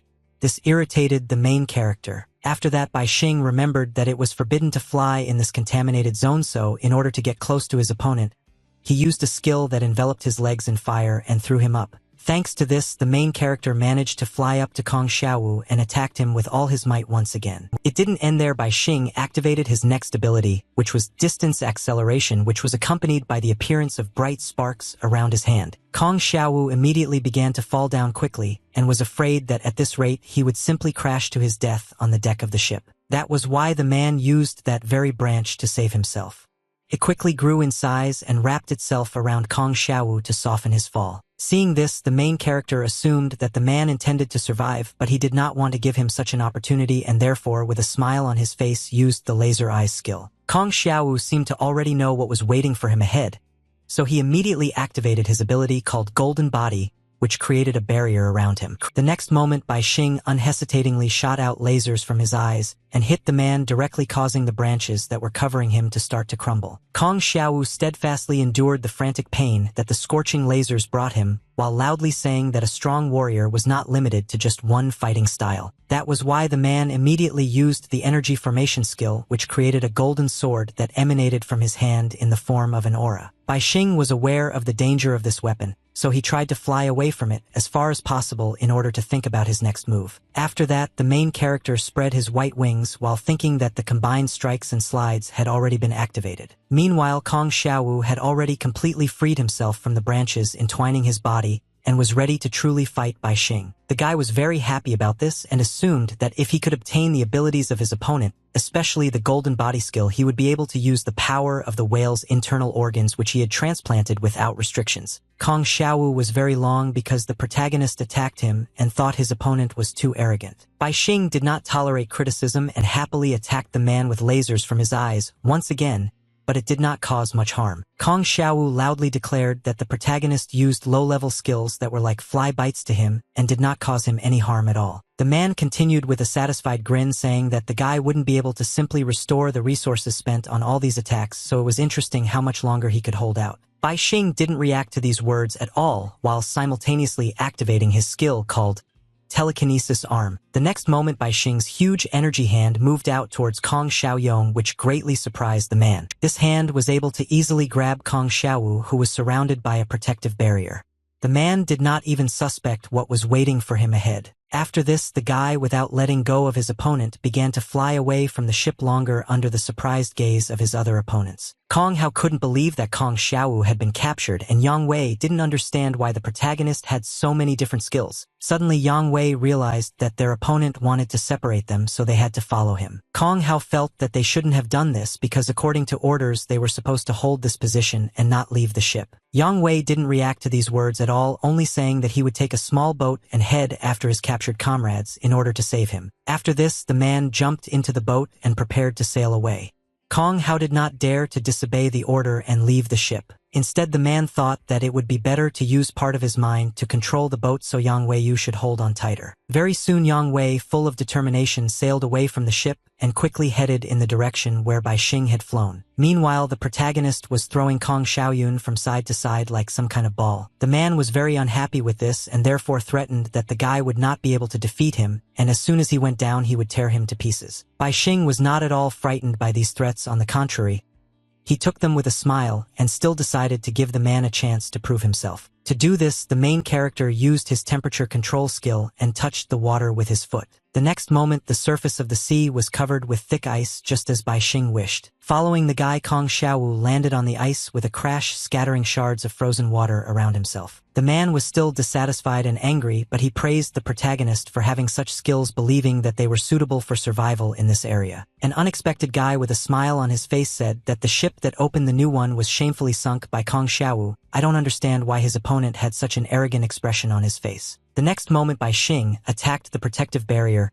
A man who made a loud sound of impact spread throughout the area, but the barrier was not damaged at all. Kong Xiaowu started laughing loudly because the protagonist was trying to break his protective shield with his weak body, thinking that it was completely impossible. Bai Xing admitted that the man was right and therefore immediately used another skill that turned his hand into a huge stone block. In addition, the main character strengthened it with his consolidation skill, due to which the stone hand significantly increased in size. Now Bai Xing was ready to try attacking Kong Xiaoyong's defensive barriers once more, so without wasting any time he swung his huge stone circle. Soon a loud impact sound was heard throughout the area, indicating that the protagonist's attack had achieved its goal, leaving many cracks on the barrier. Kong Xiaowu saw these cracks and was amazed at how much power his opponent had.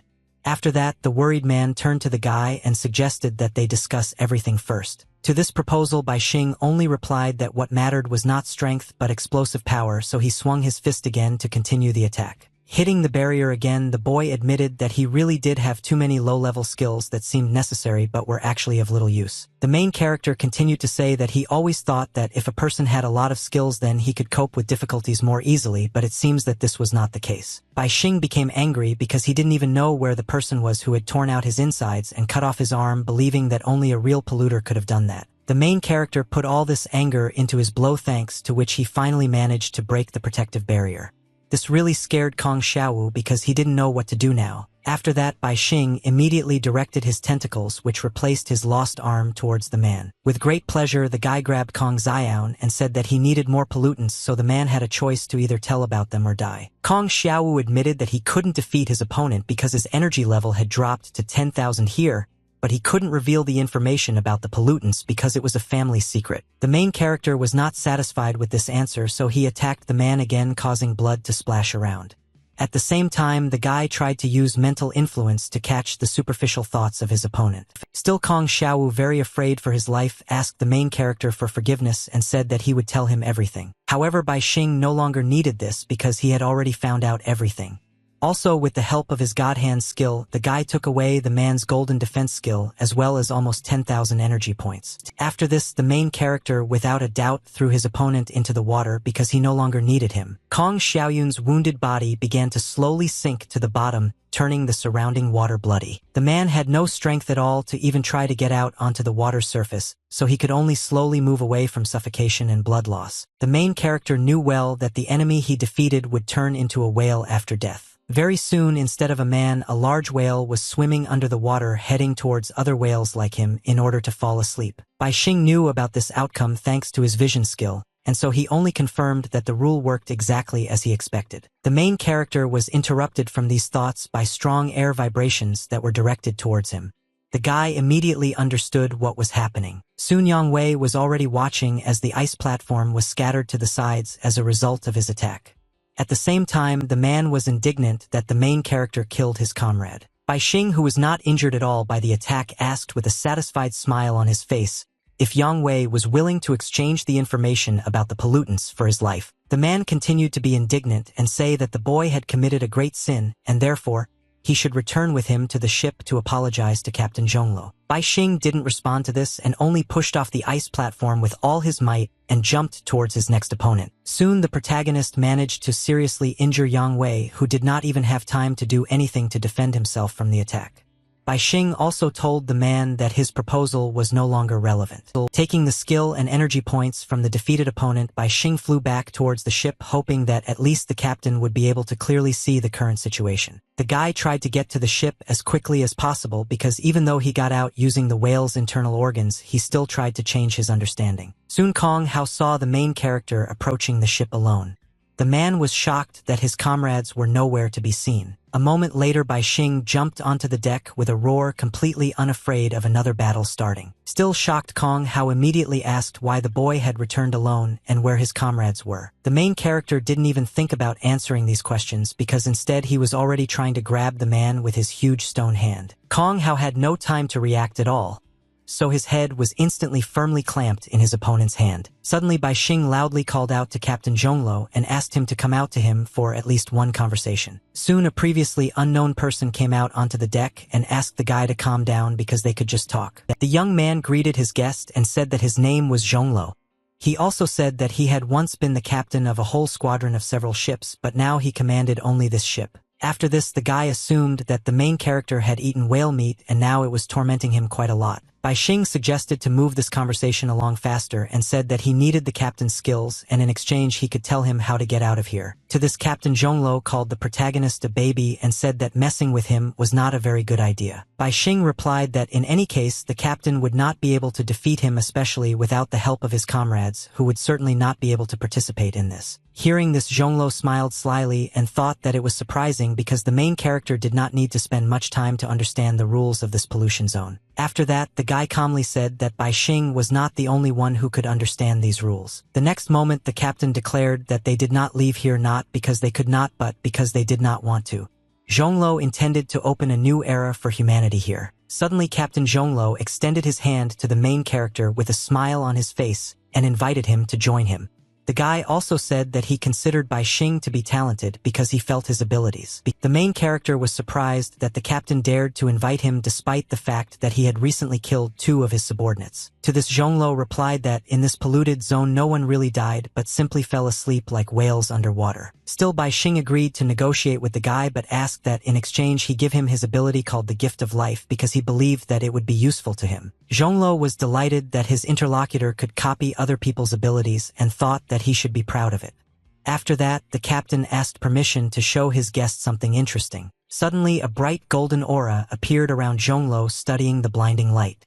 The fact was that he had somehow used the golden defense skill. The main character was very surprised by this and did not understand how this was possible because this skill belonged to one of his already defeated opponents. The performance didn't end there. Zhonglo's eyes also began to exude a bright color as he used a skill called Glittering Eyes, which was an extension of the laser beam skill. The bright light that emanated from the captain forced the main character to close his eyes and turn away. The guy thought that all this was very strange and bad. After that, Zhonglo used another skill that Bai Xing was already familiar with, thanks to which a powerful stream of air flew straight at the main character. In order to avoid the blow, the guy quickly used the golden defense skill, which enveloped the main character's body in a protective barrier. Despite this, the blow from the airflow was so strong that it threw Bai Xing overboard the ship. The captain did not finish demonstrating his skills and used a skill called Iron Palm Cage, which allowed him to create a huge hand using energy. With this hand, Zhonglo quickly grabbed the main character, preventing him from falling into the water. Bai Bai Xing continued to be surprised and did not understand how this was even possible. After this, the captain squeezed his guest tightly in his hand, demonstrating his strength to him, but suggested that they sit down and calmly talk about everything. Despite the hopeless situation, Bai Xing was not going to just stay there and used the body deformation skill. After this, the guy's body turned into a thick substance similar to mucus, which was able to easily slip out of the tenacious grip of a huge iron hand. It didn't end there because the main character still had to fight his offender, so he used the following skill called metal deformation. At that very moment, a whole pile of metal formed in Bai Xing's hands, which gradually began to take the shape the guy needed. Soon a huge iron sword formed in the main character's hand, so he decided that it was now his turn to attack the captain. Then the guy used the skill Heavenly Weather, thanks to which everything around was covered in thick fog. Zhonglo just stood there and was surprised at how many abilities his guest had retained. Soon there was silence, and the fog, which had already covered almost the entire ship and the area around it, only added more and more ominousness to the current situation. Bai Xing deftly made his way through the unsightly clouds of steam and smiled as he prepared something unexpected for his opponent. However, Captain Zhonglo remained calm and raised his finger up and asked how the protagonist would respond to his next move. A moment later, the boy used a skill called lightning summoning, causing a small electrical charge to sparkle on the tip of his finger. After that, the captain sent a huge bolt of lightning straight towards the main character. Bai Xing saw this and thought that it was not good for him. The main character was very nervous because he understood that his iron sword had become a lightning rod that attracted this lightning to itself. In order to somehow avoid the lightning strike, the guy used the skill Electric Light, which summoned several mythical creatures. Bai Xing understood that the standard rank elves couldn't completely deal with the lightning that Zhonglo had attacked him with, so he needed to do something else. At this time, the captain asked if the main character was okay and asked him to continue the battle while advising him to call on his lightning. Instead, Bai Xing decided to use the metal deformation skill again, causing his huge iron sword to take on a completely different shape. Soon, the main character's weapon turned into several large shurikens, which with the help of telekinesis skill flew to where the guy needed. Bai Xing moved the iron objects away from himself because they had already attracted him, but she had recently summoned Zhonglo. After this, the main character pointed the electrically charged weapon straight at the captain, who was still standing in the same place. Zhonglo was not at all afraid of the approaching danger because he knew that he could rely on his other skill called dematerialization. Thanks to this ability, the captain's body became intangible, which is why sharp shurikens charged with electricity passed through him without causing any harm. After that, the guy continued to be surprised at how many skills were in the main character's arsenal. He was also interested in how Bai Xing managed to apply changes so quickly and easily combine all of his abilities. To this, the main character replied that he was now only concerned about the number and level of skills that the captain used against him. Then the guy decided that the fog that was flying around was useless, so he decided to disperse it. After this, the main character thought about how the captain managed to use many abilities and suggested that it was somehow connected with his gift of life skill. The guy also remembered that the skill Golden Shield and Open Barrel belonged to the people he had recently killed, so he assumed that Zhonglo received new skills when their owners died. In order to find confirmation of his assumption, the protagonist activated the mental examination skill and decided to follow Kong Hao, who had already come to his senses. The man thought that he shouldn't have expected anything else from the captain because Zhonglo could easily use his abilities. This was what was needed to open a new era. Bai Xing quickly stopped following Kong Hao because he thought that he was thinking nonsense and did not need such useless information. After that, the protagonist used his skill to contact Jin Jiwei and asked if she knew of any possessors of skills such as Iron Palm Cage, Lightning Summoning, and Dematerialization. The girl was at first surprised that she could hear the main character, but still answered that she knew these people and said that they had recently disappeared from 6 families. They were all A-level geniuses. Now everything became clear to the main character, so he believed that Captain Zhonglo used dirty methods in order to obtain new abilities. Then the guy thought about the fact that when he launched the shurikens, his ghostly beetles landed on the deck. The blows killed 2 insects, but the rest headed to the captain's cabin because the protagonist wanted to check if the other skill users were alive. Bai Xing then thought that if his guess was correct, then Captain Zhonglo could be considered a polluter who had many abilities thanks to the whale's dream rule. In the polluted zone called the whale's dream, there were several rules, the first of which was that damaging or killing a whale resulted in cognitive pollution requiring constant resistance. The second rule stated that losing consciousness or falling asleep made a person disappear from here, but this did not mean that he could get out of this place. Rather, he would end up even deeper in prison. I agree with the third rule. The rules were formed only on the basis of those concepts that the main whale perceived, therefore it was impossible to fly in this zone. Bai Xing believed that the fourth rule was the most important and was the key to escaping from this prison. The main character suggested that people could not awaken from the whale's sleep on their own, but only the whale itself could do this. Therefore, when the whale slept, it became a dream within a dream, and even if a person became infected and turned into a whale, he repeated this rule and could no longer wake up. However, even with these rules, Captain Zhonglo was able to find a loophole and manipulate them, so Bai Xing was very interested to know how he managed to do it. The ghostly beetle, which had already made its way into the captain's cabin, was supposed to help find the answer to this question. As the main character suspected the missing members of 6 large families were in the cabin and were sleeping but did not turn into whales, Bai Xing immediately began to think about what would happen if he put the sleeping people in his spaceship and left with them. The guy also thought that he should first exhaust the captain's abilities. Suddenly, the main character saw that Zhonglo for no reason raised his hand and moved it to the side. The guy did not understand what the captain was going to do. Kong Hao also watched this from the side and immediately recognized this technique, which made him simply delighted because he had not seen it for a long time. Then the man turned to the main character and told him not to even look because he wouldn't be able to learn it anyway, especially without a right hand. Bai Xing was angered by these words. Unexpectedly, Zhonglo suggested solving everything with this technique and promised that after he won, he would not treat the main character badly. Bai Xing refused this, saying that he would rather die than be fixed, after which he said that he wanted to see what made the captain so arrogant. Hearing this, Captain Zhonglo did not say a word and suddenly raised his hand high up, realizing that he could not come to any other agreement with the main character. Kong Hao continued to speak admiringly about how this was the strongest ability among the A ranks. With a smile on his face, Zhonglo seemed to be reaching out to the higher powers and asking them to rent him a divine sword. At that very moment, a very powerful weapon appeared in the captain's hands.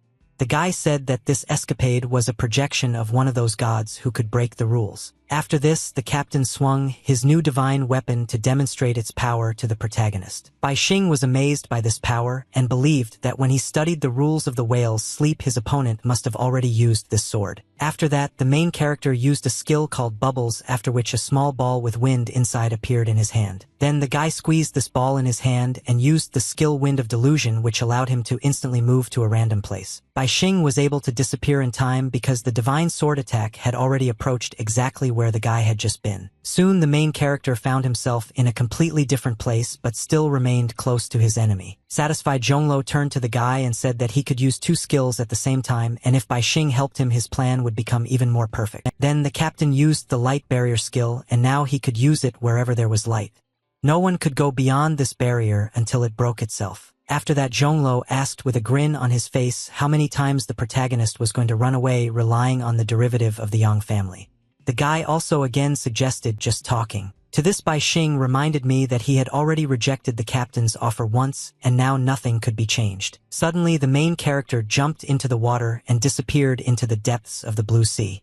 Kong Hao and Zhonglo looked overboard, not understanding what to expect from their opponent. At this time, Bai Xing intended to use the skill again. I think it would be necessary to worsen the view of his opponents. To this, Zhonglo asked if the protagonist really thought that he wouldn't be able to use the third ability to see through this fog. Kong Hao turned to the captain and said that he didn't need to do that because the divine lone weapon could attack the target automatically. After this, the man, turning to the main character, began to loudly express indignation at the fact that he had rejected the captain's invitation. He did not notice that Bai Xing was already quietly approaching him through the fog. The next moment, the protagonist managed to quickly attack one of his opponents while asking if the man was paid well for such compliments. Without wasting time, the protagonist quickly took away Kong Hao's skill called Ship Contract, as well as nearly 8,000 point energy. Zhonglo saw this. However, the captain remained just as self-confident and asked if the guy had returned to the ship and waved his divine weapon. Bai Xing knew that he wouldn't be able to withstand this attack, so he had to use the Wind of Loss skill again to quickly move to another location. The guy managed to escape just in time to see what destructive power the divine weapon in the captain's hands had. Then the main character thought that he only had 4 uses of the skill Wind of Loss left, but he believed that he could still defeat the captain before he returned to the cabin. After that, the guy used his main skill God's Hand to form a glowing sphere with which he was going to take away Zhonglo's ability. Bai Xing quickly fired a ball towards where his opponent was standing, but the captain managed to see it despite the thick fog. The guy thought that it was some kind of attack, so he used his divine sword to get ahead of the protagonist.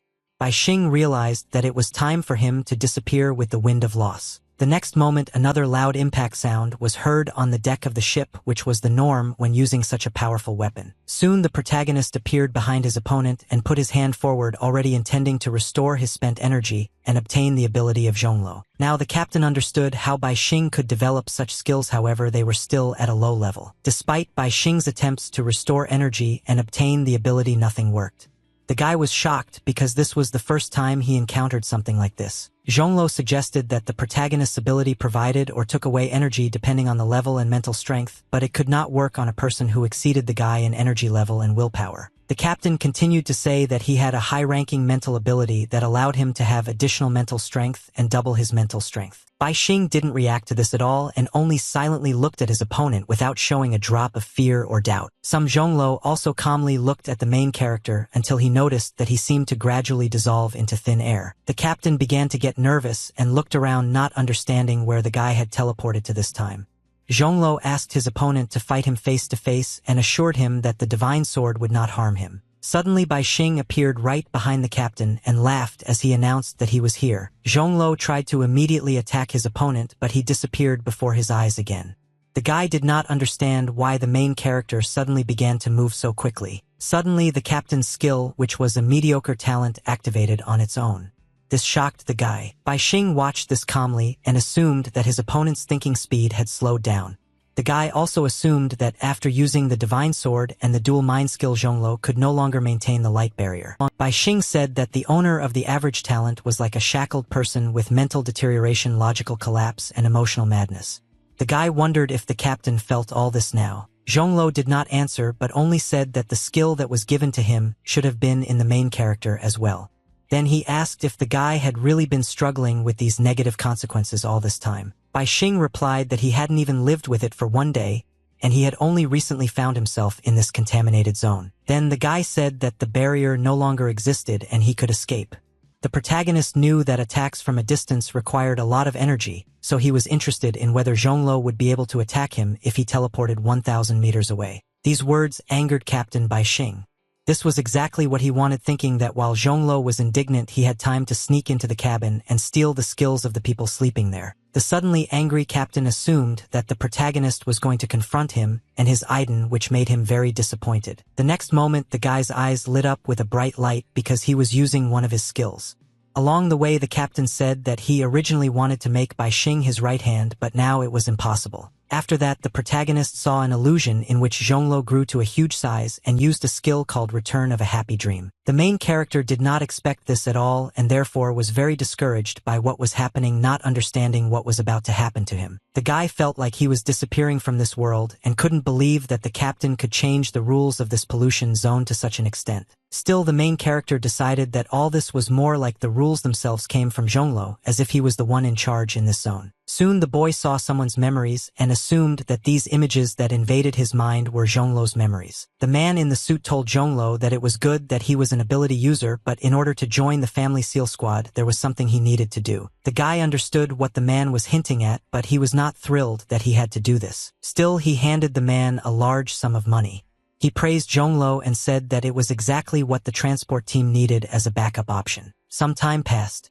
The guy brought to his boss's attention that it was unsafe to use the truck that was transporting contaminated materials, but the man asked Zhonglo not to interfere with this. Sometime later Zhonglo approached his boss and said that the income from the transportation had already been paid, so he was interested in where his promised commission was. To this the man replied that now they had a small profit and they still had to give bribes to many high-ranking officials and elders, so the guy should forget about the promised money. After that the man smiled slyly and asked the guy to continue dreaming because everything was in his dreams. Soon the boss learned that the transport route along which the goods were transported was closed, which was in great demand. An investigation was also launched into the company's activities. Of course, the man blamed Zhonglo, who was the deputy head of the transport team, for all the failures because he allegedly illegally used funds to clean the truck. The head of the family could not leave it like that, so the guy was captured and handed over to law enforcement agencies. Soon Zhonglo was behind bars, and now he had to serve a sentence for something he did not commit. The despairing guy laughed and remembered the words of his boss that he should have dreamed because everything was in his dreams. Zhonglo was sure that in dreams everything was different and there was not as much disappointment as in this world. The only thing the guy could do sitting in a cramped cell and having lost hope was to dream, because in dreams there was freedom and light. Zhonglo imagined a blue sky that was filled with white fluffy clouds. They floated serenely across the sky. The guy took a deep breath of fresh air and enjoyed the tranquility that reigned around him. Even though it was just a dream, it calmed Zhonglo down and gave him an escape from the harsh reality. The guy hoped that if he didn't look, think, and reflect, then the dirty world in which he was born would cease to exist. Besides this, Zhonglo was also sure that such a dirty person like him should not have existed either, and the real him lived in his dreams. At that moment, the guy saw a bright flash of light that instantly illuminated the dark room. Zhonglo immediately opened his eyes and looked ahead with apprehension, not trusting what he saw in front of him. The best version of himself greeted the guy with a smile on his face. Zhonglo found it hard to believe what was happening, so at first he thought that the person in front of him was a polluter. The guy thought that the pollution from the truck had penetrated his body a long time ago and turned him into a polluter. Zhonglo continued to think that the person who was now standing in front of him represented his will. Suddenly, the best version of the boy reached out to Zhonglo and offered him the chance to create a world as beautiful as the one in his dreams. Zhonglo agreed to this by shaking hands and accepting the proposal of his other version. This gave the guy the strength to start acting. He believed that the dream avatar that was created by the mutation of his consciousness was still a part of him. Zhonglo had been training his pollutant power diligently, and after only 3 days he had already reached the S level. When this became known, the guy was immediately congratulated and promised that the family would do everything possible to clear his name. He was also offered to become a captain because the top management always considered him very capable. However, Zhonglo did not forget that this world was polluted to the very core, so all titles and recognition did not matter. The guy was sure that humanity had to open a new era. One day Zhonglo met Jian Yen. She was surprised that the guy had been on everyone's lips lately and wanted to invite him to a certain place. Suddenly, all these memories were interrupted and Captain Zhonglo himself approached the main character. He invited him to join him in order to build an era free of pollution. Bai Xing was shocked by what was happening and did not understand how he could stop all this. The boy looked around in horror, seeing many copies of Zhonglo. They all extended their hands to him and offered to join them. Bai Xing felt a strong pain in his head and guessed that Zhonglo wanted to break his will and make him the same as those people who slept in the cabin in order to steal his ability. However, the main character was not going to give up and said that the influence that the captain had could not even come close to being compared to what Director Pushkin would do to him. After that, the guy decided to take advantage of the exhaustion of rebirth. The next moment, the main character crushed the sphere in his hand from which black energy poured out. At the same time, the guy thought that he needed to go back just a few minutes. This black energy immediately wrapped itself around the main character's body, as if trying to completely absorb him. Soon the black energy began to pull Bai Xing out of this dream like a thread under the surprised gaze of Zhonglo. The protagonist felt uneasy feelings that were associated with his return in time, but this was an integral part of his complete revival. Soon the guy found himself underwater and realized that he had moved to the moment when he used the fog skill for the second time to hide in the sea, which meant that the resurrection drop had worked perfectly. After that, the protagonist used a skill called Big Appetite to stuff Jin Jiwei into his stomach, thinking that she would be useful to him once he got out of the pollution zone. Bai Xing then returned to the ship and under the cover of fog quietly snuck up on Kong how to steal his ship contract skill. Having received the necessary skill and also almost 8,000 energy points, the guy only had to use the resurrection drops to fix this moment in time. Zhonglo was very happy to see the protagonist who had returned back to the ship because now their battle could continue. Suddenly the boy turned to Captain Zhonglo and asked if he had found what he had lost here. Zhonglo was surprised that his opponent called him captain. I think he was now ready to talk to him. After that, the guy thought about what Bai Xing could lose here. Suddenly, the main character used his magnetic field control skill, which sent those same 3 sharp shurikens towards the discouraged Zhonglo. The missiles flew quickly towards the captain, intending to catch him off guard and cause serious harm. However, Zhonglo did not perceive this as a threat at all and easily repelled this attack with his divine sword while asking the protagonist to stop playing with him. After catching one of the shurikens, Bai Xing asked for forgiveness from his opponent and stated that he intended to win this battle. Zhonglo was surprised that the protagonist was going to do this with only 3 shurikens that he had hidden earlier.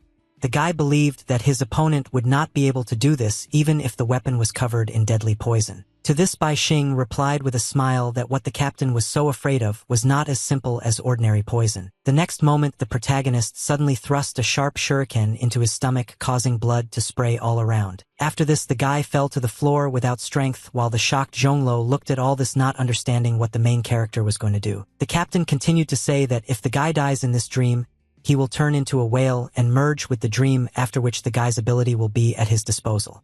Soon Zhonglo realized that everything was not so simple here. Bai Xing explained with a smile on his face that he simply merged his internal organs with the ship using the object fusion skill. The protagonist continued to say that the dream avatar that belonged to Zhonglo set up dreams for other people as an addition to the whale's dream, and by manipulating this, the captain could use all the abilities of the dreamers. Bai Xing, being very pleased with himself, continued to say that after he obtained the ship contract skill, he could sense this ship that was connected to the captain and other people. The next moment, the main character sharply twisted his neck and then ordered the ship to turn it around.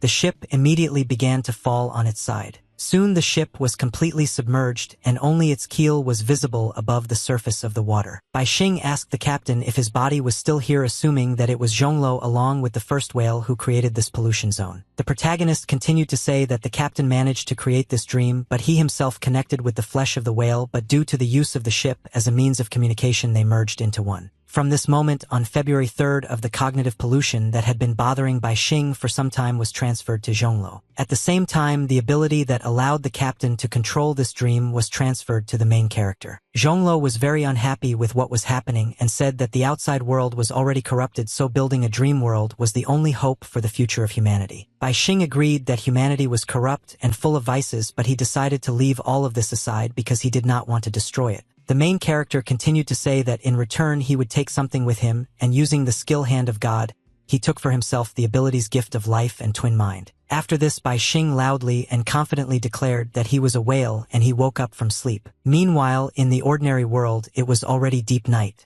The establishment where Bai Xing and Ji Yuexin spent their time had long since closed. Suddenly, out of nowhere, in the middle of the room, the main character appeared, shocked by such a difficult move. From the shock, the guy began to lose his balance and almost fell, but was able to grab the wall in time with his tentacles, which replaced his lost hand. Bai Xing felt very bad.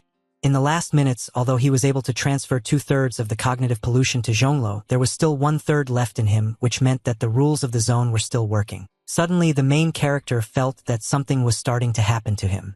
He realized that cognitive changes had already begun, and he was on the edge. Whale head began to appear on the boy's body, but Bai Xing believed that he still had hope because he had received key abilities that were supposed to help him. After this, even though the main character managed to escape from the contamination zone, the ship remained upside down. Zhonglo, who was one with the main whale and had been underwater all this time, said with regret that Bai Xing had left. The second Zhonglo was surprised at how the protagonist managed to understand everything in the blink of an eye and find the exact location of his double. The guy continued to think that his opponent had not yet been cornered, but for some reason he began to struggle as if he was going to die. It looked like Bai Xing knew about the return to happy sleep ability. Zhonglo, who was connected with the whale, denied this and said that they were almost on the verge of success. The captain was sure of this because everything in the whale's dream was recorded and he knew about everything. After that, he stated that the main character used the drops of revival of his double, which was very surprising. After that, the guy suggested that they had enough power of skills such as dream manipulation and thought suggestion.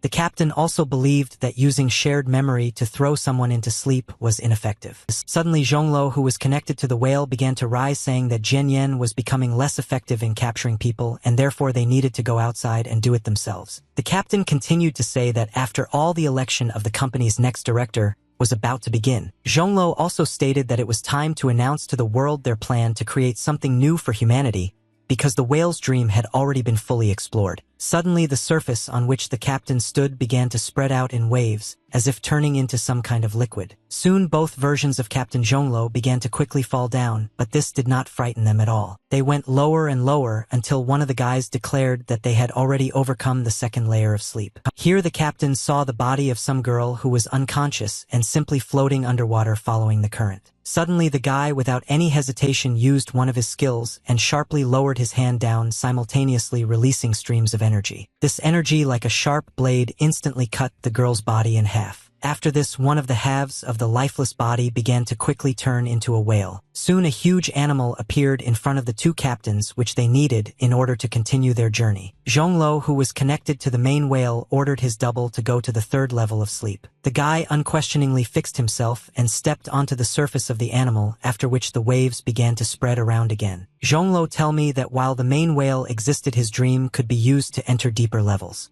It was a dream within a dream. Currently, there were 9 layers of dreams, from each of which Zhonglo was going to create 9 heavens. One after another, there had to be the heavens of polluters, followed by the gods of seekers, and finally by ordinary people. According to Zhonglo's idea, all entities had to be qualified and located in their proper place. Suddenly, the captain said loudly that they didn't need to worry about Bai Xing, who had escaped, and who would take over the position of director, since they already had the initial foundation for ending the era of pollution. Next, Zhonglo, who was connected to the main whale, suggested to his double to search for pollutants in the outside world in order to refine the 9 heavenly levels using their ability. After this, both captains began to dissolve in the water, which indicated that they were able to leave the contaminated area without difficulty. At this time, things were not going so smoothly for the main character.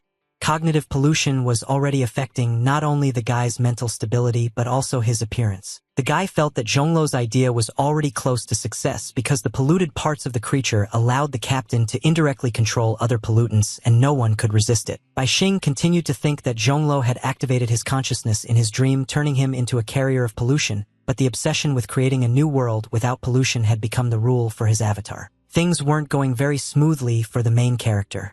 Cognitive pollution was already affecting not only the guy's mental stability but also his appearance. The guy felt that Zhonglo's idea was already close to success because the polluted parts of the creature allowed the captain to indirectly control other pollutants and no one could resist it. Bai Xing continued to think that Zhonglo had activated his consciousness in his dream, turning him into a carrier of pollution, but the obsession with creating a new world without pollution had become the rule for his avatar. The protagonist was delighted that the captain had managed to artificially create rules for the production of pollutants, but he believed that there was no way back for him. The boy suggested that if Zhonglo refused, doubted, resisted, or even simply questioned his own obsession, he would eventually die a horrible death. Then the main character decided that he also had no choice and he had to optimize this method and therefore applied the recently acquired skills. Although the gift of life and the spiritual twin were dissolved due to the sleep of the whales, its core was still polluted, and this could be used to one's advantage. Thanks to his persistence and concentration, the protagonist managed to create his spiritual avatar. Soon this avatar began to split in two, which was accompanied by a bright glow and a burst of electrical discharges. Bai Xing's efforts were crowned with success.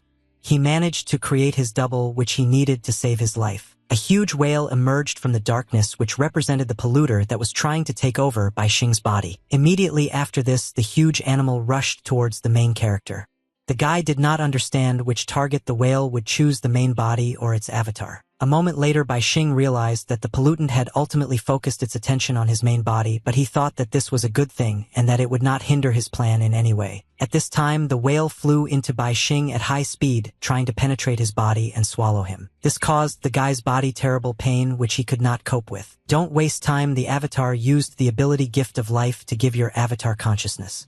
He also used the skill highest order. After this, he turned to another version of himself and said that he was a life form that was completely subordinate to him and was now obliged to unconditionally listen to his orders. The avatar then ordered Bai Xing to use the supreme memory skill to clear all of his memories. Next, it was necessary to use the creating an illusion skill so that the avatar would be forever immersed in its inner world. Finally, the skill mental definition was used, which created mental barriers, and now the avatar could not see anything outside of itself. When everything was finished, the guy found himself inside a barrier that emitted a bright light. The avatar continued to say that from that moment on, the protagonist was no longer Bai Xing. Instead, he chose a lonely path called finding himself. The main character's avatar thought it was a blessing to forget everything and be born again, as if returning to the moment of creation of himself. The next moment, Bai Xing realized that he had just been born. He knew nothing again and had just opened his eyes. Gradually getting used to this and forgetting about the madness that had haunted him all his life, the guy began to think. He began to wonder who he was, where he came from, and where he was going. The main character calmed down and, looking around, realized that he was inside a small egg. After that, he told himself that he wanted to go outside and observe the world that surrounded him. Standing in the closed dark restaurant, the guy realized that now he was not a man, he was not a whale, and he was not Bai Xing. He believed that he was not even a certain entity. The main character felt that his memories had changed and now he was simply himself. The guy recalled that as soon as he was born again, he was completely disoriented. He didn't understand how he was supposed to get out of here, whether he should sit, lie down, or just crawl. Still, the main character decided to go on foot where his eyes were looking.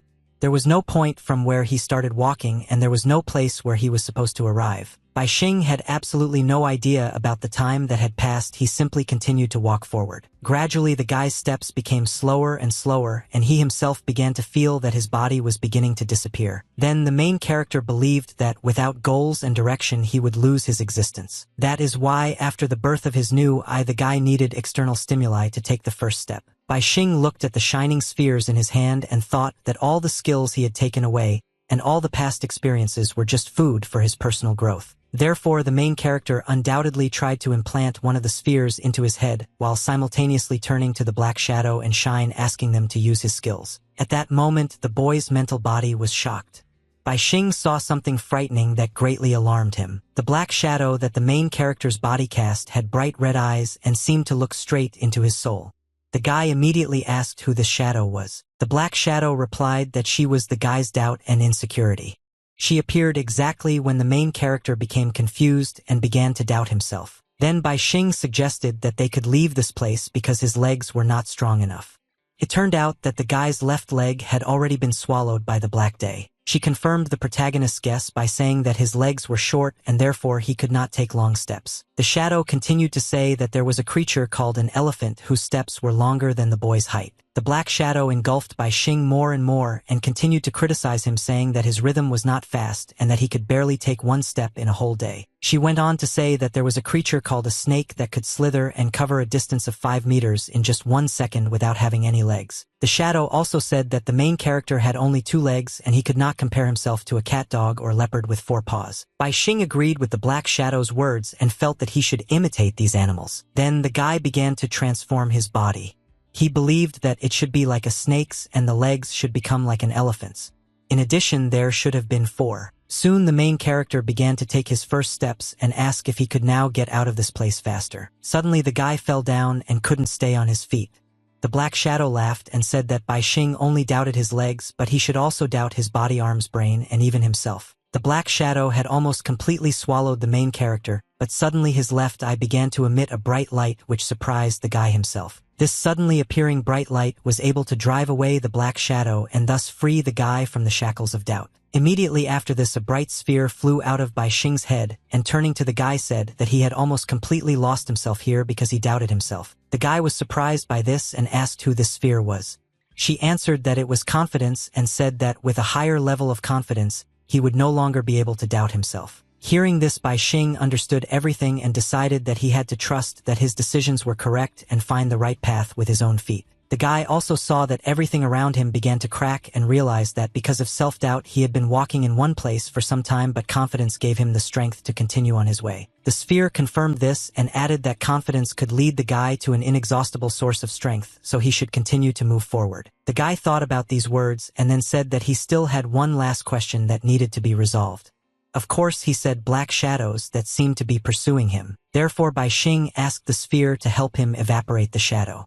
She replied that it would not be possible to do so since doubt and confidence were two sides of the same coin and could not exist without each other. Now, hearing this, the main character was very surprised, but it seemed he understood everything and now knew what he needed to do. Bai Xing quickly took the sphere in his hand and directed its bright light upward. A bright beam of light hit the ceiling with great force and began to destroy it. Bai Xing thought that he had confidence now, but he could also use doubts properly, and therefore he would definitely be able to find his true self. At this time, the main character, being at night in a closed restaurant, was examining his new hand, which consisted of two types of energy. He thought that by using both of these energies, he would represent darkness and light that could shock even him. Then the guy thought that by stimulating his own eye with illusions, he was able to destroy the pollution of the whale's sleep, thanks to which the black shadow and shine evolved in him. Continuing to examine his new hand and smiling widely, a satisfied Bai Xing decided that he would call it the Hand of Me. After that, the main character looked around because only now he realized that Ji Yuexin was not here and that he was actually alone in the restaurant. Suddenly, Bai Xing became very angry because he remembered that someone wanted to harm this girl. Just 15 minutes before the protagonist returned from the contamination zone, the restaurant was still open despite the late hour. Ji Yuexin was still sitting at the table, but she regretfully assumed that Bai Xing had left since half an hour had already passed,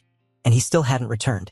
The girl was worried that he had gotten into trouble. Nevertheless, she decided to finish the dish because due to the peculiarities of her newly acquired ability, every calorie now counted. An unexpected girl used a skill called thermal perception in order to find out something. She felt that there were only 2 tables occupied in the restaurant and only 6 people left.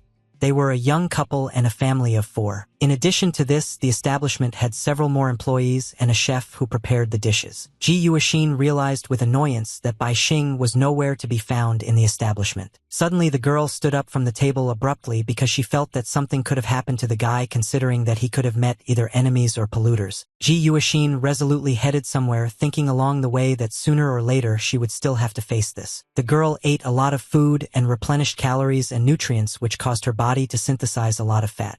Now she weighed 100 or even 150 kilograms. Ji Yuexin headed to the toilet. Although her body was quite fragile, the transformed fat could not be felt at all and was like armor that protected her. At the same time, for other people, the girl's fist was no less powerful than that of the most courageous boxer in the world. Ji Yuexin seemed to have come here just to wash her hands. However, the girl used the body control skill. After that, her hand literally began to emit intense heat. The next moment, Ji Yuexin brought her hot hand to the cold water, causing it to instantly evaporate, filling the entire room with thick steam. At this time, Jian Yan and Xia Xing were sitting opposite the establishment where Ji Yuexin was dining.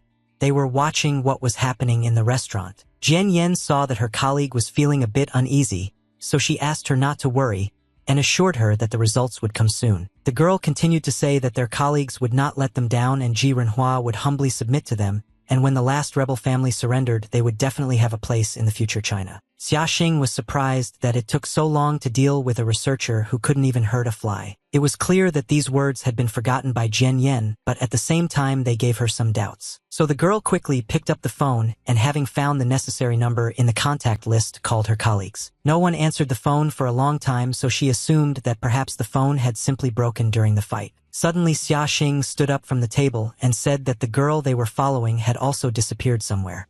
This news alarmed Jian Yan. The girls looked towards the restaurant and saw that the lights were no longer on inside and steam was flying around. They didn't understand what could have happened there. The frightened chef assumed that a fire had started, so she asked all employees and visitors to quickly flee the building. At this time, Ji Yuexin was in the toilet and thought that the white steam was not very suitable for simulating a fire, but she was glad that people left the establishment through the main doors. The girl then suggested that if someone was watching her, that person should have been focused on the main exit from the establishment. After that, Ji Yuexin opened the window, not believing that she would have to escape in this way. The girl didn't think about it for long and tried to get out into the street. Realized to her horror that she could not get out because she could not get through the window. Then the girl decided to burn part of the window while mentally asking the owner of the establishment for forgiveness and promising to compensate for all this later. Only after doing all these manipulations did Ji Yuexin manage to easily get out into the street. After this, the girl took out her phone because she decided that first she should check the location of her father. Ji Yuexin quickly ran forward, intending to get away from the establishment as quickly as possible. At the same time, she did not take her eyes off the phone. Suddenly, the girl felt that she had stepped into water, but it did not look like an ordinary puddle. Ji Yuexin looked around and was surprised at how much water there was, but she couldn't remember it raining so heavily today. Suddenly, Jian Yan turned to the girl and asked where she was going. Ji Yuexin was surprised to see strangers in front of her. She immediately asked who these girls were and why they blocked her path. Jian Yan replied that the girl didn't need to know that. After that, she threatened that if Ji Yuexin didn't answer her questions well, she would regret it greatly. Hearing this, the girl became wary but asked what questions worried the strangers. Jian Yan briefly asked where Ji Yuexin was now because she was sure that a completely different girl was standing in front of her now. Ji Yuexin was very surprised and, not fully understanding the situation, timidly replied that she was that girl. Suddenly, Xia Xing, clearly not believing what she had just heard, loudly asked if the girl really valued money more than her life, after which she demanded to tell the truth. Everything that happened left Ji Yuexin so confused that she didn't even know what she should answer. Finally, the girl realized that these were people who were following her, but they did not recognize her now. Then she thought about the fact that the awakening and use of her ability occurred only in the middle of the day, and it was obvious that the pursuers relied only on her previous appearance. The girl continued to think that these strangers came for her and her family, which meant that Bai Xing disappeared precisely because of her fault. These thoughts made Ji Yuexin very upset and angry because once again, because she was so weak, she could not protect the people who were next to her. Of course, in this situation, the girl could lie that she was not Ji Yuexin and force the strangers to look for her in another place, but the girl was worried that if they did not find her, the scoundrels would go to her father. The sudden girl looked at the strangers with a stern look while thinking that, in the era of pollution, if she wanted to protect what she valued, she could not avoid a fight. Then she loudly declared that she was Ji Yuexin and demanded the best that the strangers had. At the same time, for some reason, the girl's hand began to emit a bright light. A fire blazed up in Ji Yuexin's hands, but she only thought that she knew the strangers' intentions and therefore they would not dare to kill her because they wanted to force her father to cooperate. The girl also loudly warned that if the strangers were not going to kill her, then they should not go anywhere because as soon as they decided to do this, she would commit suicide with the help of her fire sword. Jian Yan and Xia Xing did not respond to this, and so for a while there was absolute silence all around. The silence that hung over the large estate was suddenly broken by someone's loud cry. Someone was diligently practicing his fencing skills using a wooden sword. It was Ji Yuexin who was swinging a practice ball very skillfully in the backyard of her house. Suddenly the head butler Ji Rene approached the girl and said that she had swung the sword 10,000 times already and that was just for today, so she should rest. Replied without stopping that she could continue training because 10,000 times was not enough. Then Ji Yuguona, who was also here, assumed that the girl was simply trying to impress someone and believed that if she did not develop her abilities she would be useless. Ji Yuexin did not respond to this insult, but it was clear that these words angered her. The girl decided not to leave this unpunished and therefore, pushing off the ground, strongly quickly headed towards the guy. The essence of the moment, the tip of the training sword was already aimed straight at Ji Yuguang's forehead, which frightened him greatly. The shocked boy immediately asked what Ji Yuexin was going to do. Without waiting for Ji Yuguang's answer, he assumed that the girl wanted to ask her brother for advice. At the same time, he was already ready to use his ability to defend himself. Suddenly, Ji Rene approached the guy and said that he had only practiced for 10 minutes today, so he would definitely report this to the main family. These words had a strong impact on Ji Yuguang. He clearly didn't want the man to do as he planned. After that, the guy silently took hold of the tip of the training sword and grabbed it tightly. He then asked Ji Yuexin to try to escape while he held the sword and promised that if she succeeded he would surrender. Ji Yuexin immediately tried to snatch the sword from her brother's tenacious grip, but she was unsuccessful. Then the girl strained all her efforts for this, because of which her whole body began to tremble, but even this diligence did not give results. However, Ji Yuexin admitted that she couldn't do it, so she gave in. Ji Yuguona laughed at this, said with great pleasure that this was the difference between a seeker who had skills and an ordinary person, and therefore, until the girl tries out her power, she will remain an ant. To this, Ji Yuexin replied that her father had told her that it didn't matter how strong the seeker's skills were, since it was just another tool against pollutants. After this, the girl confidently stated that humanity's most powerful weapon was its will to overcome any obstacles. Ji Yuexin held a flaming sword in her hands and said loudly that this was the decisive moment and promised that she would save Bai Xing and solve the Ji family's problems. It would all start here. The girl was already ready to rush into battle, so she pressed her foot hard into the ground in order to push off and run towards her enemies. At the same time, Ji Yuexin thought that the blow of the fire sword that she was about to deliver would be strong and powerful. All this did not impress Jian Yan at all because she considered the girl to be very weak despite her skills. Suddenly, hands began to emerge from the water that was spilled under Ji Yuexin's feet, intending to grab the girl. This discouraged Ji Yuexin because she never thought that she would now have to fight with water and not with people. The thing was that Jian Yan had the skill of controlling the water element, and thanks to this she was very good at catching people. Meanwhile, Ji Yuexin was already trying to fight the water that was trying to grab her. The fire sword was doing a pretty good job of it. At the same time, the girl thought that the water control was not such a strong ability because she could just evaporate it as before. As expected, simple water couldn't hold Ji Yuexin, who had a fire ability, for long, so the girl was able to quickly approach Jian Yan. Despite this, Jian Yan remained absolutely calm and said that her ability to catch people depended on the sealed object. This time, such an object was a daffodil flower which the girl held in her hand and showed to her opponent. According to this, Ji Yuexin will be caught by the water if the girl sees her reflection in the water. After that, she will be immediately dragged to the bottom. A moment later, the girl began to lose her balance because some unseen force was actually pulling her into the water. Even though it was just a shallow puddle on the outside, Ji Yuexin, once in the water, began to choke and drown. Unexpectedly, Jian Yan used her skills to lift up the girl who was in a large water bubble and asked if she really thought that she could evaporate all her water based on her weak reaction. Skill was ineffective, but because a castle that was under someone's control always had a way of being damaged. After this, the girl noticed that she had been thrown into another water bubble and remembered that in a normal body of water, the narcissist rule would have caused her to drown to death. Ji Yuexin continued to think that her opponent used her control over water to transfer her from one bubble to another, giving her a breathing period because she wanted to catch her and not kill her. Then the girl thought that it was not easy for water control to kill directly, so if she managed to get rid of the sealed object, then she would get the opportunity to contract. Then Ji Yuexin remembered that according to the condition, the sealed object caught her when she saw her reflection in the water, so the girl became curious about what would happen if her reflection became unrecognizable. The next moment, a small explosion sounded, causing the water bubble to completely disintegrate. Jian Yan was shocked because she didn't expect that the girl would dare to do such a thing. It seemed that everything was fine with Ji Yuexin since she could stand firmly on her feet, but Jian Yan's surprise indicated that something was wrong. The girl couldn't believe that her opponent had intentionally damaged his face in order to escape the narcissist's control. It turned out that Ji Yuexin had provoked the explosion in order to harm herself. After this, the girl, using her skill, began to release all the energy she had to create a flame around herself. She quickly returned to her normal state as all the accumulated fat was burned in a matter of seconds. In return, Ji Yuexin received a flame of incredible power. Now the girl was ready to continue the battle, and her angry look indicated that she wanted to destroy Jian Yan right now. Suddenly, Ji Yuexin decided to use one of her skills called Sparkling Explosion. Immediately appeared behind the girl, accompanied by many sparks.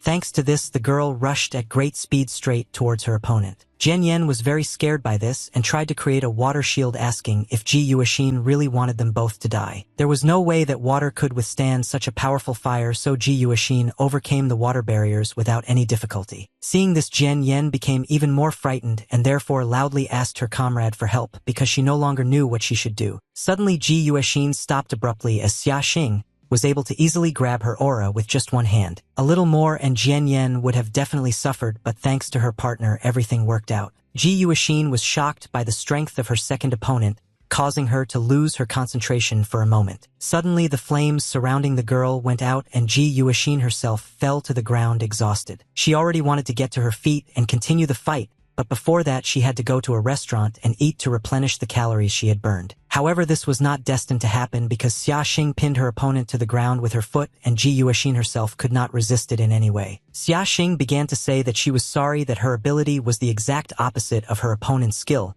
but she was insulted because Ji Yuexin knew exactly where her sister was. Jian Yan was unhappy that her partner brought up the topic again, considering it a big issue that needed to be reported. Xia Xing continued to say that she didn't care about the disputes between the 6 families and also believed that even the most ordinary candidate would be suitable for the position of director. However, the girl was very worried about why and where her sister Xia Xing had disappeared. She believed that Ji Yuexin and her family were somehow involved in this. Ji Yuexin couldn't answer this. Then Xia Xing grabbed the girl by the clothes and said that it didn't matter that the girl didn't want to open her mouth and talk to her. The girl then lifted Ji Yuexin up and began to threaten that she would find the most terrible pollutants to torture the girl and tear out her skin, tendons, and even soul. Suddenly, out of nowhere, the voice of the main character was heard asking if the girl would dare to do such a thing. The next moment, Bai Xing quickly rushed forward, leaving a trail of purple light behind him, and attacked Xia Xing. After that, the guy with a crazy smile on his face confidently declared that Jian Yan and Xia Xing, as well as those who stood behind them, would not be able to survive. The next moment, Bai Xing quickly rushed forward, leaving a trail of purple light behind him, and attacked Xia Xing. After that, the guy with a crazy smile on his face confidently declared that Jian Yan and Xia Xing, as well as those who stood behind them, would not be able to survive. The strong blow immediately threw the girl back, thanks to which Ji Yuexin was now safe. Jian Yan was shocked and didn't even know what to do. Meanwhile, the protagonist turned to Ji Yuexin and asked if the girls were okay. The exhausted Ji Yuexin didn't respond to this and only asked Bai Xing to quickly run away from here. The main character approached the girl and after examining her asked how she could have been so badly wounded. Question again, but only said that it had nothing to do with the guy, so he should run away quickly while she detained them. After that, the girl stood up and turned to her opponents, loudly declaring that they were not finished yet. Ji Yuexin was sure that they would not dare to do it. Unexpectedly, the main character put his new hand to the girl's face, which surprised her greatly, because she did not understand what would happen next. Next, Bai Xing activated the abilities Regeneration Healing Magic and Full Recovery to help the girl, which caused a mysterious green aura to spread around. Soon everything was ready and Ji Yuexin's wounds healed, which surprised her greatly.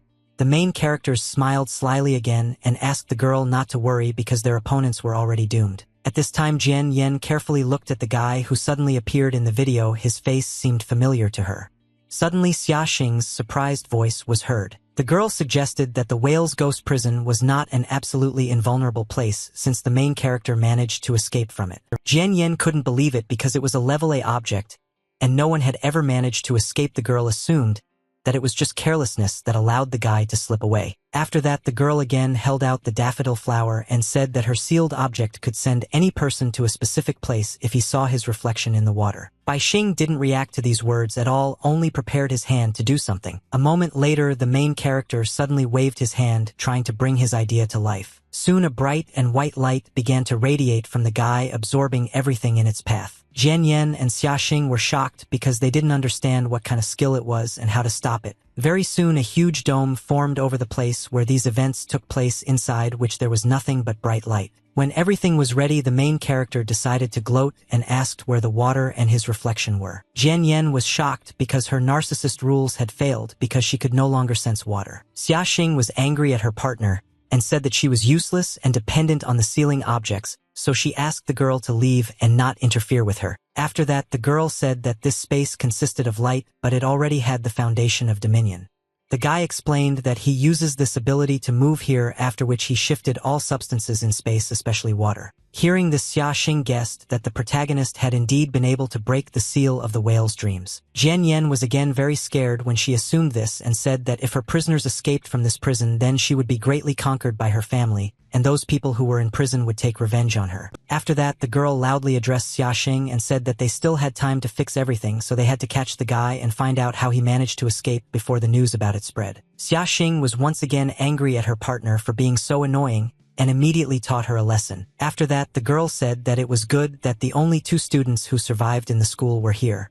Then she asked if the chief examiner Xiaju was still alive. Hearing this name, Bai Xing assumed that it was one of the teachers, after which he calmly replied that she was dead. Xia Xing couldn't believe what she heard and clenched her fist tightly, trying to control her emotions. Bai Xing continued without remorse, saying that in any case it was not he who killed the teacher because he had just awakened and could not resist someone so powerful. The sarcastic appearance made the girl even more angry, so she swung her fist and rushed at the guy with fury, assuming that he was looking for death. Xia Xing's fist, which was enhanced by her ability and was emitting a magical aura around itself, was getting closer and closer to the protagonist. Despite the approaching danger, Bai Xing stood there carefree, as if he wasn't worried at all about what might happen next. Soon the girl's powerful blow reached its target, but it seemed to pass through the guy without harming him at all. It turned out that the main character managed to move to another place without difficulty. As Bai Xing expected, this sphere was a pollution zone that he could control. The guy explained that the whale's contaminated organs were constantly poisoning him, but his body had reversed the identity change, and because of this, the power beyond the contamination was now entirely his. The protagonist continued to say that the result of his own path was the light of confidence and the darkness of doubt, which were condensed into 3 spheres of power. Each of them had different rules. Even though Xia Xing was already approaching the guy in order to try to attack him again, Bai Xing continued to carelessly tell him that his first luminous sphere controlled light. Thanks to this sphere, the main character could move and control matter at will, so he quickly dodged it and ended up in a completely different place. The second glowing sphere of the main character was a perforation, thanks to which the guy could acquire a powerful weapon. Bai Xing continued to say that no one could stop his progress and trust was his main weapon. After this, choosing the right moment, he tried to attack his opponent from behind and plunge his sword into him. Xia Xing sensed her enemy approaching, but it turned out that it was already too late, and there was no way to defend herself. Suddenly, she was able to react quickly and grab the tip of the sword with one hand, preventing the main character from doing what he had planned. Bai Xing was very surprised by this and could not understand how the girl managed to block the attack at the rules level. Xia Xing became more expensive to hold the sword of the hand and said that the guy was not the only one who could control contaminated objects. After that, she said that she could not live without her sister. Tears appeared in the angry girl's eyes, and she began to beg the guy to tell her who killed the chief examiner Xiajude. Bai Xing was surprised that the girl was the sister of that teacher, and then assumed that Xiaxing also had someone she wanted to protect. In that case, the guy didn't understand why the girl was so cruel to others.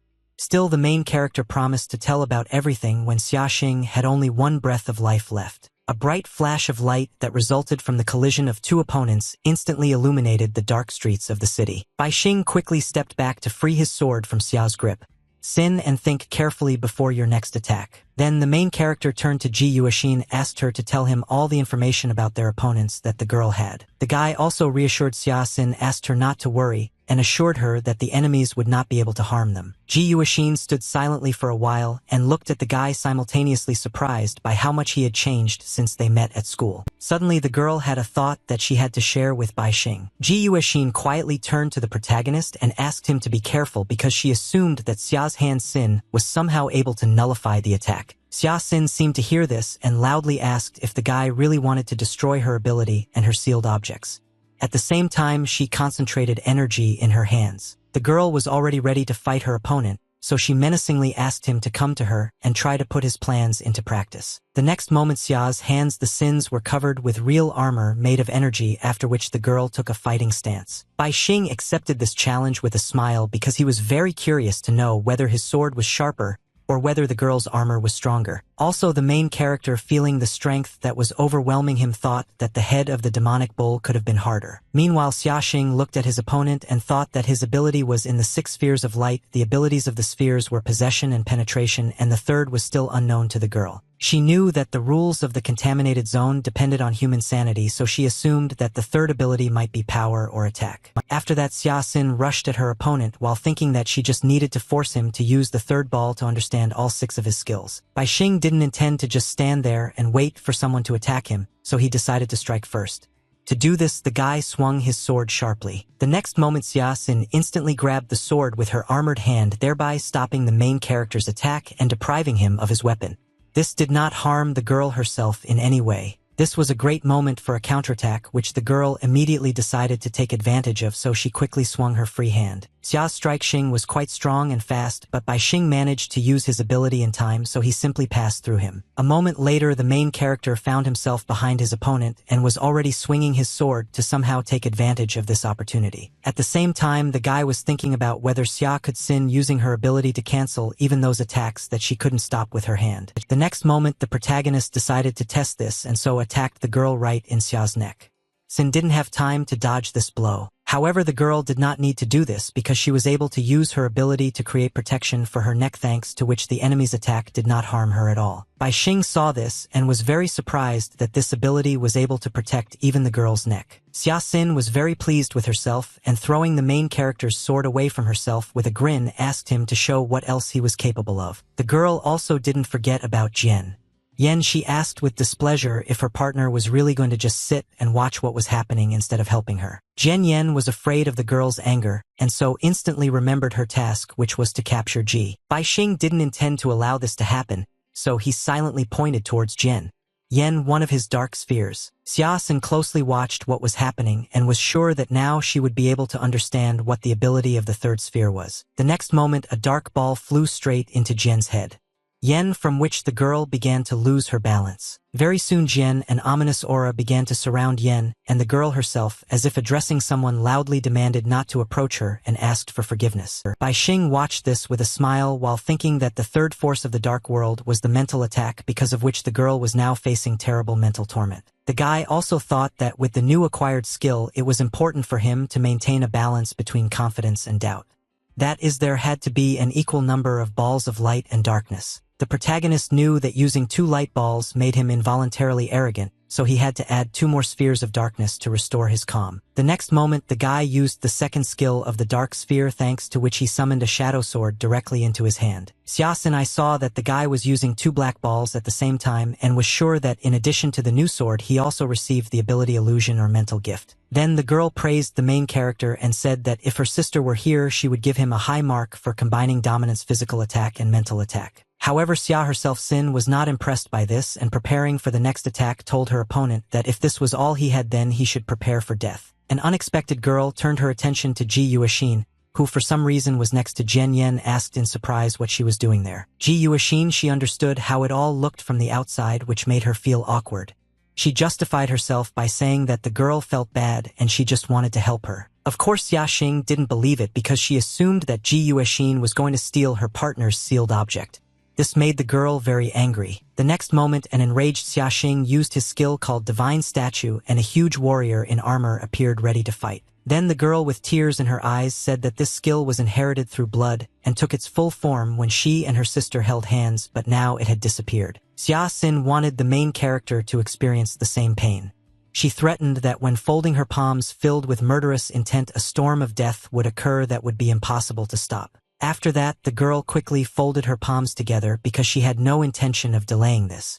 The divine statue immediately repeated the same action. The next moment, around Xia Xin and her warrior protector formed a colossal amount of energy that began to spread in waves in all directions, causing a strong wind to rise. The main characters immediately realized that it was very dangerous, but most of all he was worried about Ji. Bai Xing quickly ran to the girl, telling her along the way that they had to leave because it was no longer possible to stay here. Xia, still angry, Xin intended to finish everything with one attack, for which she raised her hand up and wished death on the protagonist. The divine statue repeated this movement. Bai Xing took Ji Yuexin, grabbed his arms, and wanted to escape from the divine statue's attack as quickly as possible using his skill Road of Light, which allowed him to move faster. Soon after, there was a huge explosion, the sound of which spread throughout the area, and a bright light illuminated all the nearby dark streets. Despite this, the main character managed to use his wings in time and fly further away from the epicenter of the explosion. Ji Yuexin was surprised by the power of Xia's skill. Xin suggested that they should meet with her father and ask for help, but the protagonist believed that it was useless. Xia Xin was glad that the light dominance was disabled and now her opponent could not teleport from one place to another. Then she thought it was time to use her sealed object. The next moment, the girl used the skill power handcuffs, which instantly appeared on the hands of the divine statue. Bai Xing saw this and assumed that this thing could eliminate all the power of the object. After that, the girl, with a contented smile on her face, leaned her hand against the building and said that her ability would be able to remove all the force from this object, including gravity. Soon the entire building was covered in an ominous aura and actually began to lift off the ground as if flying into the sky. Bai Xing and Ji Yuexin watched with great surprise as the huge building rose up as if nothing was funny at all. They had never even heard of such power before. Bai Xing and Ji Yuexin watched with great surprise as the huge building rose up as if nothing was funny at all. They had never even heard of such power before, so they were amazed at what was happening. The next moment, the huge building that had flown into the sky was suddenly torn apart from the inside by a washing explosion, causing debris to fly around. Xia Xin watched what was happening with an unperturbed expression. As the owner of this ability, she was no longer at all surprised by such results. The girl stared ahead, trying to see her opponents through the clouds of smoke that had appeared, but she only saw the bright sword of the main character. Bai Xing was surprised by what happened and said that Xia Xin was completely different from the other opponents he had encountered today.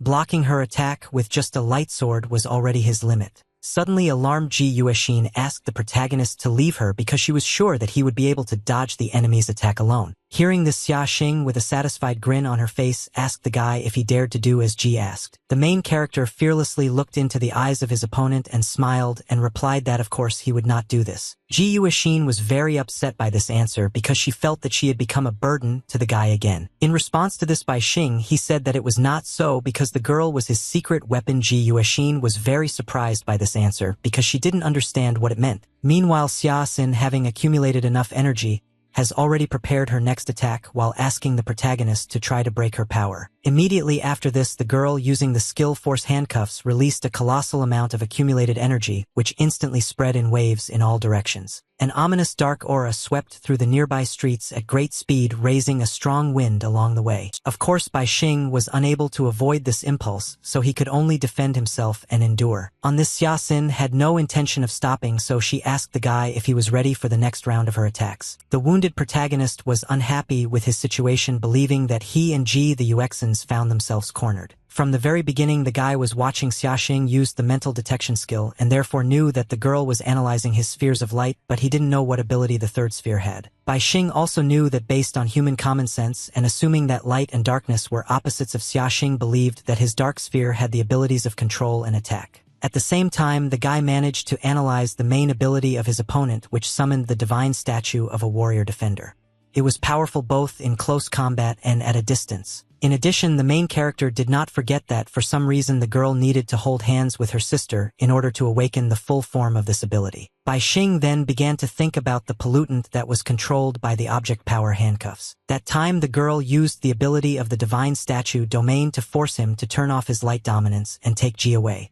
Yuexin to a safe place. Bai Xing admitted that as soon as he took the girl out of the attack zone, he was already in an insufficiently advantageous position. The boy understood that in battles where rules were applied one could not allow oneself to be pathetic or have attachments to the fight, so the current situation was the result of his lack of experience. As a result, the main character concluded that firstly Xia Xin had a strong basic ability that was quite effective in both close and long-range combat. Secondly, the girl's ability called Power was based on the power handcuffs rule and could transfer power to the selected object including even gravity. The speed of rotation of the Earth was 400 meters per second, so it could be assumed that the buildings flew into the sky at the same speed.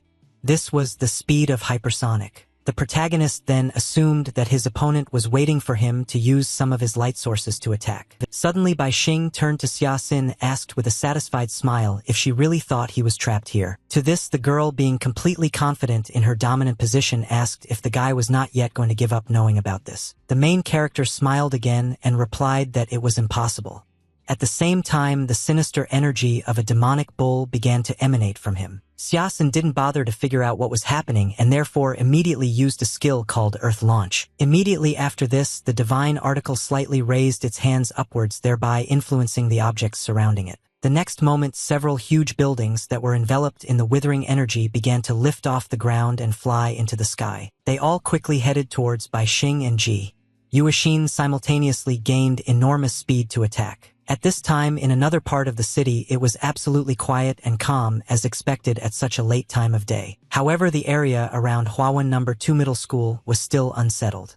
Police continued their work, trying to investigate what happened there. The police officer explained to her interlocutor that the Peace Bureau had closed the case for investigation, so any violation would be considered a challenge to official authority. However, the man in the black business suit and dark glasses insisted on entering the school grounds, explaining that his subordinate had died somewhere inside. To this girl, the police calmly replied that, in that case, the man would have to walk over her body. This rather categorical answer puzzled the man, which is why he fell silent for a moment, but did not think to look away from the girl. Still, he asked Lu Qing to calm down, after which he asked if she, as the director of the peace office of one of the 34 cities in the country, really intended to play these games with him. This girl grabbed the whip that hung on her belt and asked if the great candidate for the post of director Lei Shuo really didn't understand people at all. The next moment, Lu Qing released her weapon, which was accompanied by a ringing sound, simultaneously saying that she was nothing more than a simple woman who was doing her duty. After that, the girl looked at Lei Shuo with a stern gaze and asked what he thought about resolving all this with a fight. Respond to this, but it turned out that he was absolutely ready to accept this challenge. Suddenly, her worried subordinate turned to the girl and reported that the magic mirror of the brand had revealed something. An image of the campus appeared in it, but it was intermittent. Lu Qing was very angry that a subordinate interfered with her conversation. Then he was very frightened and reminded that it was the girl who asked him to immediately inform her about everything. At this moment, Lei Shuo turned to Lu Qing with a smile and asked if she was trying to provoke him to use his ability called Annihilation. He also asked if the girl wanted him to temporarily break the rules of her contaminated whip and then absorb it as part of his ability. These words made Lu Qing even more angry, so she said that she wanted to check how true the name of the ability Black Hand of Destruction that the man possessed was. Lei Shuo, he said that Director Lu Qing had a high position and fame, so he was well aware of her ability Will to Imprisonment, with which she put dozens of polluters in prison. The man then threatened that despite this, he had a list of names that could create serious problems for the girl if she touched him, so Lu Qing should be more careful. These words did not frighten Lu Qing at all. She thought that it was good that the man knew her identity, because that was why he should get out of here now and let the world office do its job. After that, the girl turned to her subordinate Xiao Zhangyi, ordered him to put candidate Lei Shuo in his car and take him home. The guy was very surprised by this order. Lei Shuo decided to repeat that one of his subordinates who was involved with research at his institute died inside the school, so he had the right to know what happened. The man continued to say that the examiner was Xiai Ju was involved in a research project that would determine his promotion to director, so he didn't want to be hindered. This research was called Ancient God Hiding Among Humans. Lu Qing replied that she had no intention of stopping the man, since obstructing the investigation of a candidate for the position of director was a serious crime, but they both knew whose territory it was. After that, the girl showed a magic mirror and said that Pushkin, who was the principal of the number 2 secondary school in Huawen, was among the 3 most powerful principals in the country. Unexpectedly, Lu Qing, continuing to hold the magic mirror in her hands, suggested that the man go inside and take a look together, since most likely Director Pushkin had already arrived and was resting in his office. Surprisingly, Lei Shua did not react to this proposal at all, as if he was scared when the girl mentioned Director Pushkin. Lu Qing saw this and asked the man not to be afraid because it was just a sealed version of the brand magic mirror that showed things that happened some time ago. The girl continued to loudly suggest that Lei Shua come closer and look in the mirror, asking him along the way if he really thought that the director had foreseen his arrival here. Lu Qing also asked with an ominous expression whether the director had completely sold the pollutant and left something for the man. Lei Shua said that it was good that Director Pushkin came because it meant that the result would soon be there.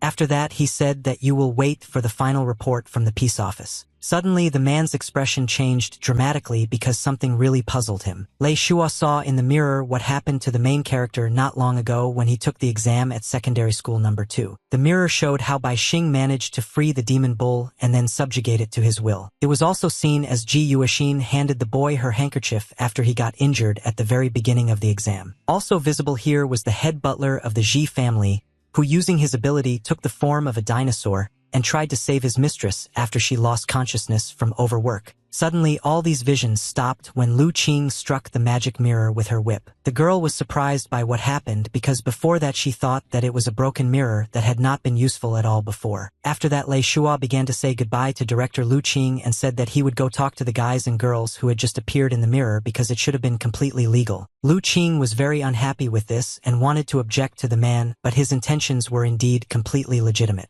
At that moment, out of nowhere, a bright beam of red light flashed in the sky, which was visible to many from afar. The beam also attracted the attention of Lu Qing and Lei Shua, who watched it in surprise, not understanding what was happening at all. Very soon, the girl had some kind of guess that would explain what was happening. Then Lu Qing quickly handed the magic mirror to her subordinate and ordered him to take the people and continue to block the entrance to the school grounds. The girl herself was about to take a closer look at the beam of light. After that, she quickly got into the official police car in order to get to the right place as quickly as possible. Lu Qing placed her hands on the steering wheel and used her skill will to imprison, causing a bright turquoise aura to appear around the girl. Gradually, this aura enveloped the entire car, making it seem to come to life. Now the car had a frantic desire to find the desired target and was ready to do everything possible to achieve this. The arrow on the speedometer indicated that the car had almost reached its maximum speed in the blink of an eye in order to bring its owner to the desired location as quickly as possible. Very soon, a police car was racing through the streets of the night city, leaving behind a bright trail of light. Lu Qing was fully focused on getting to the right place, but suddenly she was distracted because she saw something in the side mirror that she didn't like. It turned out that it wasn't just the girl who wanted to quickly find out the reason for the bright red beam. That's why Lei Shua, using his ability, grabbed the car tightly and followed her. The girl was surprised at how the man had secured his hand to the machine using his annihilation ability. She also saw that the glowing film of destructive force in his body was disintegrating the air that was approaching him at high speed. However, Lu Qing was very unhappy that the man used such incredible strength only to fight for power instead of protecting the people. That was why Lu Qing had already decided that she had to find a way to obtain the man's skill, even if she had to give up everything she had for it. Meanwhile, the revived service vehicle continued to move forward at great speed, and Lei Shua was still firmly attached to the car and followed it. Soon the girl decided that it was time to restore the skill, which is why the entire aura that enveloped the car returned back to her hands. Sometime later, the car stopped abruptly near a recently formed barrier of red energy behind which numerous destructions were already visible. Looking around, Lu Qing was very surprised at how large an area was enclosed by this barrier and thought that this was another case of level C pollution. Suddenly, the girl saw that Lei Shua was heading straight towards the barrier. She loudly ordered him to stop because first the peace office had to be called here. This did not stop the man. He claimed that this did not need to be done because his people were already inside and he was ready to take responsibility for this incident. Lu Qing was dissatisfied with these words and felt that the man was being overly arrogant just now. Nevertheless, the girl herself decided to head towards the barrier, having already prepared her whip in case of unpredictable circumstances. It turned out that passing through this red energy barrier was absolutely no trouble at all. It also did not cause any harm to the girl. Suddenly, Lu Qing saw something in the distance that instantly caught her attention and surprised her. The girl looked at the protagonist from a safe place, consider that she found the polluter Bai Xing did not notice her presence at all. The guy was busy with his other opponent and despite his numerous wounds was in a good mood. He was completely absorbed by the energy of the demonic bull, which gave him incredible strength but at the same time great harm. The main character looked at Xia with a satisfied expression. Sin, who for some reason was lying on the ground as if she was badly wounded. The girl did not understand what happened and how Bai Xing managed to defeat her. Xia Sin began to remember what happened before she could launch her attack. At that moment, the girl saw the enraged look of the main character and how the ominous energy of the demonic bull burst out of his body. After that, a cloud of energy that took the form of a demon and headed straight towards the flying building controlled by Xia's ability Sun. The demonic bull rushed through the flying buildings without stopping for a moment, completely destroying them and thus protecting Bai Xing and Ji. Of course, the demon didn't stop there and headed towards Xia Sin, who did not expect this at all. The girl was shocked by this power.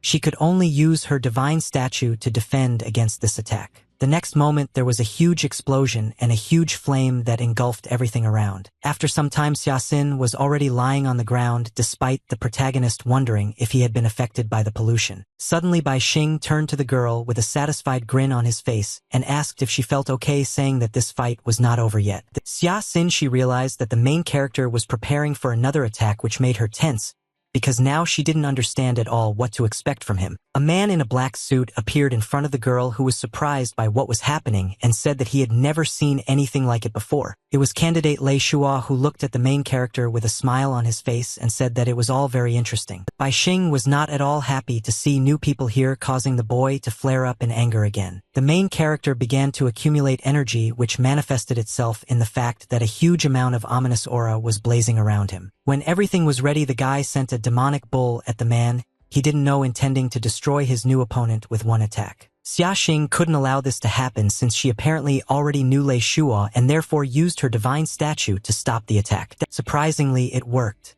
With great effort, the girl managed to stop the demonic bull just a couple of meters away from the man, who did not even think of dodging. However, it was not that easy.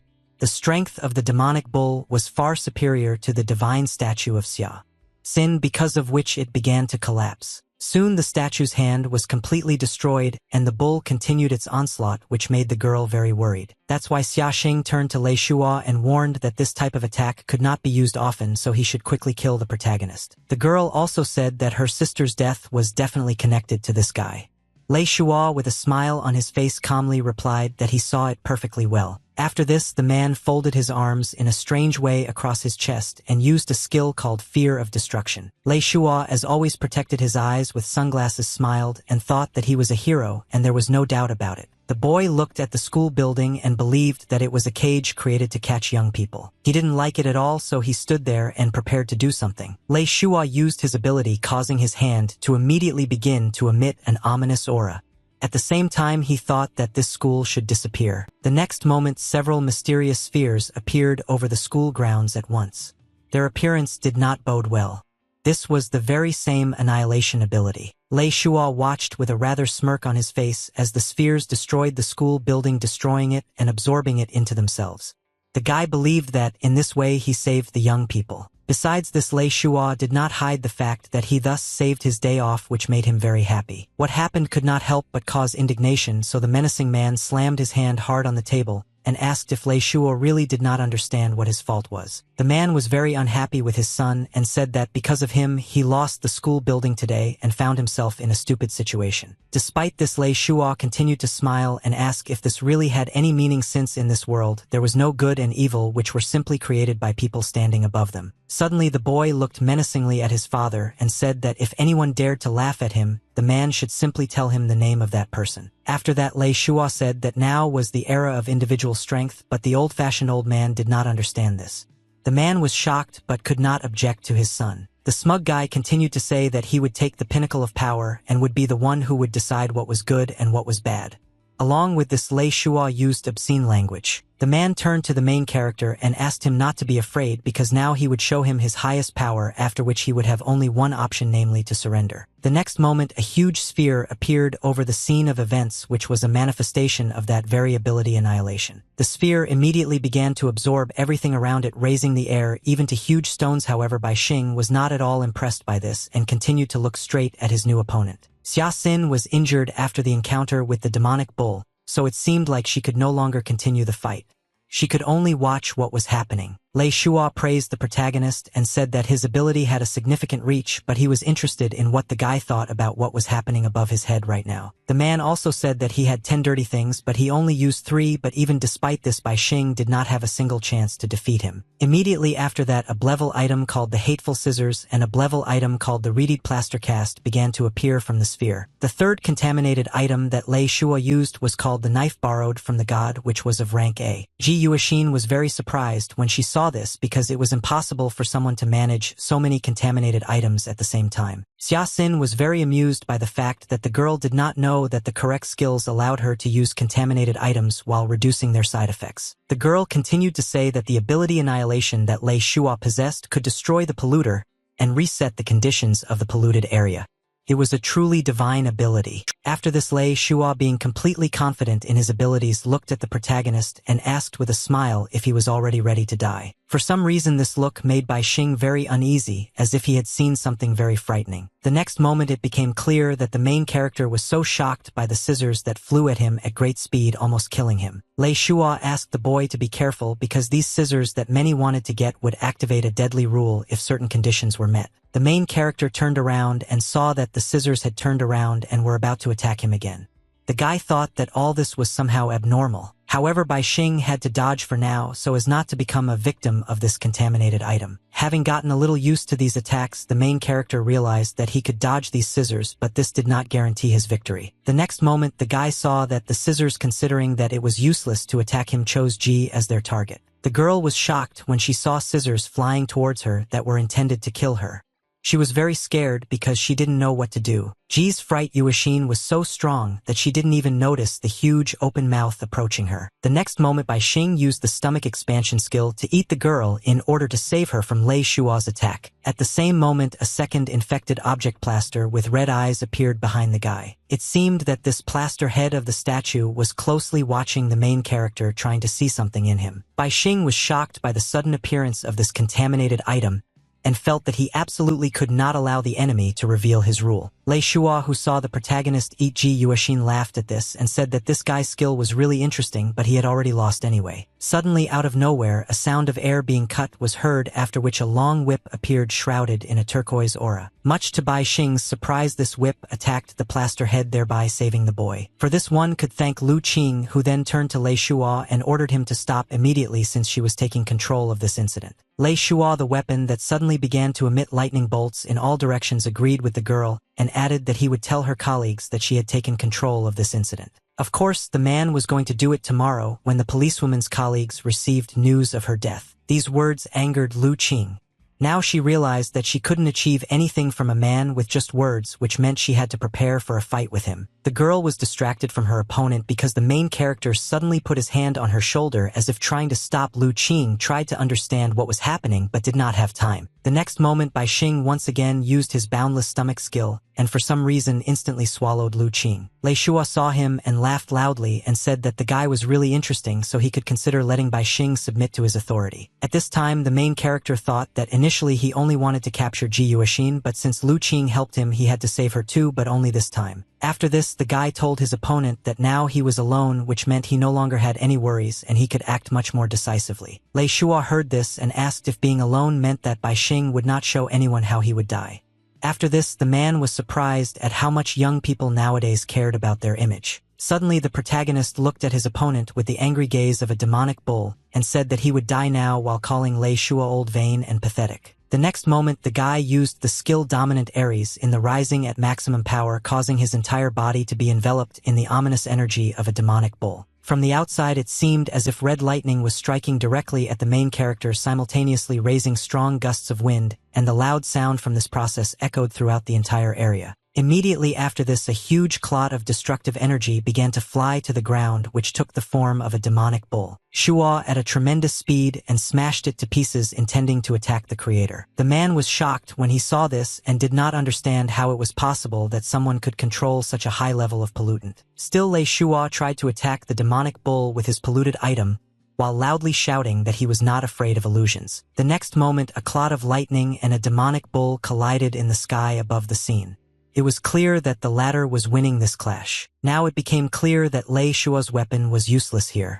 The man did not believe that the level of rules was so high that even the divine sword could not stop the demon. Then Lei Shuo extended his hands, which were covered in an ominous aura, forward, thinking that in this situation he should use a skill called Door. At that moment, several dark spheres appeared in the sky, which the man would direct towards the demonic bull in order to stop it. All the created spheres began to approach each other closely until a huge stone door with mysterious patterns appeared within their borders. The next moment, the demonic bull collided with this huge sphere, causing a bright flash of light that was probably visible even outside the metropolis. Following this bright light, a huge explosion thundered, reminiscent of the detonation of a nuclear bomb. The strong gusts of wind that resulted from the explosion almost blew Bai Xing away, so he had to hold on to something. The protagonist was determined to endure all this destructive force and therefore did not even allow himself to close his eyes. Meanwhile, the bright scorching flames seemed to engulf everything around, giving no one a chance to survive. Very soon the fire began to recede, thanks to which it was possible to see what was left after the explosion. It turned out that in the place where the multi-story buildings used to stand, only a large crater with burning debris remained. Despite such a destructive explosion, the main character was able to survive it, but was now completely exhausted. Bai Xing looked at his demonic hand with dissatisfaction and thought that the corrosion of the bull had become more and more serious. This threatened the guy's life, but he didn't want to die here under any circumstances, so he took out his lightsaber. The next moment, Bai Xing fearlessly plunged his sword into his chest in order to get rid of what had been killing his body all this time. Experiencing incredible pain, the guy still managed to pull out a clot of dark energy from his chest, which was the demonic side. After that, the guy threw it aside so as not to have anything to do with it anymore. For some reason, this clot of energy did not disappear but began to move as if it were a full-fledged living organism. Soon he turned into a small demonic bull who was now able to go wherever he wanted. Now the main character needed to heal his wounds, and to do this he used the skills of regeneration, healing magic, and perfect recovery. The green aura that emanated from the guy's hand instantly began to heal him and ignite even the biggest wounds. Soon it was all over and Bai Xing breathed a sigh of relief. The guy now looked like an ordinary person except for his right arm and the horns that stuck out from his head. After this, the main character began to free the people whom he had recently absorbed in order to save. The guy spat out Lu Qing and Ji from his mouth, Yuexin, and also the girl with blonde hair who had been sitting in his stomach since his stay in the polluted zone whale's dream. The girl was very happy that she finally got out and could now breathe fresh air. Ji Yuexin was very worried when she saw the horns on Bai Xing's head, and he began to ask if everything was okay with him. The guy didn't explain anything about his appearance but asked the girl not to worry because everything was fine with him. Suddenly, Lu Qing, having come to her senses after what happened, grabbed her whip and simultaneously asked the main character what he had done. The girl began to accuse Bai Xing of killing the candidate for the post of director and destroying half the city. Then she asked if the guy even knew how many people died today because of him. The main character just laughed at this because he didn't take the girl's accusations seriously and asked her to look where they were now. Turned out that our heroes were not in the city at all. Lu Qing assumed that it was a forest on the outskirts of the metropolis, which surprised her greatly. The guy explained that his skills were higher than those of his opponents, so during the attack they were transported through space along with him, so there was no problem. Lu Qing was surprised that even though she hadn't seen the entire process, Bai Xing still found the strength to care for the safety of others, even during the large-scale fight with Lei Shuo. The main character did not agree with this because he did not care about the safety of other people. While the guy was saying this, he found a sword that belonged to Lei Shuo. After that, the guy thought about the fact that the infected area of the demonic bull could cover the entire city and allow him to freely teleport inside. However, at the time of the battle, the guy believed that if there were too many deaths in the city, Director Pushkin would definitely notice, so it was necessary to find another way to kill the opponents. That is why during the clash between the demonic bull and Lei Shuo's dark sphere, the protagonist quietly moved the polluted zone he created further outside the city. Then the guy began to examine the sword Lei Shuo found, which seemed familiar to him. Soon the guy realized that it had a connection with the ball that Zhong used. Looking towards Bai Xing, he was very surprised because right next to him lay a plaster head that also belonged to Lei Shua. Not far from her lay the very same scissors that the man had used to attack in battle. Lu Qing thought that the main character looked menacing, but in reality he was Itsundra. She was surprised that such a young guy already knew how to protect ordinary people and had such powerful abilities. At this time, the main character was digging in the ground with great excitement because he remembered that Lei Shua used the door skill. He was very interested in where it could fall. Soon the guy was able to dig up some strange thing that simply couldn't be here, so he intended to examine it. The next moment this thing seemed to come to life and began to rise from under the ground. The main character immediately jumped back because he was wary of meeting enemies. As it turned out, it was a huge teddy bear that was holding Jian in its paws. Yan and Xiaxing girls was unconscious, but Lei Shua was ready to meet his opponent. The man turned to the guy and asked him not to touch the door because it was not intended for him, and said with displeasure that he had already crossed all boundaries and the world office would definitely not ignore this. Lei Shua was not worried at all and praised the protagonist for being able to push him to this point, because if it weren't for the defensive skill of another Papa Bear, the consequences could have been unthinkable. As the man spoke, he created a dark sphere from which a flying carpet soon flew out. Lei Shua was not at all upset by the outcome of this battle, because the door that he had not been able to open for many years was pushed open thanks to the main character. The satisfied man continued to say that now he just needed to understand what was behind that door, and then the director's post would definitely be his. Immediately after that, the carpet along with the bear and Lei Shua on board flew up into the air. For some time, the loud laughter of a man who was happy about what happened today could be heard. However, the main character had no intention of letting his opponents go just like that. In the end, Bai Xing used several spheres of light at once in order to add new skills to his collection. The guy gained the skills Annihilation and Divine Statue as well as a lot of energy points. However, Bai Xing still couldn't accept the fact that Lei Shua used him to open doors. Now the main character was very interested in what was already hidden behind this door if it bothered the man so much. The guy was also unhappy that barely one day had passed since his revival, but he still couldn't defeat an experienced opponent, so he needed to become stronger in order to fight Director Pushkin. Suddenly Lu Qing approached the main character and asked if the guy and Ji were there.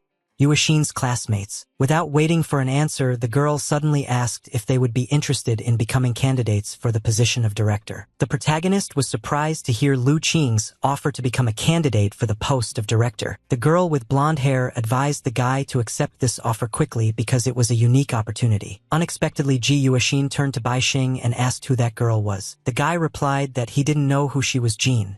Jiwei was very upset about this because they survived together and supported each other, but now the guy didn't even remember her. Bai Xing was angry because he remembered well that the girl wanted to take over his mind at their first meeting and did not help at all when he almost died during the battle. Jean Jiwei felt sorry and therefore began to justify herself by saying that at that moment it was the only chance for her to survive.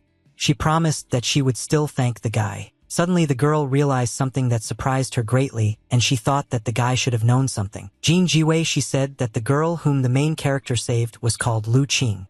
She was a real authority in the city and was the director of the security office. After that, Lu Qing extended her hand to the guy in order to greet him properly and get acquainted. Bai Xing seemed to take this completely unenthusiastically, which surprised Ji Yuashin, but she didn't dare to intervene. Unexpectedly, the main character SECHL Ji Yuashin took her hand as if he was about to lead her somewhere. As it turned out, the guy really decided to leave and told Lu Qing and Jean about it.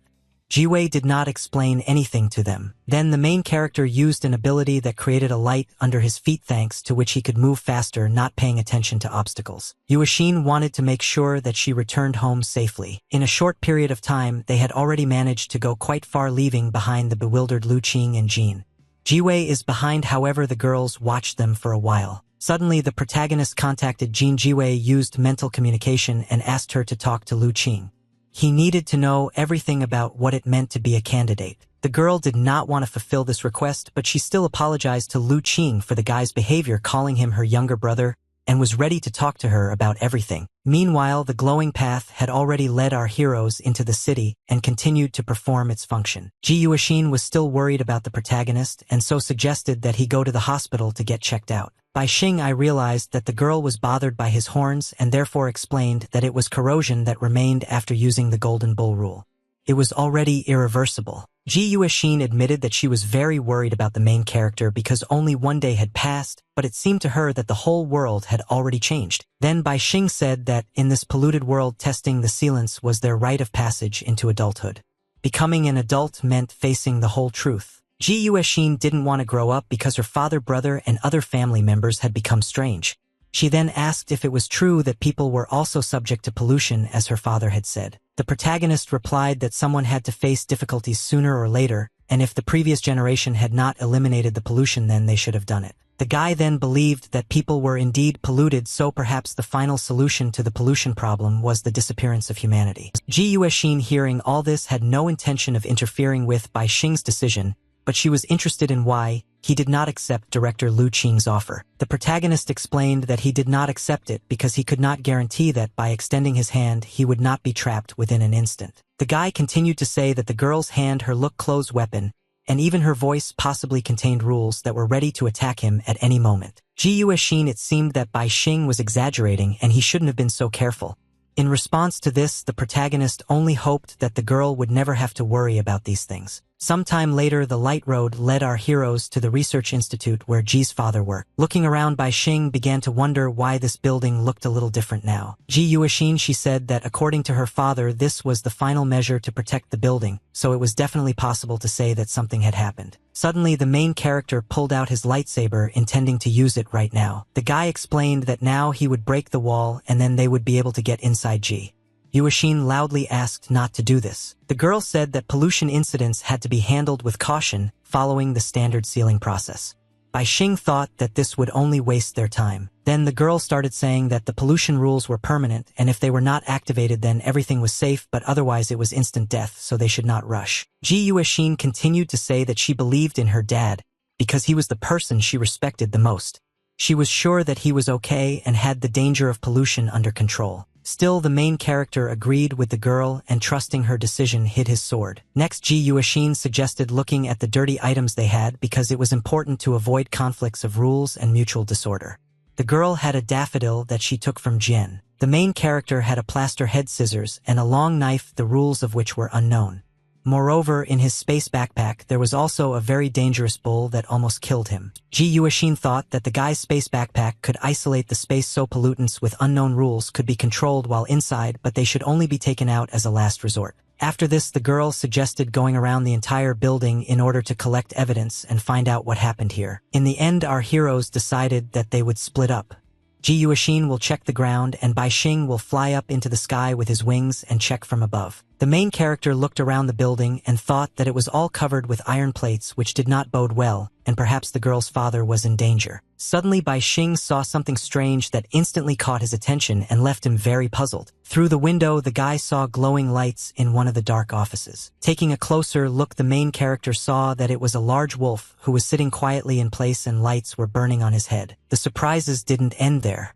Bai Xing realized to everyone that something very strange was happening. The main character, to his surprise, somehow found himself in a completely different world where the sky was covered with clouds and it was constantly raining. The next moment, an unprecedented force moved Bai Xing to one of the offices of the research institute, causing the guy to immediately tense up. The main character immediately realized that he was in a contaminated zone and was transported here against his will. Suddenly, Bai Xing heard someone's voice that was happy that the guy had finally arrived here. Initially, the protagonist thought that this voice belonged to a wolf. Suddenly, the wolf turned to the main character and said that he was glad that the guy returned and brought his daughter safe and sound. Bai Xing was shocked that the wolf was talking to him, but quickly noticed that the predatory animal was talking about Ji Yuexin called her his daughter. Ji Zhenghua didn't keep him waiting for long and confirmed the guy's guess that it really was him. In addition, the man accused the guy that it was his fault that he became like this. Bai Xing did not understand why Ji Renhua thought so. The man continued to say that he was not angry with the guy, but that he had to prove his worth and pay the price for his misdeed, namely, he would have to resolve the pollution incident. The main character clearly didn't want to get involved in this whole situation and didn't trust Ji very much.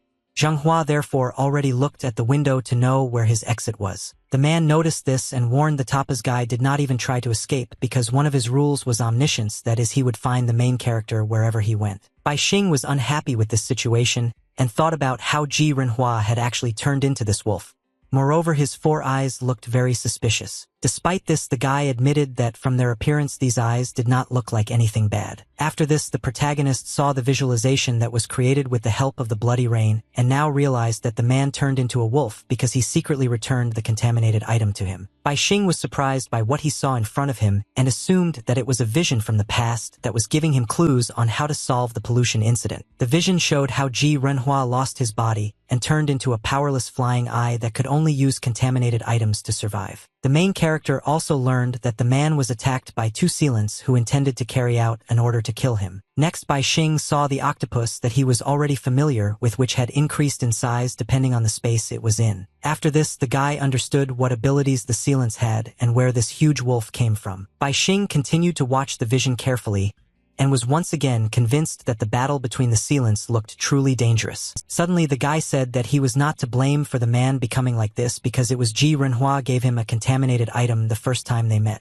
The man repeated that he was not angry with the guy and therefore asked him to start resolving the incident faster because his daughter was still waiting for him downstairs. Bai Xing nevertheless began to look around and found those very sealants. The protagonist began to carefully think about what happened to these people and realized that here the rule of pollutants did not cause harm but only restrained those who intended to open the cabinet. Along with this, Ji Zhenghua looked at the guy carefully and admitted that he was careful because the main character, although he turned his back to him, did not relax his hand just in case. The man approaching the window continued to think that this was very good because in this case Bai Xing would be able to live longer. However, Ji Zhenghua didn't understand why it was worth living longer because maybe one day he would step on a stone and activate the deadly rule. The man thought with regret that this world was coming to an end and even the gods had already left humanity. Suddenly, the scientist became enthusiastic because he believed that given that he didn't have much time and sanity left, he could still find a way to become the god of this world. The man wanted to achieve this at least in order to leave a beautiful world for his daughter after his disappearance. Ji Zhenghua really wanted his daughter to be happy, work at a regular job, and travel the world. Ji Zhenghua promised to do everything conceivable and inconceivable to ensure that Ji Yuexin lived a peaceful, safe, and fulfilling life. Suddenly, these thoughts were interrupted by Bai Xing, who confidently declared that he had already figured out how to solve the pollution incident in this place. This couldn't help but surprise Ji. The protagonist, looking pleased, created a sphere of light and asked if the man was ready to see how he would solve the problem. The next moment, the glowing ball began to quickly increase in size and pass through walls, making it visible even on the street. The man was surprised that the main character had already mastered the pollution control. Bai Xing said that first he had to deal with the huge octopus. The rule stated that it would increase in size to half of the current space. Suddenly, the glowing ball began to rapidly shrink in size, as if it was trying to return to its original form. Ji Yuexin saw this while on the street and immediately realized that Bai Xing had managed to get into the institute building. Because the ball was shrinking, the octopus inside it followed the rule and also changed its size since it didn't matter what space it was in. That's why the protagonist thought that dealing with this incident was quite easy because all he had to do was place the octopus in a controlled space and shrink it. Very soon, the huge octopus was able to fit into a small glass jar. Bai Xing happily announced that the arrest was successful. Ji Zhenghua praised the protagonist for his excellent approach and eliminating the dangerous octopus. Now the man could go deactivate the lock to leave the institute building. After one problem was solved, Bai Xing wasted no time in trying to deal with the two sealants that had frozen in place. To do this, he directed his balls of light towards them. Ji Renhua suddenly became very nervous and asked what the guy was going to do. The man didn't ask to help these people at all and just wanted to see how Bai Xing would restrain the octopus. It turned out that the main character had no intention of helping the sealants because thanks to the vision he knew why they were here. As soon as the balls of light returned to the guy, he received abilities called White Paradise and Zoology. Without wasting time, the guy used the ability Zoology and ordered the wolf to come to him. To Ji's surprise, Zhenghuang's wolf began to obediently walk towards Bai Xing. The man struggled to resist and explained that he had cut into the wolf's fourth eye to block its rules. The scientist also said that although the guy became the wolf's master thanks to the skill, he continued to constantly activate the rule and cause innocent people to die, so he had to stop immediately. Bai Xing didn't listen to the man and suddenly grabbed the fourth eye that didn't belong to the wolf. Without a shadow of a doubt, the protagonist abruptly tore out this eye, knowing full well that Ji's consciousness was stored in it. Immediately after this, the wolf's eyes, which were burning with a bright light and showed that the characteristics matched, began to fade. After this, the wolf obediently turned to his new master and asked him to describe to him 4 characteristics of his new target. Bai Xing had a strong connection with the wolf and knew that he had to give the animal an order or else he would be subject to a counterattack by the pollution. Ji Zhenghua was very unhappy with the guy and loudly said that he was wrong about him.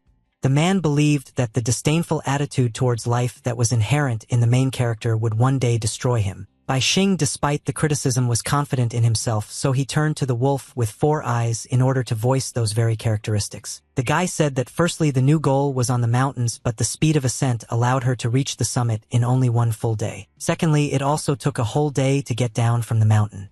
The third condition was that this target did not move evenly. The fourth characteristic was that the wolf would be able to find the target if it found the exact place where it was yesterday above and today below. Ji Zhenghua was shocked to hear all these characteristics because according to them the wolf would never be able to find his target. The man praised the guy for his masterful use of topology. Immediately after the main character announced all the characteristics of the new target, one of the wolf's 4 eyes began to glow brightly, indicating that the beast had begun its search. Ji Zhenghua praised the guy because he described an object that could exist but the location of which was impossible to determine, so the wolf was caught in his own rules. After that, Bai Xing said that this did not always work, but now he could order the wolf to disappear and wait for his next order. The guy was then happy that the pollutant that was related to the zoology skill did not have any side effects on him, so now Bai Xing had a new ability at his disposal. Ji Zhenghua was glad that the current crisis situation was resolved, so he could restore the institute building and the guy should go after Ji Yuexin. The man was already about to do everything he had planned, but suddenly stopped and thought about something. The scientist asked the main character not to look for his daughter, but rather to take her and take her home. Bai Xing didn't understand what the man wanted to tell him and assumed that he didn't plan to meet Ji today. Ji Zhenghua explained that he could not show himself to his daughter in such a state and asked the protagonist to lie and tell the girl that he had gone to manage an emergency situation with pollution. The main character did not try to convince the man, so he agreed to play along with him and then said goodbye. Finally, the guy asked what the scientist planned to do next. He was interested in whether Ji would leave Renhua will wait in vain for his daughter or will find a way to restore his body. The man replied that, at the cost of depleting his consciousness, he could activate the skill of convergence. He was sure that he would not be able to become a human, so he planned to do something in the remaining time. Bai Xing again did not try to convince the man but said that not being human was also normal. After this, the guy thought that the result he had already achieved was still insufficient and his progress was too slow. The protagonist believed that he needed more pollutants, preferably those that could contribute to his professional growth, and that allowed him to use the power of the rules without side effects. Xing also wanted to have a channel network to receive news about pollutants in real time in order to skillfully take advantage of these unpredictable situations. Very soon, the main character easily descended to the ground with the help of his abilities. Now he had to fulfill Ji's request. At this time, Ji Yuexin, who couldn't get into the institute building, obediently waited for Bai Xing on the street.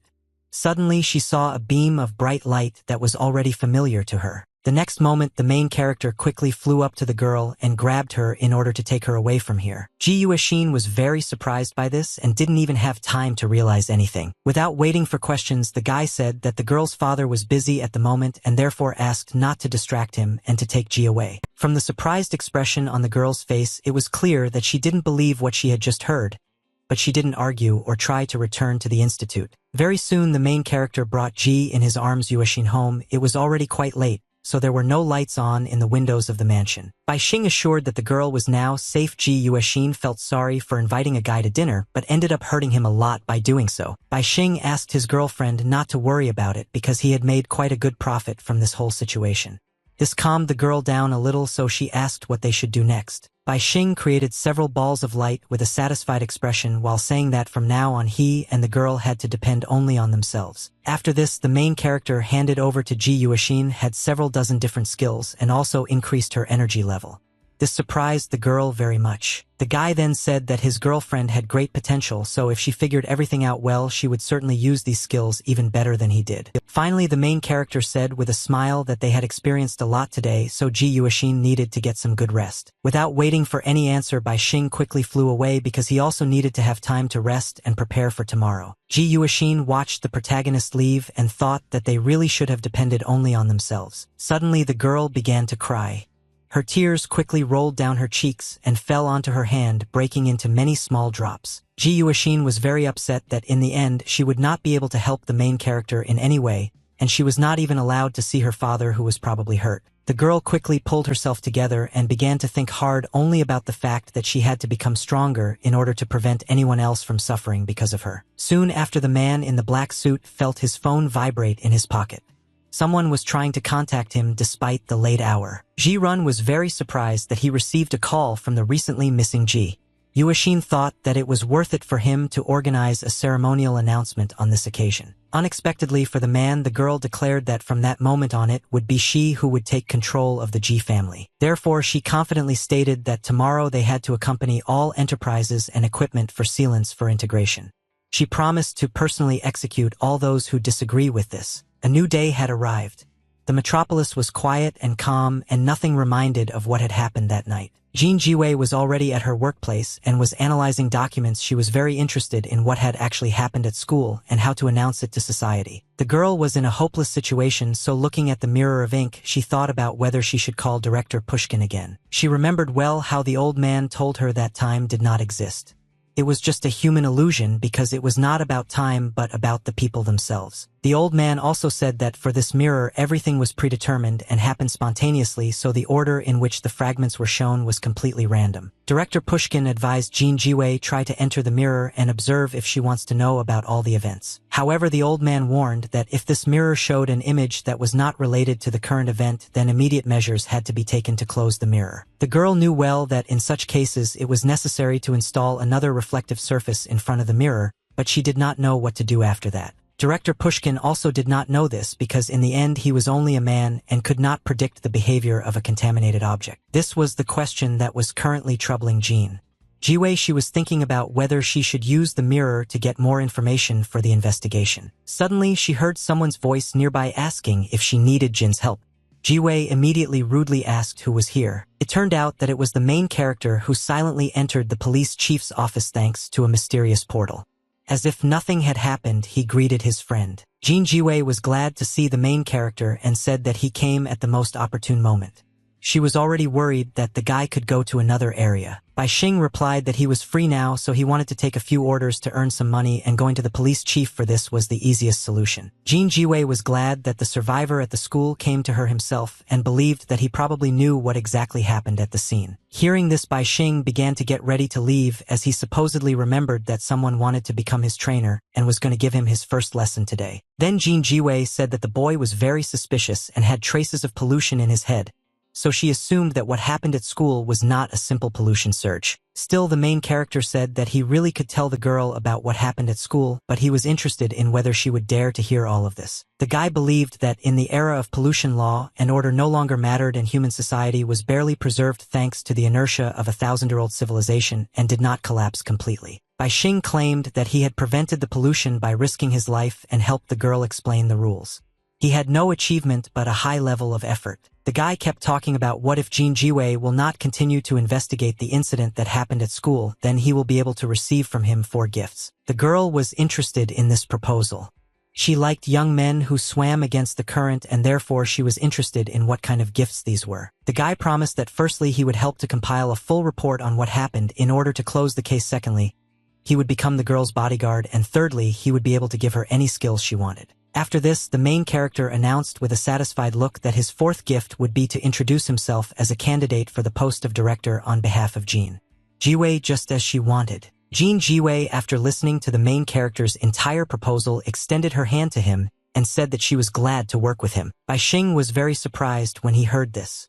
The guy didn't understand why the girl so quickly agreed to cooperate with him. The police chief explained that he simply trusted the guy and advised him to trust whoever he works with, and if he had any doubts it was better to abandon the idea. She then recalled the events of the previous nights and said that this innocent high school boy was clearly at that stage where he didn't trust anyone, so he needed to be shown kindness. Bai Xing was very unhappy that the girl had just literally voiced her thoughts out loud to Jin Jiwei. Explained that if she hadn't said that, the guy wouldn't have known what she was thinking. Nevertheless, our heroes shook hands, which indicated that they had agreed on everything and were ready to cooperate. cooperate. After that, Jean Jiwei sat down at her desk and prepared to use the gifts that the protagonist had given her. The girl said with a satisfied look that from that moment on the guy would stay by her side because the ceremony of nominating candidates for the post of dean would begin in 3 days, and by that time she wanted to introduce him to other candidates. The police chief also gave Bai Xing a piece of paper believing that according to their persuasion the boy should now file a report on the pollution incident in the middle school. Some time passed.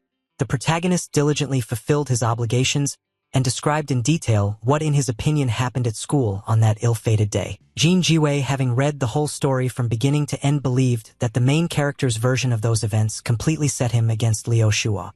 The guy didn't see any problem with this. Bai Xing also said that Jean Jiwei was now his boss, and since Liu Shua didn't respect her, the girl had the right to annoy the scoundrel a little. Jean Jiwei agreed with this, so she decided to help the protagonist improve his story. The first thing the girl suggested was to indicate in the report that on the day of the exams, the examiner was Xia Ju, acted on Liu Shua's orders and searched for valuable contaminated items on the school grounds. The police chief also suggested writing that Liu Shua's intention from the very beginning was to use the students as pioneers to test the pollution rules. After that, Jean Jiwei suggested to mark it as if the young teacher of the Ji family and his bodyguard joined forces to stop Xia's plans. Ju, and as a result died heroically, having passed on valuable information to Ji shortly before. The girl continued to say that it was still possible to soften the role of the Ji family in this story because they did not like Liu Shua, and therefore the main character needed to enlist their support. Bai Xing was amazed by the girl's ingenuity, so in order to praise her, he used the saying that old ginger was hotter than Jean. Jiwei clearly didn't like this comparison. Meanwhile, Liu Shua was reaping the fruits of his recent success and was carefully examining the very same huge stone door that had opened slightly in front of him. The man was very happy that after so many years he finally managed to open this door. Even a small crack was enough for him to perceive it as an incredible victory. Xia Xin was as always dissatisfied and did not understand why the man was so fixated on this door, believing that he expected too much from her. To this, Liu Shua replied that he had found the shackles that belonged to the girl and his divine sword right in front of this door. The man was sure that there were even more powerful pollutants behind this door. Unexpectedly, Liu Shua confidently stated that in his opinion this unusual door was connected with God himself. Xia Xin didn't take the man's words seriously and thought that he was simply losing his mind. Liu Shua did not blame the girl for her misunderstanding and said that they were all looking for a god who would save this world. He went on to say that the awakening of abilities turned people into hermetists, and those who used their skills to master the rules of pollution were mature hermetists. At the very top of the pyramid, however, was none other than the dean, who towered over all candidates, hermeticists, and ordinary people. The dean was the one who had perfect control over at least one pollutant without any side effects and could handle high-ranking incidents on his own. This person also proposed a viable solution for a positive end to the era of pollution. People like Dao Chui, Landon Bruce from the Western Sea, and of course the principal of the Pushkin High School were those very deans. Liu Shua insisted that all these deans mentioned a common solution by which the era of pollution would end. This solution was a god who stood above all mortals. Xia Xin, hearing this, asked if the man really meant flying gods, angels, and demons. She thought that this was complete nonsense. Liu Shua was angry and asked the girl not to express herself like that because he always believed that in the past there were people who perfectly mastered the rules of pollution and completed them in ancient times. The man continued to talk about how traces of these people from the past were hidden in countless legends and were probably behind this door. Xia Xing still didn't believe it and said that the shackles of her divine statue often affected her, so it was unclear how anyone could perfectly wield many contaminated items. Liu Shua laughed at this argument and continued to insist that ever since he had received this door, he had dreamed every night of the world that lay beyond it and the gods that called to him. Still, the man finally decided that he would enter this door right now. Liu Shua assumed that if he learned the secret of the disappearance of the gods and how to return them, he would definitely be able to become a dean. Xia Xin responded to this by saying that the man could do whatever he wanted, but she would not wait for him. She also warned that if something came out from behind the door, she would make sure to seal the entire building. After that, Liu Shua, as planned, began to crawl through a small gap in order to fulfill his dream. None of the interlocutors noticed that Ji was eavesdropping on their entire conversation. Manhwa, he appeared out of nowhere and was very interested in the unusual door. Meanwhile, Liu Shua had already stepped onto the hard surface that was located behind the door. This was a good sign for the man. Finally, he was able to squeeze through and without wasting time began to look around in order to see what he had been working towards for so long and so stubbornly. The man saw lifeless plains in front of him, which resembled a lunar landscape, but the huge mountain, which was the only elevation in this unusual world, simply could not help but catch his eye. Liu Shua was amazed by this view and thought that at first glance the diameter of this mountain was no less than 2 kilometers and the height was at least 10 kilometers.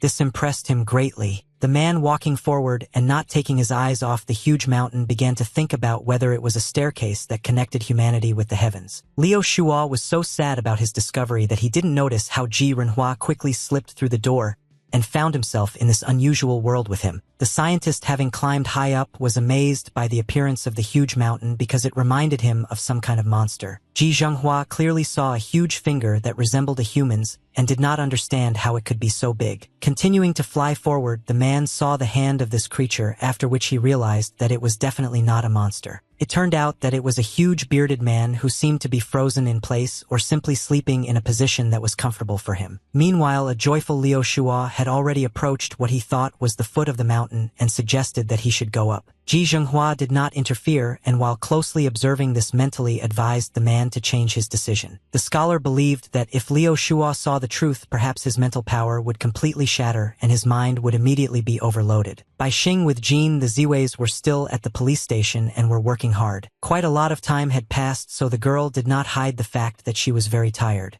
The main characters also wondered how long they had been sitting here. Unexpectedly, Jin Jiwei suggested that the guy change the scenery and take a walk around the city. Bai Xing couldn't give his answer because he knew that his current appearance was not suitable for walking around the city. The girl understood everything without words, so she handed the main character a set of new clothes so that he would not limit himself. Very soon our heroes were walking along the busy streets of the metropolis and enjoying the city noise. Jin Jiwei didn't hide her joy at seeing the morning sun. The guy was surprised that such a pessimist as the police chief could rejoice at such things. To this, the girl answered meaningfully that in this polluted world, no one dared to say that they would live to old age. Surely she meant that it was necessary to enjoy every moment. Also, Jin Jiwei said that fortunately for the majority, there was always a minority that took the first steps and by acquiring power took on responsibility. Bai Xing thought these words were meaningless and untrue because he had never seen the strong treat the weak kindly. From these words, the girl realized that the main character had experienced many contemptuous looks, so she asked what the guy would most like to do if he had incredible power. Hearing this question, Bai Xing tightly clenched his fist, indicating that his answer would not sound positive at all. The next moment, the guy, smiling slyly, declared that if he acquired incredible power, he would like to destroy all of humanity. Bai Xing claimed that this was not youthful maximalism, but that he had really thought about it for a long time. Despite this justification, it was clear that Jin Jiwei didn't quite believe him. Still, the girl said that the guy had his own goal and that was very good. The main character was very surprised by this reaction and asked if the police chief didn't think his words were inhumane. Jin Jiwei replied that she didn't see a problem with this and didn't think the guy's intentions were that bad because she knew people much worse than Bai Xing. She went on to say that her father was a semi-corrupt businessman who always said that one should not be proud of one's successes because of pure luck, because unsuccessful people had their own reasons and they simply did not have enough opportunities. Jin Jiwei went on to say that her father could not bear to see others suffer, so he made donations, helped during disasters, and founded aid centers. Bai Xing suddenly interrupted the girl and suggested that at the end of the story, her father was betrayed by Jin. Jiwei confirmed this, saying that he died very tragically. At that moment, the deuce called him a fool and thought that he deserved it, but even when the man spat blood, he still smiled proudly at himself and at how he lived this life. Bai Xing then said that it was not in the girl's best interests to act on her own with her high position, so he was willing to help her avenge her father's death. Jin Jiwei didn't respond to this and only took a few big sips of the sweet carbonated drink, enjoying the familiar taste. After that, she exhaled sharply so that the carbon dioxide from the drink would not sting her mouth and throat. The girl then said that she always tried to practice her father's philosophy and understand the weak. She also really wanted to see how the so-called weak would change this world. Unexpectedly, Jin Jiwei thought that Liu Shua, despite his great strength, always believed that only a god could save this polluted world. Because of these thoughts, the girl suddenly began to wonder why the world ended up in such a state if God really was immortal. After that, Jin Jiwei said that the motivation behind why the protagonist wanted to destroy humanity was not important. However, if it was strong enough, it could become his mental defense against pollution. That was why the girl wanted Bai Xing to achieve his goal, because perhaps on the day when this happens, thanks to the guy's success, this world will be saved. The main character was unhappy that the police chief associated him with the task of saving the world, since this was not his main goal, and therefore asked him not to do it. Jin Jiwei agreed and asked the guy to relax and calmly participate in the elections of candidates for the position of dean. Then the girl suggested that the main character needed her help since he accepted her offer. Bai Xing confirmed this and said that he needed to hide his identity until he reached the level of dean's strength. The unexpected girl happily stated that the guy had found the right person for this purpose. Jin Jiwei was about to leave, and so she finally advised the guy to first rest and get ready because all the contestants would gather together next week. Bai Xing was surprised that he still had a week left before this event. Now he needed to find a place where he could wait for this time. Suddenly the guy saw a tall multi-story building and thought that he had already found a suitable place to live. At this time, Lu Qing was greedily gulping down alcohol straight from the bottle despite the fact that she was already quite drunk. The girl was very unhappy with her job, and while no one was listening, she complained about it out loud while lounging on the sofa in the living room. She was also very unhappy that the villains who envied her talents set a trap for her and sent her to the polluted area of the whale's dream. Unfortunately, she had no evidence to take revenge on these people. On top of that, Lu Qing also remembered Bai Xing. She didn't understand why this middle school student was so confident in himself and thought that she didn't owe him anything. The girl threatened that the next time she saw the main character, she would prove that she was not just a weak girl. In her opinion, this was called being an adult and responsible. Suddenly, someone took the bottle of alcohol from Lu Qing and asked her not to drink anymore because it was bad for her health. The girl was very unhappy about what happened and in a rage began to ask who dared to take her alcohol from her. She also threatened to deal with the scoundrel with her own hands. The next moment, Lu Qing saw Bai Xing in front of her smiling slyly while holding her alcohol in his hands. This literally shocked the girl. She immediately began asking how the guy got into her apartment and why he didn't knock on the door. The main character answered with a grin that if he had knocked, he wouldn't have heard the drunk girl's confession. Then Bai Xing looked around and said that he saw that the girl's house was quite large, so he asked to give him one room because in the end he saved her life. Lu Qing was very surprised and embarrassed that the protagonist wanted to live with her, while there were many cheap hotels around, so she asked what the guy really wanted. The next moment, Bai Xing smiled slyly and said that if the girl told him who exactly had set up a trap for her, he would deal with that person. Lu Qing heard the protagonist's proposal and was very surprised and asked if he really wanted to help her get out of this situation. Suddenly, the girl started crying and saying that she was afraid that Bai Xing had abandoned her and forgotten her.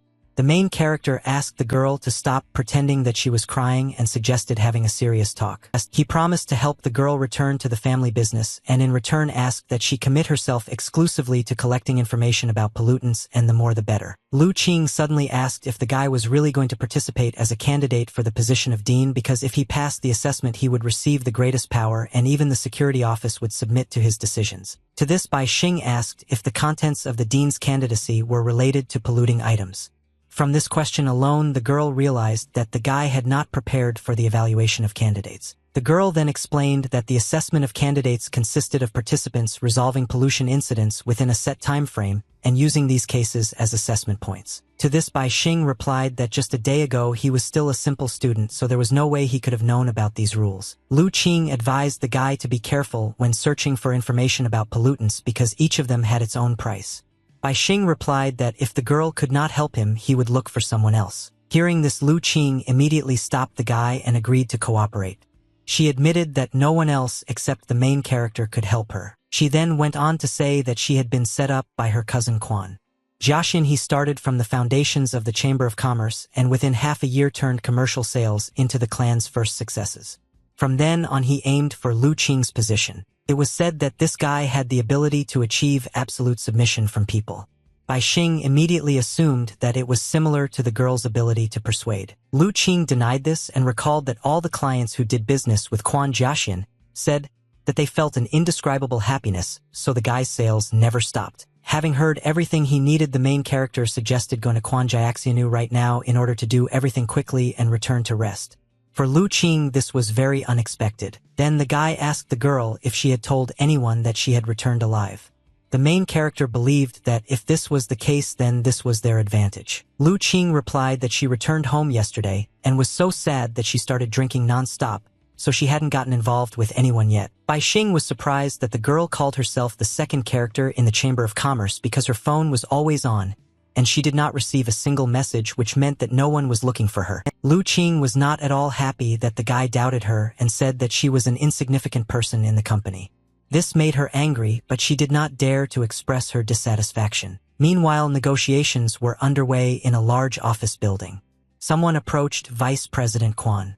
Jiaxianu asked if he really wanted to leave with this lot of goods, which was impossible. The guy smiled good-naturedly and reminded Old Wei that they had already worked together several times, so he could trust him. The elderly man also answered, smiling, that business was business and each deal had to be discussed separately because in his opinion it was better for both parties. Quan Jiaxian was surprised that the old man had come to his office so early and seemed to understand well what he wanted to tell him. At the same time, the guy slowly walked through the office where there was absolute silence. Only the sound of leather shoes hitting the floor broke it. Quan Jiaxiang walked to the door and closed it so that no one would seem to be eavesdropping on his business conversation with Old Man Wei. After this, the guy also slowly headed to his place at the table. The elderly man could only silently wait for the conversation to continue. Next up is Quan Jiaxian seemed to accidentally hit the table with his finger several times. This sound once again broke the silence that reigned in the office. Only after this Quan Jiaxiang began to speak again and insisted that this request was very important to both of them, so he hoped that the older man would not refuse him. Suddenly the belt on Old Man Wei's waist came undone with a loud bang. Immediately after this, the elderly man began to experience unusual sensations. He realized that Quan Jiaxian used his tricks on him again. Along the way, the guy calmly asked whether cooperation with a friend did not bring the old man the same feeling of satisfaction. The elderly man, greedily stroking the air, replied that he did not dispute this and admitted that Quan Jiaxian had his own tricks. Unexpectedly, Old Man Wei fell silent because he could not say anything because of such a pleasant feeling. The man's body grew more expensive from pleasure. He could only experience something like this during meetings with Quan. As soon as everything stopped, Old Wei exhaled with relief and agreed to make concessions and sign any treaty. Quan Jiaxiang was pleased with his latest victory in the negotiations. Some time had passed since that moment.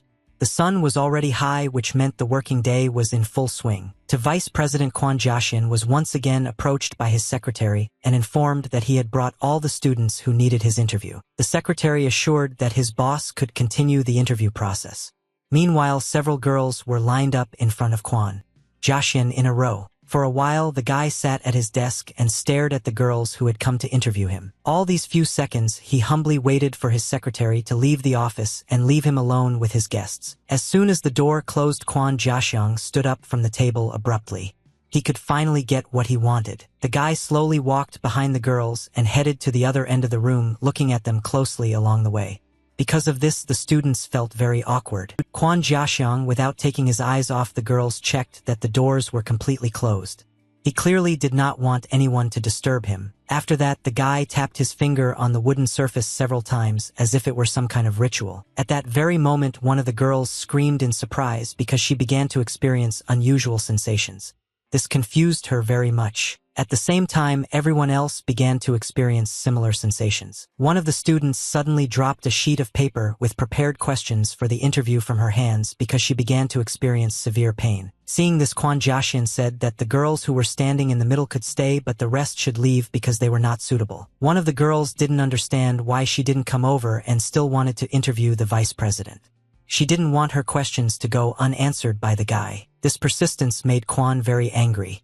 Jiaxiang therefore demanded that all the girls immediately leave his office. Suddenly, the office doors began to open quickly despite the fact that the vice president should have been notified beforehand. The next moment, the door hit Quan with great force.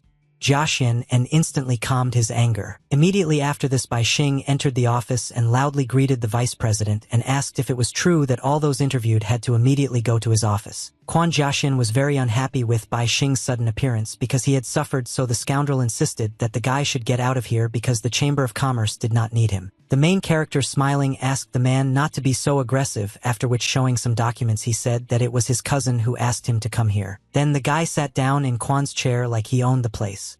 Jiaxiang added that this practice was supposed to add academic credits to his score. After that, Bai Xing put his feet up on the table with a satisfied smile on his face and declared that he would not stay here for long. The female students who were still in the office were surprised by what was happening and began to assume that the guy had not yet graduated from university since he was clearly much younger than them.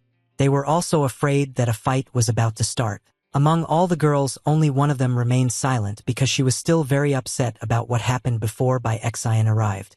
The guy couldn't help but notice this. Without thinking twice, the main character turned to Quan Jixianu, asked why the girl was crying, assuming that the man had closed the office door to intimidate her.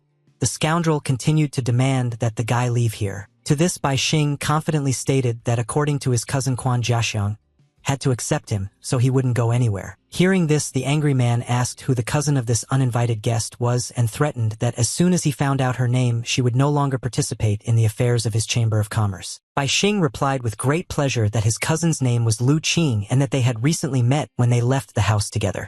Then the guy began to observe the man's reaction. Quan Jiaxiang was shocked by what he heard and thought that it was impossible. This unexpectedness almost made the scoundrel blurt out the reason why he thought so. The main character continued to say that his cousin went on vacation to the beach and did not return for months, so he had to go after her and bring her back. Quan Jiaxiang immediately declared that it was a lie while thinking that no one could escape from the whale's dream prison, so it was difficult for him to believe that Lu Qing had actually left there. Suddenly, the man was taken aback because he finally noticed the clothes his sudden guest was wearing. This made the scoundrel instantly calm down and pull himself together. He then assumed that, judging by the uniform, Bai Xing was a security department employee, so he asked if it was Director Jin Jiwei sent him to investigate Lu Qing's disappearance. Without waiting for an answer, the man turned to the students who were still there and asked that one of them bring him and his guests some tea while the rest should leave and wait for other instructions. The girls immediately obeyed and quickly left the office so that Quan Jiaxiang and Bai Xing were able to talk in private. As soon as the strangers left the office, the villain turned to the main character and asked what his official order was. The man assured that he was ready to cooperate in everything. Without wasting any time, Bai Xing extended his hand forward and asked if Quan would agree. Jiaxiang would hand over the contaminated items that were under his control to him if he asked him to do so. The man became nervous and asked the boy not to joke like that. At the same time, Bai Xing thought that he could kill the villain right now, but he needed to avoid the consequences in the form of pollution rules. The main character was confident that as soon as he understood what these rules were, he would be able to eliminate them. Meanwhile, Quan Jiaxian was thinking hard about how Lu Qing's detention was ultra-secret and Jin Jiwei was a scoundrel who had already investigated him several times and still dared to suspect him. He then thought that the student who had gone out to get some tea would return in 10 minutes. During that time, he could kill Bai Xing and thus add to his list of perfect disappearance cases. After this, the man asked the main character what his opinion was about parallel worlds. Bai Xing replied that, in his opinion, such worlds did not exist, and he also did not understand why the villains were asking about this. To this, Quan Jiaxiang replied with a sly smile that parallel worlds existed and could synchronously influence reality. The next moment, something attacked Bai Xing straight in the chest, causing blood to spray all around. The guy didn't expect this at all. The main character quickly loses strength and falls to the floor, not understanding at all what happened. Meanwhile, Quan was pleased with what was happening. Jiaxiang began to talk about how, in order to get to where he was now, his hands had to touch many dirty things. He then asked his opponent if he knew how much hidden effort a person from the lower class had to make in order to survive. The man regretfully recalled the times when he was very poor. Suddenly, the scoundrel became very angry and said that Lu Qing became the vice president only because of seduction. He also knew how to do this, so he pleased unpleasant people in order to get what he wanted. Next up is Quan Jiaxian loudly declared that no one would stop him on his way, and thanks to him, the Quan Chamber of Commerce would definitely become #1 in the world. Unexpectedly, Bai Xing, who was still alive, grabbed the table in order to rise while saying that the scoundrel was pretending to be a victim, but these were just excuses that consoled him. Then the main character with a huge hole in his chest stood up and declared that Lu Qing had achieved everything with her skills and methods. Quan Jiaxian saw Bai Xing in front of him and was shocked, not understanding why he still hadn't died since his injury was fatal. The guy apologized with a smile for disappointing the villain and thought that now it was his turn to attack, so he created dark and light spheres around himself. The next moment, the protagonist used the attack of inner demons and sent a dark sphere towards his opponent with great speed, intending to quickly kill him. Quan Jiaxian clearly saw the approaching danger, so he was a little alarmed but was already thinking about who to save himself from. Suddenly the villain simply disappeared, as if he had dissolved into thin air before the dark sphere touched him. Seeing this, the main character began to look around, not understanding where his opponent could have disappeared to, but the guy remained just as focused on the battle. Not finding a single clue, Bai Xing quickly activated the light field skill, causing the sphere of light to rapidly expand in volume. Very soon she swallowed the entire office building of the Chamber of Commerce. The main character was sure that Quan Jiaxian had not yet managed to go outside and remained somewhere inside. After that, the guy snapped his fingers so that his ability would transfer all the ordinary people from this building to the street. At that very moment, all the people who were in the skyscraper felt a strange feeling, after which they were surprised to discover that they were already on the street. Everyone was very surprised and scared by what happened. People did not understand what was happening, so they immediately assumed that it was a case of contamination which required calling the security department. Meanwhile, at Bai Xing's will, the sphere of light began to shrink but suddenly stopped this process after reaching a certain size. The guy's guess was confirmed. The dominant pollution rules compensated each other due to their different rules, so the sphere of light could no longer shrink. This meant that now Quan Jiaxiang was surrounded by a sphere of light. The main character immediately realized that his opponent was hiding right now in the supposed parallel world and did not want to come out. Next, Bai Xing assumes that during his surprise attack, the villain used an invisible hand and was now completely invisible. The guy thought that this was an interesting rule. After this, the main character activated several of his skills at once, such as regeneration and full recovery, in order to heal his huge wound in the chest. Suddenly the boy felt sleepy, so he turned to Quan Jiaxiang, said that if he didn't intend to go out, that was fine. Therefore Bai Xing decided to sit back a little while in his chair and wait for his opponent to show up. Very soon the main character fell fast asleep, completely unafraid of the appearance of his enemy. He was completely confident in his safety and did not expect any threat in the near future. Quan was watching him carefully. Jiaxiang was in a safe place and was thinking about where Lu Qin could get external reinforcements to escape from the whale's dream prison. The man was very unhappy because he was sure that in the area of pollution parallel world, he tore apart the heart of his opponent, but he not only recovered but also used another space to protect him. Then the villain tried to leave the light field area but was unable to do so.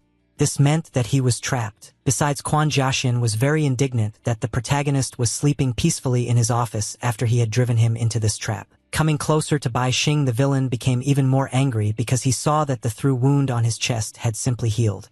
The man had already begun to assume what would happen if he cut off the main character's head. Suddenly, the villain turned to his brother's shoes, which he was now wearing, and asked them for protection. As soon as Quan Jiaxian took his first step on the floor, and small waves began to spread out as if he was walking on the surface of water. Soon after, many footprints appeared on the floor, which were clearly visible due to the bright glow. Judging by the fact that these tracks led to Bai Xing, it could be assumed that they belonged to him. Quan Jiaxiang was very pleased to see this because it meant that he had managed to find traces of his opponent in the parallel world. Without wasting time, the villain began to walk straight along these tracks, exactly repeating the steps of the main character which he made just recently. Immediately after this, the sleeping Bai Xing's body was transported to a parallel world, but he didn't even notice it. The villain was very pleased and said that everyone had a different ability to control pollution, and although his mastery was small, it allowed him to control the parallel world inside himself. Grabbing the guy by the head, the man continued to say that the condition for activating his contamination was to step on the trail in order to see his version in a parallel world. After that, Quan smiled slyly. Jiaxian prepared to do what he had planned, but before that, he mentally asked the protagonist not to worry because it would not be too painful. The next moment, the man tore off Bai Xing's head in the parallel world with one jerk, causing a stream of blood to immediately gush out in the ordinary world. The scoundrel looked at the dead head of his opponent with a smile, rejoicing in his final victory.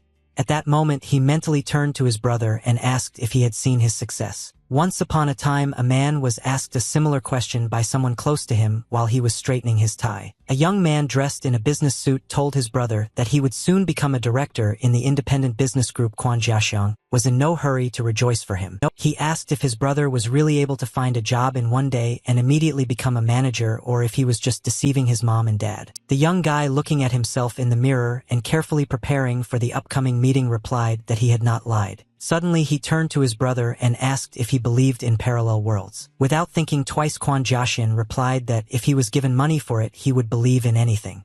The guy was unhappy that his brother only thought about money. Then Quan Jiaxian said with displeasure that she had sent 1,000 resumes, but they didn't want to hire him, so first he had to solve the money problem and only then listen to his brother's incomprehensible stories. Then the guy began to regret that he was not a woman because then he could have sacrificed his dignity and earned easy money.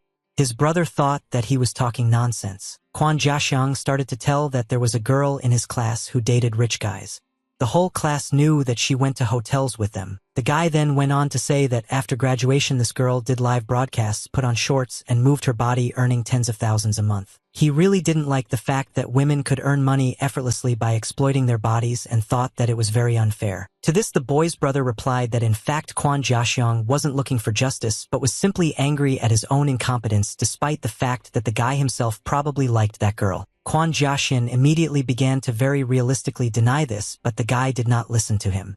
He was more interested in what his brother thought a parallel world would be like. Kwon Jiaxiang replied that they would never be able to overcome their social class because everything had already been decided from birth, so in a parallel world they would also be from a low class. The guy then said that if parallel worlds really existed he would want to get the same capital as those women in order to serve the rich and quickly earn a lot of money. Hearing this his brother laughed and said that he would like to see how the guy would serve the rich. Kwon Jiaxiang was surprised that his brother did not scold him, so he tried to continue his story. Suddenly the guy in the business suit calmly turned to Kwon Jiaxiang had something he wanted to tell him. After Kwon Jiaxiang fell silent, the guy asked if he had seen his shoes and if he liked them. Kwon Jiaxian looked at the shoes and replied that they were wonderful, but he did not understand why his brother was asking him these questions. Raising his head up to look at his interlocutor, the guy was very surprised because he did not see his brother in front of him. After that, Kwon Jiaxian heard a strange sound, the source of which he did not immediately understand.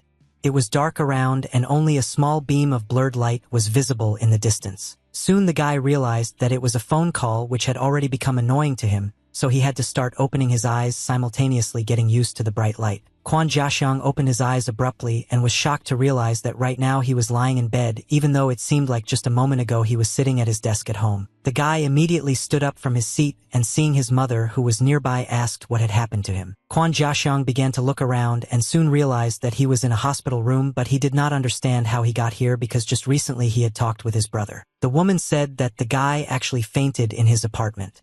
He was found in this state by a courier who immediately called the police and thus saved him. Also, Mama Kwon Jiaxiang, with tears in his eyes, tells us that the guy's brother hanged himself 3 days ago. Kwon Jiaxiang was shocked and couldn't believe that his brother had committed suicide because that morning he had told him that he had found a good job as a manager. The guy denied that his brother was already dead, and so he rushed off to go and find him. As soon as Kwon Jiaxian threw off the blanket and saw black shoes with red soles on his feet, which was very strange. The boy realized with horror that these were his brother's shoes, but he did not understand why he had them now. Shocked, Kwon Jiaxian looked at his feet in horror and didn't understand when he managed to put on his brother's shoes. Suddenly the guy was struck by lightning as he finally remembered what had happened to him and realized the consequences of it. Not long ago, a guy in a business suit suddenly asked his brother if he liked his shoes. Kwon Jiaxiang was surprised by this question and did not understand why his brother asked this. Unexpectedly, on bare feet, Kwon Jiaxiang's shoes began to appear as if by magic.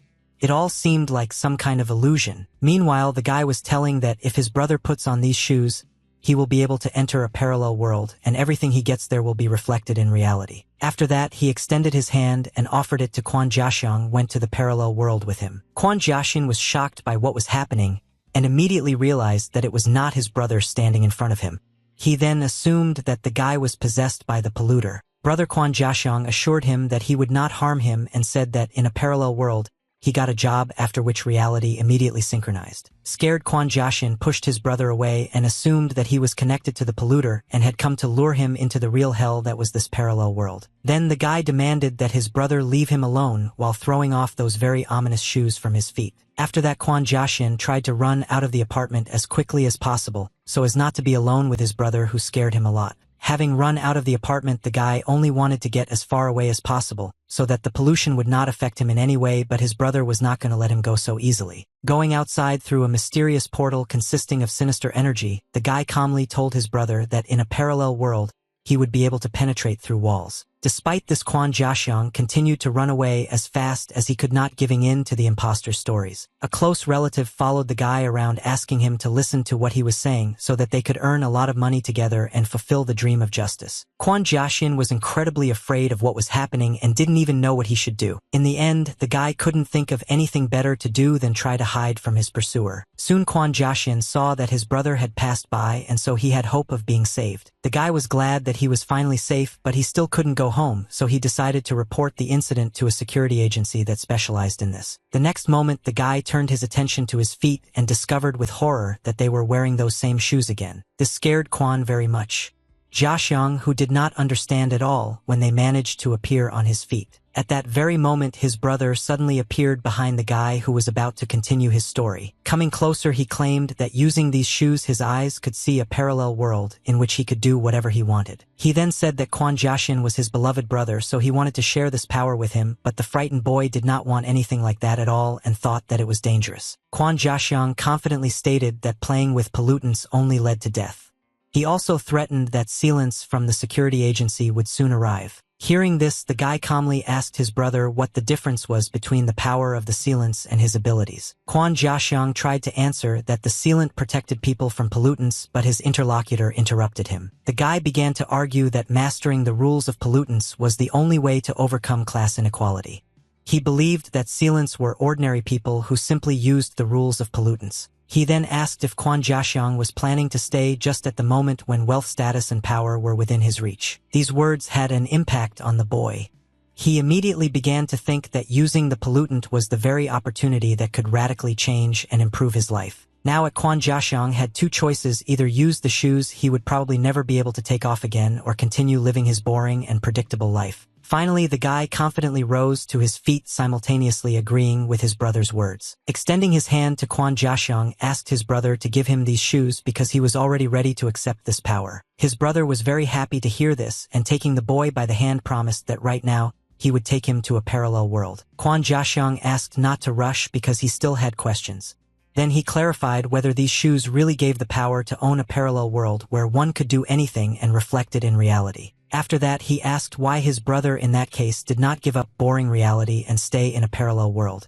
This question discouraged the guy. Meanwhile, Kwon Jiaxiang continued to ask if his brother was lying to him when he said that the parallel world was a real paradise. These words impressed the guy very much and made him think, but he did not deny that the parallel world really was paradise. Suddenly, the guy grabbed his neck with his hands, and with great enthusiasm and madness in his eyes, he declared that he would leave reality right now and live in paradise. Then the distraught guy began to strangle himself and claim that he was going to heaven. Despite the fact that very soon brother Kwon Jiaxian began to lose strength and fell to the ground, but he still continued to tightly squeeze his neck, intending to carry out his plan. And Kwon Jiaxian calmly watched what was happening and thought that his brother was not very smart, but he was not so stupid as to commit suicide because of one phrase. The guy was sure that his brother was already dead because of the polluter and was simply acting according to its rules. Next up is Kwon Jiaxiang promised that he would inherit everything that belonged to his brother and live well. After this, the guy confidently set out to make his wish come true. Kwon Jiaxiang immediately took advantage of the power he had acquired and entered the portal he had just created that led to a parallel world. Now he held Bai Xing's head in his hands with a very satisfied look and turned to his brother asking if he had seen his victory. Then the man, with a sly smile on his face, wished his enemy to rest in peace and added that the parallel world did not exist and the only thing that existed was hell. Suddenly the main character, as if nothing had happened, turned to the villain and said that his nose was itching, so he asked him to do him a favor and scratch it. Kwon Jiaxian was so frightened by this unexpected occurrence that he immediately dropped his head from his hands, not understanding at all how Bai Xing could continue speaking. Meanwhile, the guy was happy that he had finally managed to lure out his opponent because he only had 4 minutes left before he died from lack of oxygen in the brain. Kwon Jiaxiang became very angry when he realized that the main character, despite his severed head, was still alive, and so without thinking twice he decided to crush it. Surprisingly, as soon as the scoundrel touched Bai Xing's head, it immediately began to disappear, as if dissolving into thin air. The man was very surprised by what he saw and did not understand how this could happen. Kwon Jiaxian began to nervously look around, trying to figure out where his opponent had gone. The protagonist did not. There was even one on the chair where he fell asleep. The man felt Bai Xing's presence, which meant that the guy had not yet died. Now Kwon Jiaxian was interested in what the main character's last sentence meant. Suddenly the villain came to a realization which made him noticeably more cheerful, as if he had finally told a difficult riddle. The man believed that Bai Xing wanted to use his own death to cause the pollutants in his body to go out of control. Then the smug scoundrel loudly asked if the main character really wanted to take him with him to the next world. Quan Jiaxiang warned his enemy that it would not be so easy. The thing was that, in this parallel world, the scoundrel had exceptional power and could see the traces that other beings left behind. Thanks to this, he could stop Bai Xing and subjugate him to his power. The next moment, Quan Jiaxian activated his ability, causing many footprints to appear on the floor. The first traces that came to hand led the scoundrel to one of the students who had recently been in this office of Quan. Of course, this didn't suit Jiaxian, so he continued searching. The other tracks belonged to another student, which is why the scoundrel had to start all over again. The third attempt was again unsuccessful, which is why the villain was already beginning to get very angry. The man did not understand why he still had not managed to find the main character, because he had already checked all the traces that were on the floor. The villain also began to wonder if Bai Xing should have already died and been assimilated by the pollutants. If this really happened, then Quan Jiaxiang could only leave his parallel world if he could decipher the uncontrolled pollutants. Gone out at all, but instead he just needed to avoid activating the rules and wait for everything to pass on its own. Quan Jiaxiang was unusually pleased with his situation, because upon entering the parallel world, all the rules of reality ceased to have any meaning for him. Then the scoundrel looked at the time and realized that Bai Xing had been headless for 2 minutes already, which meant he had probably lost most of his consciousness. What was supposed to follow was that the pollutants inside the protagonist would soon begin to act and completely leave his body, and after 4 minutes restore his last active form. Realizing all this, Quan Jiaxian looked at the time with a satisfied smile and was already ready to start the countdown, at the end of which he was supposed to win. Just at that moment, the scoundrel heard some noise behind him, which immediately attracted his attention. The man immediately began to quickly look around in order to understand what these sounds were, but the solution to this phenomenon was not so simple. Soon Quan Jiaxiang finally realized that these sounds sounded like someone's footsteps. They seemed very familiar to him. Realized with horror that these steps sounded exactly like his own steps.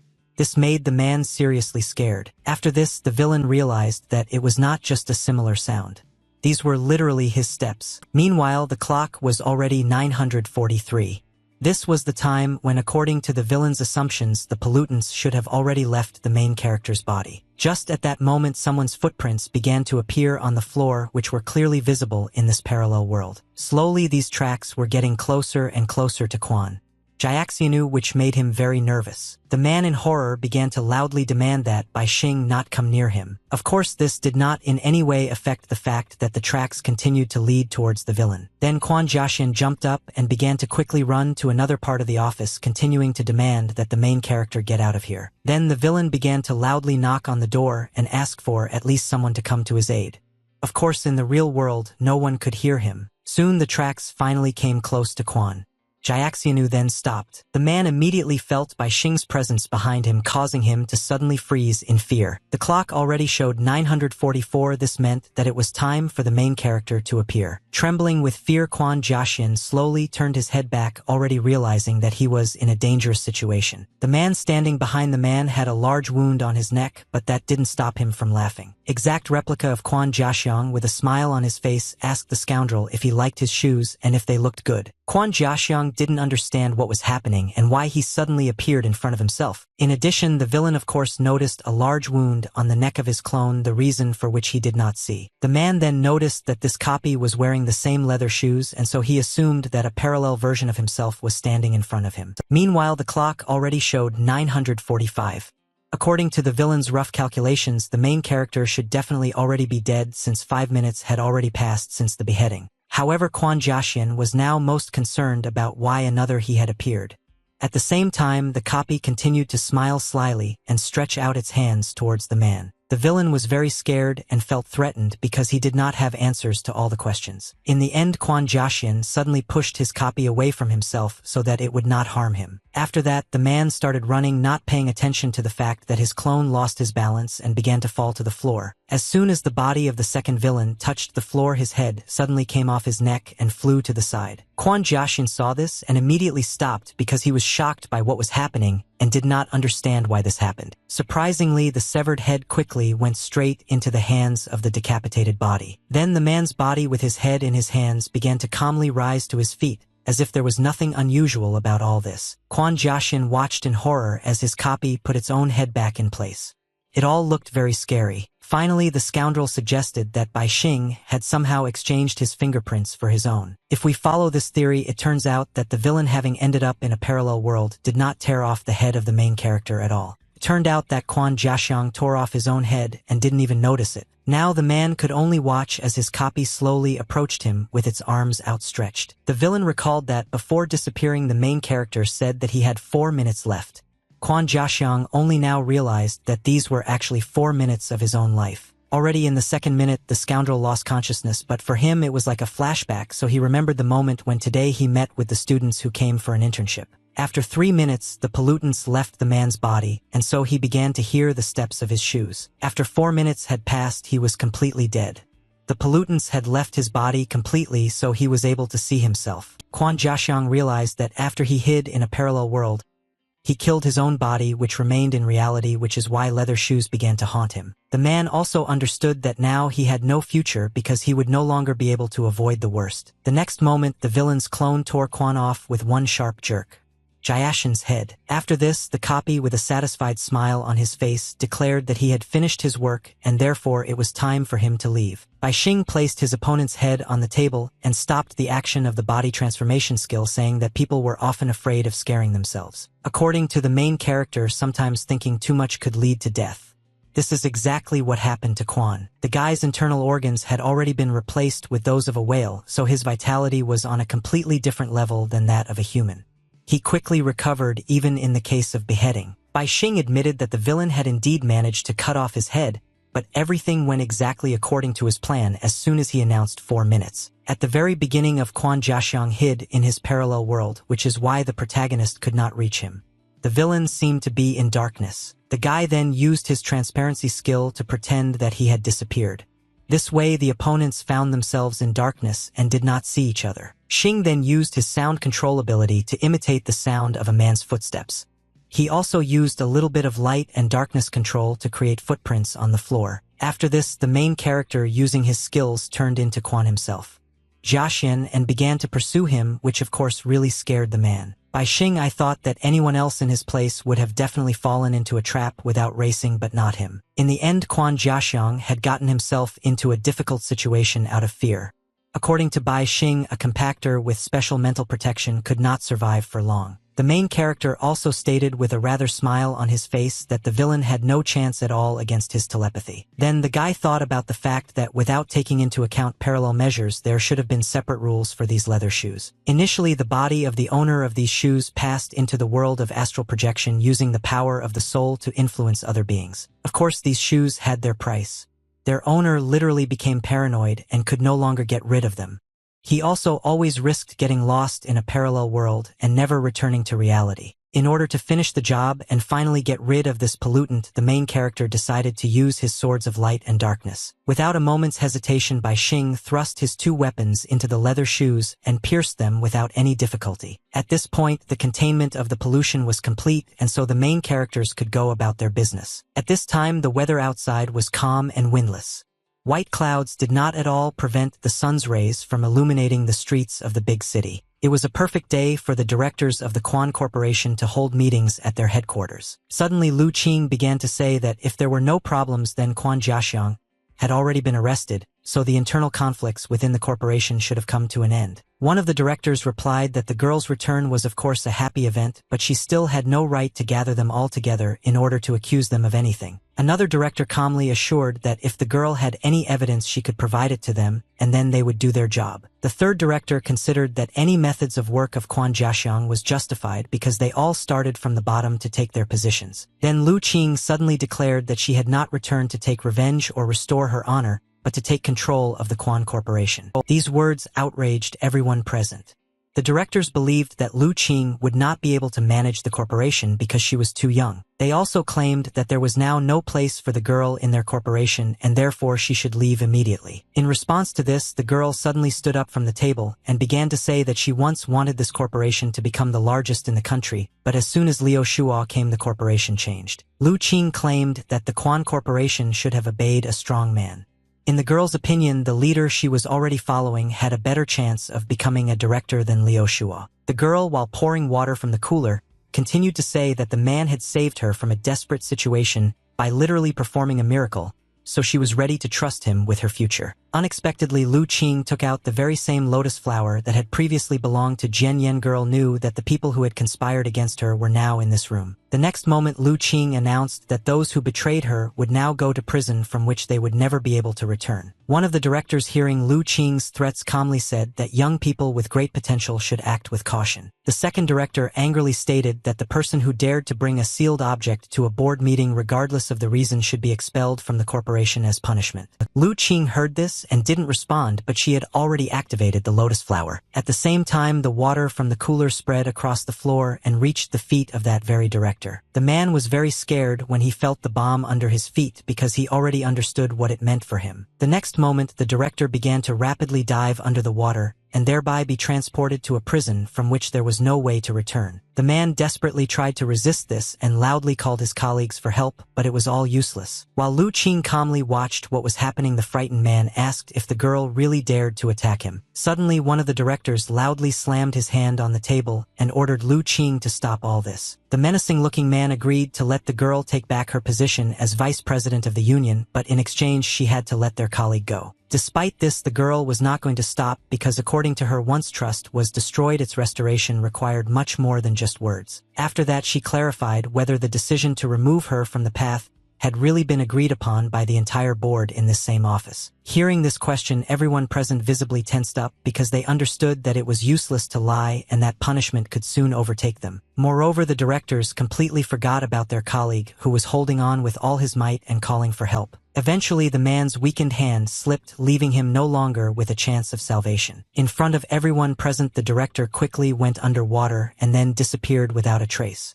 This really scared everyone who saw it. Meanwhile, Lu Qing calmly walked to the window and pulled the curtain aside a little. Then the girl began to stare out the window because she knew that uninvited guests were already heading there who could disturb her. It was clear that a small group of suspicious people were indeed approaching the Quan Corporation's main office right now. These people looked very unusual, and their appearance alone made it clear that they were doing serious work. One of the directors immediately turned to Lu Qing and warned her that the security of the Quan Corporation had already arrived, so whoever threatened the board would soon be in trouble. Despite this threat, the girl remained calm and was even very pleased with something. She asked everyone present to look at the distance. In the distance, she could see the building of one of the corporation's branches where Lu Qing used to work. This made her feel nostalgic. Then he confidently told the girl that the person she had spoken of as the director would be arriving soon. Hearing this, the elderly man did not take the girl's words seriously and only laughed and advised her to think about herself now. Meanwhile, the guards of the Quan Corporation stopped near the main office as if they had no intention of going inside. Suddenly, one of the guards put his hand forward and prepared to use his skills. At that moment, one of the 4 symbols on the man's hand lit up with a bright flame. Immediately after this, a translucent cube appeared around the group of guards. Now it was as if they were in an elevator. Lu Qing saw this and was very surprised because she did not expect that anyone could possess such abilities. Soon the same translucent cube began to appear right in front of the girl. This forced her to take a few steps back. The next moment, the same group of guards who had risen up here as if in an elevator appeared in the office as if from nowhere. By making a special gesture with his hand, the same man made the imaginary elevator open its doors for them. After that, the man with the scar on his face immediately turned to Lu Qing and said that he was glad to see her again because before that he thought that they would never meet again. The directors were pleased that the security had already arrived. They asked the men to deal with Lu Qing quickly since they still had other things to do. Without taking his gaze off the girl and smiling slyly, the man asked whether they could do whatever they wanted with her. The second guard claimed that he needed material about how a woman who was in a position of power was tortured to death. His nightmare recording phone converted the recorded video into implantable dreams. The more bloody and violent the video, the worse the nightmare was for the victim. The scoundrel with the phone in his hands really hoped that the girl would show the facial expression he needed at the right moment. Despite these direct threats, Lu Qing remained completely calm and claimed with a smile that she had heard a lot about the Quan Corporation's printing squad. Scar Ling Han's sealing object was his scar. He could transfer any scar from his body to his victim and thus create a wound. The scar on the neck was fatal. Jiang Quanan had the elevator control buttons on the back of his hand and was in charge of transportation and movement in this group of guards. Gao Song would use his old mobile phone with a camera to put his victim to sleep and torture them to death with recordings. Night priest Tang Deshun could enter other people's dreams, and become a death god, they're killing his victims in their dreams. This man is a great companion for Gao. Wang's sealing object was a trompo rope which he could use to make any object spin like a top. Scar Ling Han was surprised that the girl knew so much about them, but he thought that in that case it would be better for her not to resist at all but instead to go with them and accept her death. Just at that moment a bright flash illuminated the office for a second.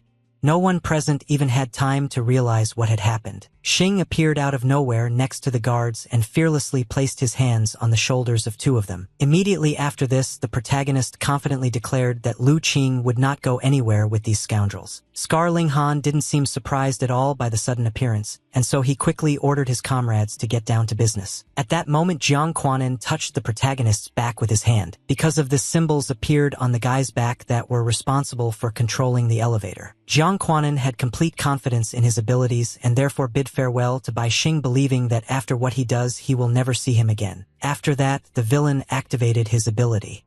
The very symbol that was responsible for the upward rise lit up with a bright light. Suddenly the main character lost his balance and began to rapidly rise to the ceiling of the office against his will. Even the concrete floors couldn't hold the guy. He simply broke through them with his body and continued to rise up. The rest of the main office workers were shocked when they saw the main character first appear from under the floor and then disappear under the ceiling, moving to the next floor. Very soon Bai Xing passed through all the floors of the huge skyscraper, and now all that was left for him to do was fly unhindered into the sky. The guy quickly realized that his opponent's ceiling objects were now connected to him, so he could use it for his own purposes. First of all, the main character thought about the fact that now he needed to find a way to stop this ceiling object and return back to the office. Jiang Quanan seemed to hear the guy's words, so he said that he added the rule of elevation and without his permission it would never stop. The villain was sure that even if the main character passed through the atmosphere and went into outer space, he would not stop. Gao Song was a little dissatisfied that his colleague had dealt with their opponent so quickly and hadn't even given him a chance to play with him. Quan Corporation, seeing all this, decided to gloat and therefore asked Lu Qing if this was really the same person who was supposed to lead them. The girl did not doubt the main character for a moment, so she remained absolutely calm and confidently confirmed that this was exactly the person. At this time, Bai Xing seemed to be slowly thinking about how he could overcome the rule and stop his flight. Suddenly, the main character took out his lightsaber in order to try to stop with its help. Without thinking, the guy began to wave his weapon, as if trying to destroy the imaginary elevator that was lifting him up. Soon Bai Xing realized that he was now in some kind of small contaminated territory, so his lightsaber did not work here. In order to counter the forced movement rule, the guy had to use another rule that also created movement, so the first thing he did was create a sphere of light. A moment later, the sphere began to expand rapidly, causing the imaginary elevator to appear inside. Moreover, the sphere had completely absorbed the corporation's head office, so Bai Xing now had exclusive power here. Soon the protagonist appeared before his opponents again, as if nothing had happened. Lu Qing was not at all surprised by this, which could not be said about the guards. Jiang Quanan was shocked and simply did not believe that the guy managed to resist his skill, because before that he thought that it was simply impossible. The villain did not understand why the main character stopped moving up.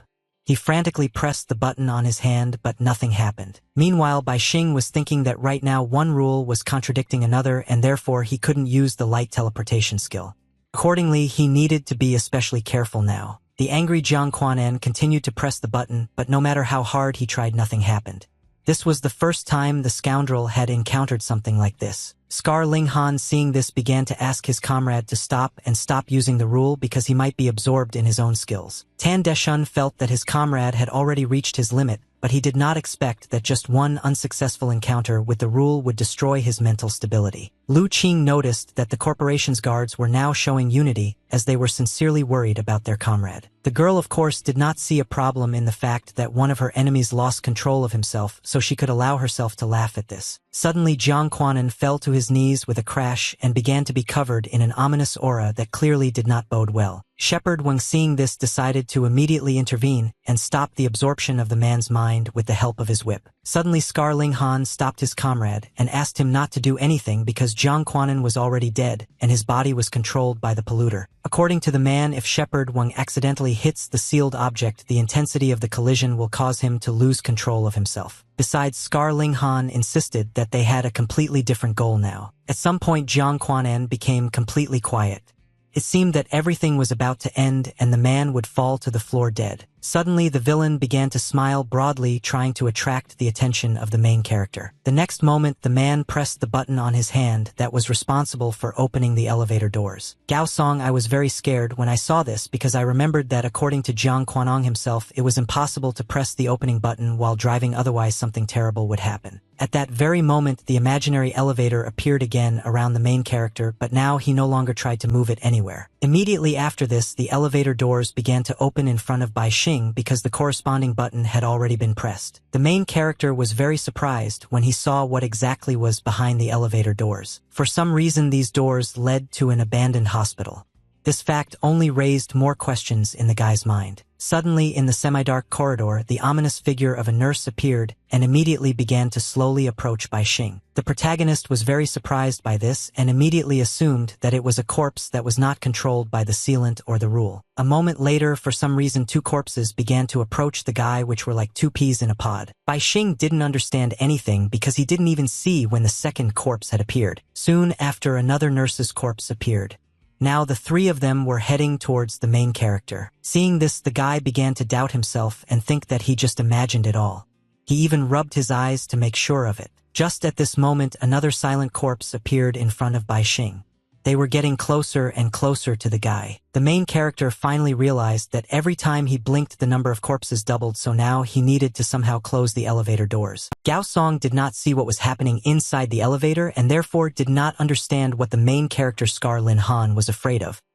He immediately asked his comrade not to come close because his curiosity could kill him. The man then said that Jiang Quanan's sealing object came from a hospital that had been abandoned 30 years ago. Jiang Quanan went to explore this hospital at night to find adrenaline and almost died there. It turned out that the nurse lost control due to contamination and killed everyone who was in the hospital, and even the candidate for the post of director of the hospital could not resolve this incident. Now the key to salvation was in Jiang Quanan.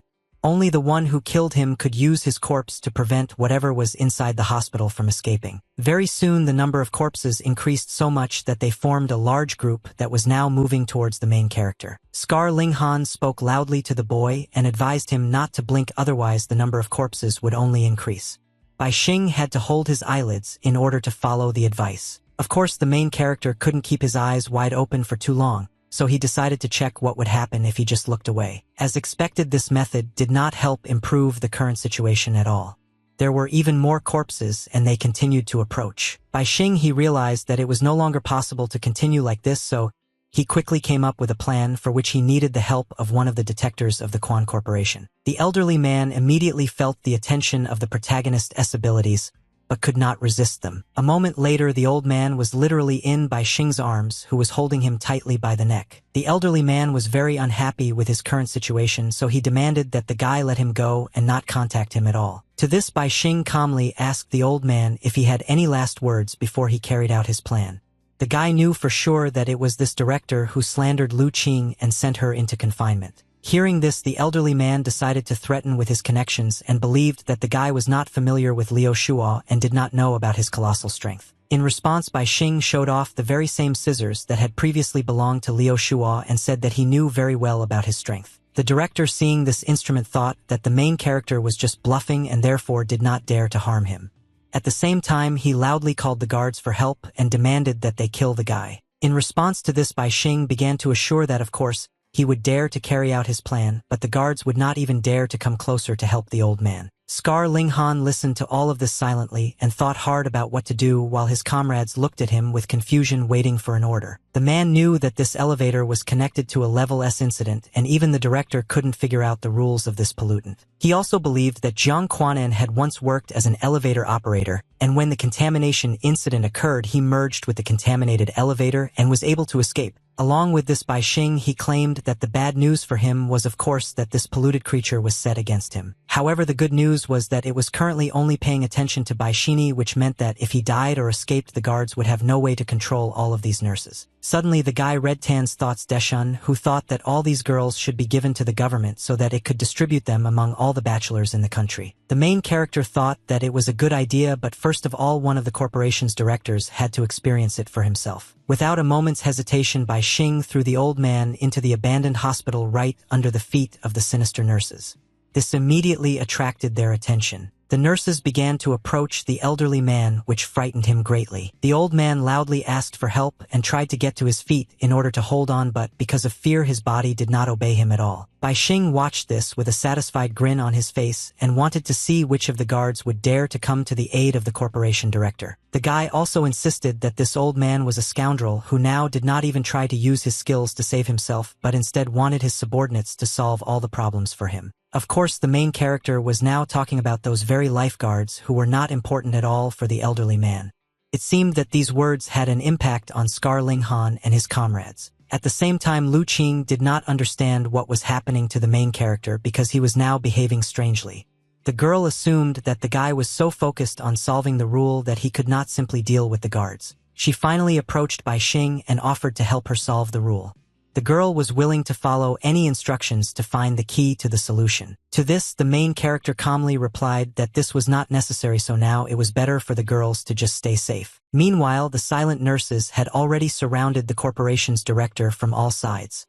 Now it seemed nothing could help him. The old man desperately tried to push away the dangerous creatures, but they were much stronger than him. As a result, the cold hands of the silent corpses reached out to the elderly man, causing him genuine horror. As soon as the old man felt the touch of the nurses, his eyelids began to be tightly sewn together with a thread that was made of sinister energy. Very soon, the director's eyes closed completely. From that moment on, he could no longer see anything. Along the way, Bai Xing told the old man that there were many beautiful women's legs around him now, so he should touch them while he had the opportunity. Of course, the old man was now most puzzled by his sewn-up eyes, so he didn't even think about the guy's muffler, but seeing nothing in front of him, he still touched one of the nurses. Thanks to this, the main character was convinced that if the nurse touched a person, his eyelids were sewn up, but otherwise nothing happened, so he could try to attack her. Scar Linghan quietly approached him from behind and, already swinging his hand, said that if he killed Bai Xing and closed the elevator, all this would end. The man had no doubts about his decision, and it seemed like he was about to deliver a crushing blow. Despite this, the main character was not worried at all. The guy smiled slyly, rejoicing that he had finally waited for the moment when the guards would begin to act. Scar Linghan knew that if he didn't look at that nurse, he wouldn't become her target of pollution, so he had nothing to worry about. Now the villain was going to take advantage of the chance and attack the protagonist with his most valuable scar. Of course, it was about the scar from the beheading, which was the most powerful in the man's arsenal. He used it on his opponent without hesitation. At first, it seemed that everything went as it should. The ability hit the target exactly, but after that nothing else happened. Xing himself simply froze in place, which caused confusion in Scar Linghan. Gao Song also saw this and assumed that the guy had died a little earlier, and that's why the ability hadn't worked. This prospect amused the scoundrel. At the same time, Scar Linghan understood that everything was not so simple, so he did not lose his vigilance and intended to continue his attacks. The man decided to use his other scar, which was located on his chest and looked no less frightening. The villain swung his ability like a whip to intimidate his opponent and prepare for the next attack. Now the man was intent on cutting the main character into pieces. He also turned to Shepherd Wang and asked him to also prepare to attack Bai Xing. According to the plan, Shepherd Wang, when the time came, was supposed to use his ability and, having captured the enemy, throw him out the elevator door.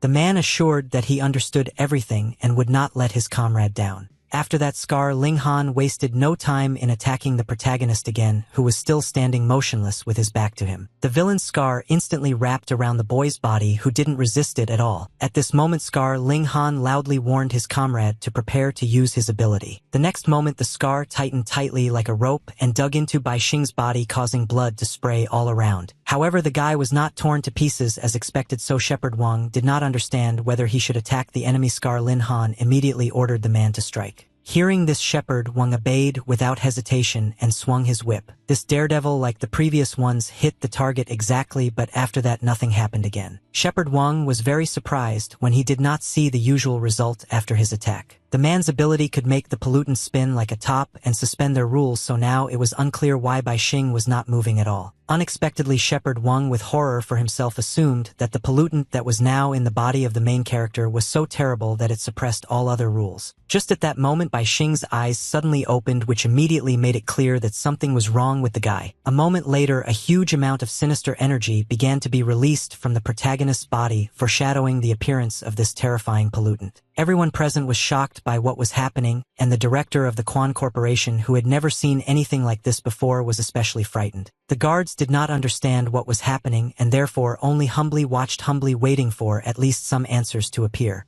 Lu Qing also did not understand anything, but just in case she stayed away from the main character. Finally, Bai Xing began to speak.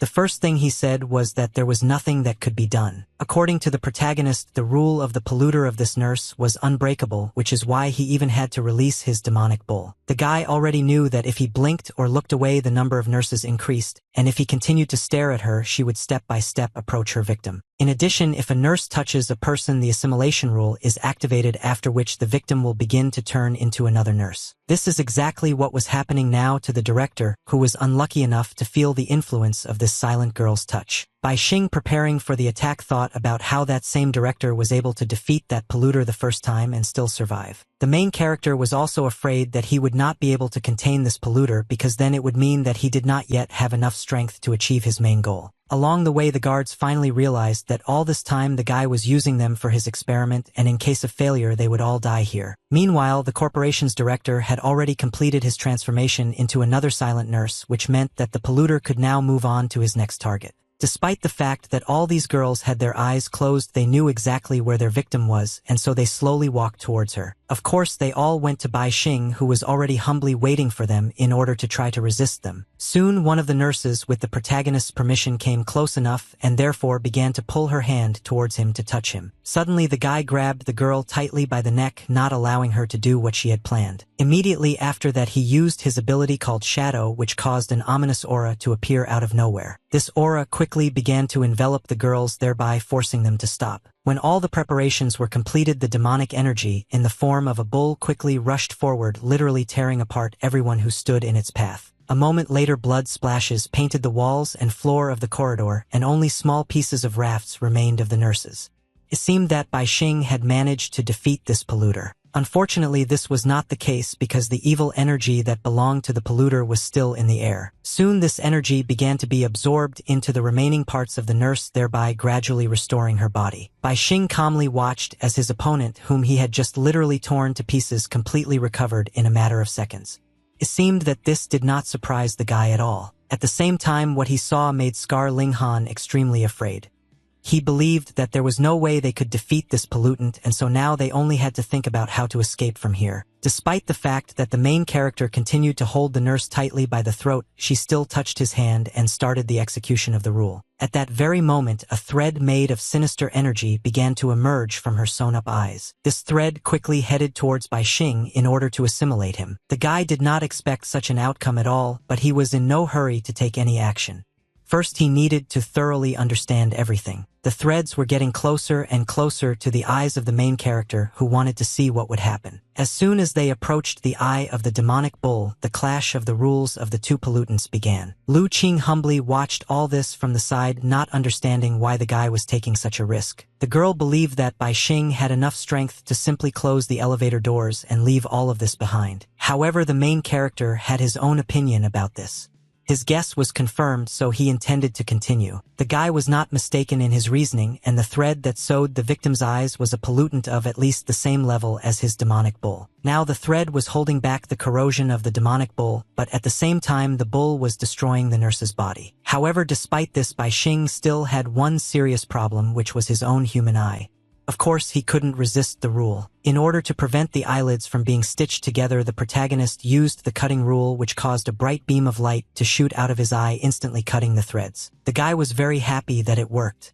His light domain rule perfectly counteracted the polluter rules. It seemed that the threads, having encountered resistance, would now retreat, and the guy would no longer be in any danger. Unfortunately, this was not the case. As soon as the light in Bai Xing's eye went out, the threads tried to attack him with renewed vigor, which momentarily discouraged the guy. Because of this, the main character had to apply the rule again and use bright light to cut the dangerous threads. Now the guy just had to hold out until the moment when the nurse and the demonic bull decided which of them won. Now it was unclear whether the bull would swallow the nurse or whether she would sew up his eyes, whether the rules would fall at the same time or whether they would reach a perfect balance of restraint. At this time Ji Zhenghua, still in the form of a small eye, flew aimlessly around the city and thought that everyone was dead. The scientist reasoned that people of previous eras suffered a collapse and the same thing will happen again. The man was sure that humanity no longer had a future and therefore everything was now meaningless. In the end, Ji Renhua came to the conclusion that since all the people were going to die anyway, he should kill them himself without pain. All this was a consequence of the fact that the scientist was already losing his mind. Having realized this, he quickly threw these thoughts away from himself.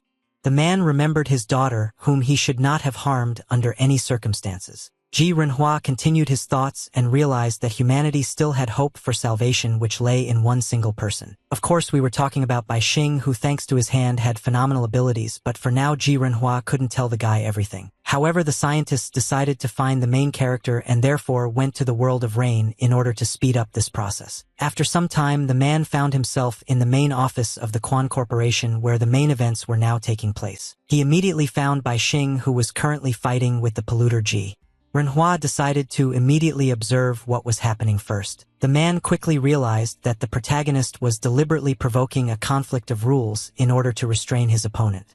He thought that this was a really good idea. Unfortunately, the scientist could not intervene because now he was defending his mental barrier during the conflict of rules and maintaining his human will. Ji Zhenghuang didn't want the protagonist to suffer the same fate as Liu Shua, whose barrier collapsed, and he was instantly absorbed by the pollutant rule. For some time, the guy successfully resisted his opponent's attacks and drove away his threads without much difficulty. However, at some point, the nurse increased her pressure, which resulted in more threads. Seeing this, Ji Renhua immediately realized that this battle was already in its final stages. Bai Xing, of course, noticed that he now had to put in more effort to resist, but he was determined to hold on until the end in order to win. The guy used the rule over and over again and cut the threads, but their number did not decrease. It seemed that everything did not go according to plan. Ji Renhua, seeing this, decided to intervene and therefore turned to the main character and asked him not to panic because he would help him cope with this. Bai Xing was very surprised when he heard a familiar voice, but what struck him most was that the scholar asked him not to resist his opponent. In the end, the main character trusted the man and listened to his advice, which immediately caused him to be enveloped in threads. Lu Qing saw this and thought that something bad had happened, so she turned to the guy and asked if everything was okay with him, but there was no answer. Meanwhile, one of the frightened directors asked what was going on here and thought that they needed to leave quickly. Scar Lin Han believed that the protagonist was already dead, so Shepherd Wang should have used his whip to at least momentarily stop the polluter and deactivate its domain. Suddenly, Bai Xing, who was absorbed by the threads, began to make some strange sounds that attracted the attention of everyone present. Hearing this, Lu Qing immediately believed that these sounds were made by the guy, which meant that he was not dead yet. At this moment, Shepherd Wang noticed that Jiang Quanan had started to move. The problem was that the pollutant in his body had gotten out of control and was now fully awakened. Jiang Quanan slowly rose to his feet, making loud wheezing sounds as he did so. It all looked very frightening. Just by the man's appearance, one could say with certainty that he was no longer human. Quanan's body had fully awakened, so Shepherd Wang began to worry that they were all now in great danger. However, the man remembered that his whip could not only force its victim to spin continuously and break its own rule, but also had another use. Without wasting any time, Shepherd Wang connected the two ends of the whip, thereby activating another of its functions. Thanks to the work done, an isolated pollution zone has been formed in the center. There was no pollution inside the circle, so everyone could simply run away from danger. The corporation's directors, seeing this, praised the man for his good work, after which they began to argue about who would be the first of them to go to a safe place. Unexpectedly, Lu Qing used a lotus flower while saying that she did not allow any of the directors to leave. The water had been spilled under the feet of the scoundrels for a long time, so the outcome was obvious. The directors, one after another, began to go underwater and move to the prison. None of them was able to resist this. Finally, the villains cursed Lu Qing and claimed that she would not get away with this, but the girl was not at all afraid of these threats. Lu Qing originally planned to use the protagonist's power to gain control of the company in front of all the directors, but the plans changed, so it was better for them all to just die. After this, the girl turned to the security guards and said that now no one stopped them and they could leave, but unfortunately without employers no one would receive a salary this month. Scar Ling Han decided that there was no point in them dealing with the girl now, and so he ordered his comrades to leave here immediately. Scar Lin Han himself was the first to run into the portal to check its functionality. As expected, everything went as it should. The man instantly found himself on the street where it was absolutely safe. Gao entered the portal immediately after him. Song, however, due to his clumsiness, fell when he went outside. After that, Tan passed through the portal. Dashun, which didn't cause him any problems. Now only Shepherd Wang had to go through the portal, but he seemed hesitant to do so. Noticing this, Lu Qing asked what was the matter. She assumed that the man could not pass because he was too fat, or there was some other reason for this. Shepherd Wang didn't respond to this, but the point was that using any pollution rule had its price. It turns out that the previous owner of this contaminated item got into serious trouble when he tried to use this portal. That time the guy asked Shepherd Wang to follow him and then they would be safe. The man agreed to this. They both successfully passed through the portal but had no idea what would happen next. Shepherd Wang immediately noticed that after this transition something happened to his friend. He became quiet and began to behave somehow suspiciously. As soon as the owner of the whip turned around and looked at the man, it became clear that the contaminated object had absorbed his mind. The guy started to act strangely. He smiled widely and ran from side to side, all the while keeping his gaze fixed on Shepherd Wang. The man immediately realized that his friend had been so affected by the passage through the portal. After that, the guy simply ran away and no one knew where he went. Now Shepherd Wang thought that he was the first to use this skill, and therefore he hoped that he would not repeat the fate of the previous owner. However, he was ready to risk it in order to save himself. Having overcome his fear, the man nevertheless decided to postpone jumping into the portal in hopes of the best. Soon he managed to successfully exit the portal onto the street and join his comrades. Everyone was very happy that they managed to escape and thought that it was simply incredible. At the same time, Shepherd Wang smiling claimed that it was easier than he thought. Now only Lu Qing had to enter the portal. The man was not against this and humbly waited for the girl to follow them out. Suddenly Lu Qing grabbed the whip, which made it clear that she had no intention of running away. Seeing this, Shepherd Wang immediately tried to stop her, but it was too late. The next moment, right in front of the man, the portal disappeared along with his contaminated item. In the end, the whip ended up in Lu Qing's hands and she intended to use it. Then the girl turned to the main character and said that she did not believe that he simply died. She got a new sealing object and was ready to intervene in order to help the guy. Bai Xing didn't respond to this because he was now completely absorbed by the sinister energy that was trying to break the resistance of the demonic bull. At the same time, the pollutant that controlled Jiang Quan'an's body began to slowly approach the protagonist in order to attack him. The dead man took slow steps forward, so it was still possible to stop him. At this moment, Lu Qing heard Ji's voice. Manhwa, who asked her to stop Jiang Quan'an because he had already become unstable. This request discouraged the girl because she did not even see the one who addressed her. Then the scientist insisted that Lu Qing act faster because now the main character needed urgent help. Eventually, the girl quickly came to her senses and agreed to fulfill the stranger's request. Without wasting any more time, Lu Qing swung her whip and attacked Jiang Quan'an without hesitation. As soon as the rope wrapped around the man, Lu Qing began to pull it with all her might in order to stop him. Despite this, Jiang Quan'an still continued to move forward because he had enormous strength, so Lu Qing asked the protagonist to hurry up. Bai Xing seemed to hear these words and therefore immediately came to his senses. However, the most difficult part was yet to come. It seemed the polluter realized that it would be much more difficult to resist the guy than expected, so he increased his negative effect. The next moment, a real battle unfolded within Bai Xing's body between two opposing forces that were not inferior to each other in the least. Ji Renhua was amazed by what was happening because it was the first time he had seen a clash of rules at such a high level. Initially, the main characters were going to make the two rules block each other, but ended up getting trapped. Ji Renhua, I thought it was inevitable because these two rules could only collide directly if the guy's body was used as a battlefield. Then Bai Xing asked the man to stop talking and rather help him. The guy felt that the opposing forces were stuck in place, and if he could get out of here and regain control of his body, he would be able to win. Ji Zhenghua thought that the protagonist was right, so he suggested making both rules relax. Bai Xing immediately replied that he could summon that very wolf and use it to influence the nurse, but it was not so easy to pacify the demonic bull. Unexpectedly, Ji Zhenghua had an idea, so he immediately stated that there was one way that would help to do this. The main character was very surprised by this, and it seemed he didn't even immediately believe that the man was serious. Without explaining anything to Ji Renhua quickly headed towards the protagonist in order to try to realize his guess. As expected, the scientist replaced one of the demonic bull's eyes with himself, which helped to tame this dangerous pollutant a little. Ji Renhua replaced one of the eyes of the demonic bull, which helped to tame this dangerous pollutant a little. After this, the man turned to the main character and asked him to hurry up because they didn't have much time. Bai Xing immediately summoned that same wolf and ordered it to cancel all previous orders and choose a new target. The wolf, without hesitation, corrected himself and asked his master to describe to him 4 characteristics of the new target.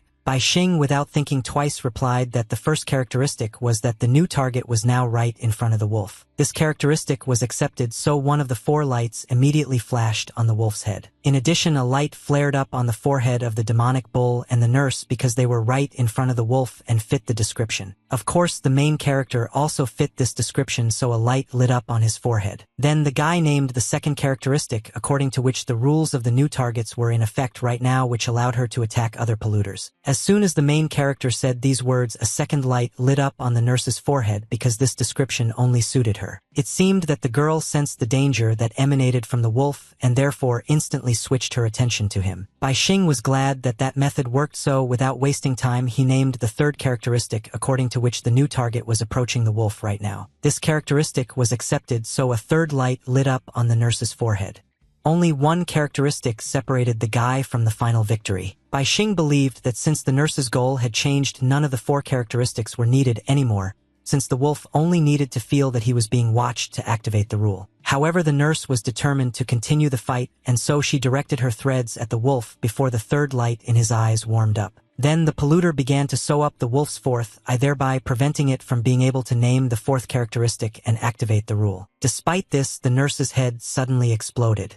The reason for this was, of course, the wolf, who carried out the master's order and eliminated the target. Bai Xing was very impressed by what happened because he didn't expect that everything would end exactly like this. The protagonist admitted that the wolf's pollutant level was significantly lower than the nurse's, so she was able to stitch up his 4th eye without any effort. However, this reduced the conditions for the murder from 4 to 3 characteristics that were already known, so the wolf immediately tore off the head of his victim. Despite this, the end of the battle was still far away because the polluter was still using threads to restore the nurse's head. Soon the recovery process was complete, and so the girl was ready to attack her opponent again. Without thinking twice, the nurse directed her threads at the wolf, causing Bai Xing to immediately realize that she had changed her attack strategy. Even though the wolf no longer posed a serious threat, the nurse still stitched up another one of his eyes. Seeing this, Ji Zhenghua quickly turned to the protagonist and asked him to quickly stop the girl and not let her sew up the wolf's eyes. The main character thought that the man was right because the wolf's rule was that by describing 4 characteristics, he gradually filtered out the target that needed to be killed. Accordingly, the larger the characteristic, the more accurate the description of the target and the higher the probability of its elimination. If only one characteristic is required to kill a target, it will be very difficult to kill a specific enemy. Bai Xing was now unclear whether the rule would be completely deactivated if the characteristics for killing were no longer needed, or whether everything would turn into a global massacre without distinction. The guy didn't have time to think about it anymore because Ji Renhua had already reached his limit and could no longer restrain the demonic bull. Bai Xing realized that he needed action as quickly as possible, so he turned to the wolf and ordered him to return to a safe place and await his next orders. Thanks to this order, the wolf instantly began to disappear, thereby keeping his 2 remaining eyes intact. As soon as the nurse's enemy disappeared, she immediately turned her attention to the main character. Without wasting a second, she immediately tried to attack him with her threads. The guy did not expect that everything would happen so quickly. In order to avoid this attack, Bai Xing had to quickly jump to the side. Watching everything that was happening, Ji Renhua, I thought that the worst moment had already passed because part of the nurse's rules had been rejected and the demonic bull could be directed because it lived in the body of the main character. One of the polluters attacked upon detecting a color change in vision and the other upon suturing the target's eyes. Thus they could pass against each other if their rules were balanced. Ji Zhenghua experienced that the main character could simultaneously control 2 completely opposite rules and perfectly combine them. The man even thought about what he should have told the guy about those mysterious gates and about the fact that he could explore the world behind them. Suddenly, the scientist was distracted from his thoughts by the loud voice of Lu Qing, who was addressing the main character and asking him to wake up. It turned out that the pollutant inside Jiang Quan'an's body had already almost reached Bai Xing, so he was now in great danger. Lu Qing desperately tried to restrain the man, but no matter how hard she tried, she couldn't stop him, so she loudly called out for Bai Xing. The girl explained that she could not stop Jiang Quanan because the whip rule was very low level and therefore he could not influence the uncontrolled polluter. Lu Qing loudly asked the protagonist to wake up, and in the meantime the man had already extended his hand to touch the guy. Unfortunately, there was no resistance from Bai Xing, so the pollutant inside Jiang Quanan's body still touched the protagonist. At that very moment, the elevator in which the guy had been standing all this time began to transform and become like an ordinary elevator with a floor, walls, and ceiling. However, Jiang Quanan still looked as terrifying as ever. The closing doors of the elevator predicted that Bai Xing would soon be left alone with danger. In addition, the elevator control panel behaved inappropriately and was apparently completely broken. The elevator control panel was acting erratically and was apparently completely broken. Symbol appeared on the small screen indicating that the main character was now in even greater danger. In addition, while the elevator doors were slowly closing, an unknown force was pulling everything inside. Lu Qing tried to resist this force, but it was still pulled into the elevator. Eventually, the girl was unable to stay on her feet and was now at the mercy of strong gusts of wind. An unknown force finally pulled Lu Qing into the elevator, leaving her no chance of escape. After that, the doors closed, and now the elevator was ready to go to another place. Don't waste time. The large iron box that stood in the middle of the office began to disappear. Very soon, there was no trace left in the office of what had been happening there for the last few hours. Just at this moment, the office door opened slightly. Scar Lin Han appeared on the threshold, but before entering, he carefully looked around. Having made sure that there was no danger here, the man entered the office. He assumed that our heroes had already left since he did not sense the presence of pollution here. Shepherd Wang was still very worried about the loss of his whip, so he quickly began to search for it, asking his comrades if they had seen it. No matter how hard the man tried, he could not find his dirty item, which made him very upset. Tan Deshun advised his comrade to forget about it and be glad that he at least remained alive after everything that happened. Now all the guards were most concerned about what they would do when the corporation passed into other hands. They asked Scar Ling Han about this, but he could not say anything specific. Meanwhile, the ominous elevator with our heroes inside continued its movement to an unknown place. Lu Qing looked around in fear, as if she couldn't believe that this elevator was working and was now taking them somewhere. Ji Zhenghua tried to convince the girl of this, but only frightened her even more because she did not expect to see a talking flying eye. Lu Qing immediately began to ask who her interlocutor was, assuming that it was some kind of monster. Ji Renhua gave his name and said that he was the head of the Ji family. He also recalled that when the girl was promoted to vice president of the Quan Corporation, he sent her flowers as a congratulation. Lu Qing was very surprised by this and still did not understand what had happened to the man. The scientist did not want to go into details, so he briefly replied that his current appearance was the result of a failed experiment. After this, the man said that the fact that the elevator was working was a very bad sign because this elevator was not intended for people. Lu Qing heard this and immediately guessed that this elevator was for polluters. Ji Zhenghua did not rush to conclusions but emphasized that in many cases of pollution this elevator appeared, and it first appeared in the Xiangyang Hospital. Lu Qing, hearing this name, remembered that this was the same hospital in which a certain incident occurred 30 years ago, after which it was closed. According to a famous story, the head doctor of this hospital exaggerated the illnesses of patients in order to get rich and even invented non-existent symptoms. He also operated on those who did not need surgery. There were rumors that the director even took bribes, collected illegal commissions, and even sold the organs of his patients after removing them under the pretext of treating tumors. All this continued until a brave nurse decided to make public information about the villain. Unfortunately, the next day when reporters came to interview her, the girl was already lying in the morgue with her eyes stitched shut with surgical thread. It looked as if the villains were punishing her for seeing something she shouldn't have. Hearing this story, Lu Qing asked if that same nurse had become Ji's polluter. Zhenghua denied this because the pollution was so extensive that the entire hospital had become an uncontrolled pollution zone. The girl immediately clarified whether this was precisely why the scientists claimed that this elevator was not intended for people. The man explained that after the incident this elevator appeared in other contaminated areas and could pass through them without hindrance, which could have resulted in a disaster. Next, Ji Renhua, out of desperation, began to try to wake up Bai Xing while simultaneously blaming him for the fact that they ended up in this situation because of his procrastination. Suddenly, strange sounds were heard from outside the elevator, causing Lu Qing to conclude that it was about to stop. Just at that moment, the number 0 appeared on the small screen, which greatly surprised our heroes. Soon, the elevator doors began to open, causing Lu Qing and Ji the Renuas could see where they had ended up. Before our heroes appeared a gray, lifeless land on which there were only lonely dead trees and small gravestones. Ji Renhua immediately realized that they had entered a Class S pollution zone called the Swollen Tomb. The scientist warned that the earth here was divided and multiplied, so if a person touched it, he was immediately sucked inside, after which the victim died. Suddenly, Lu Qing heard strange sounds that scared her because in such a place such a thing looked strange. Ji Renhua confirmed that he also heard these sounds.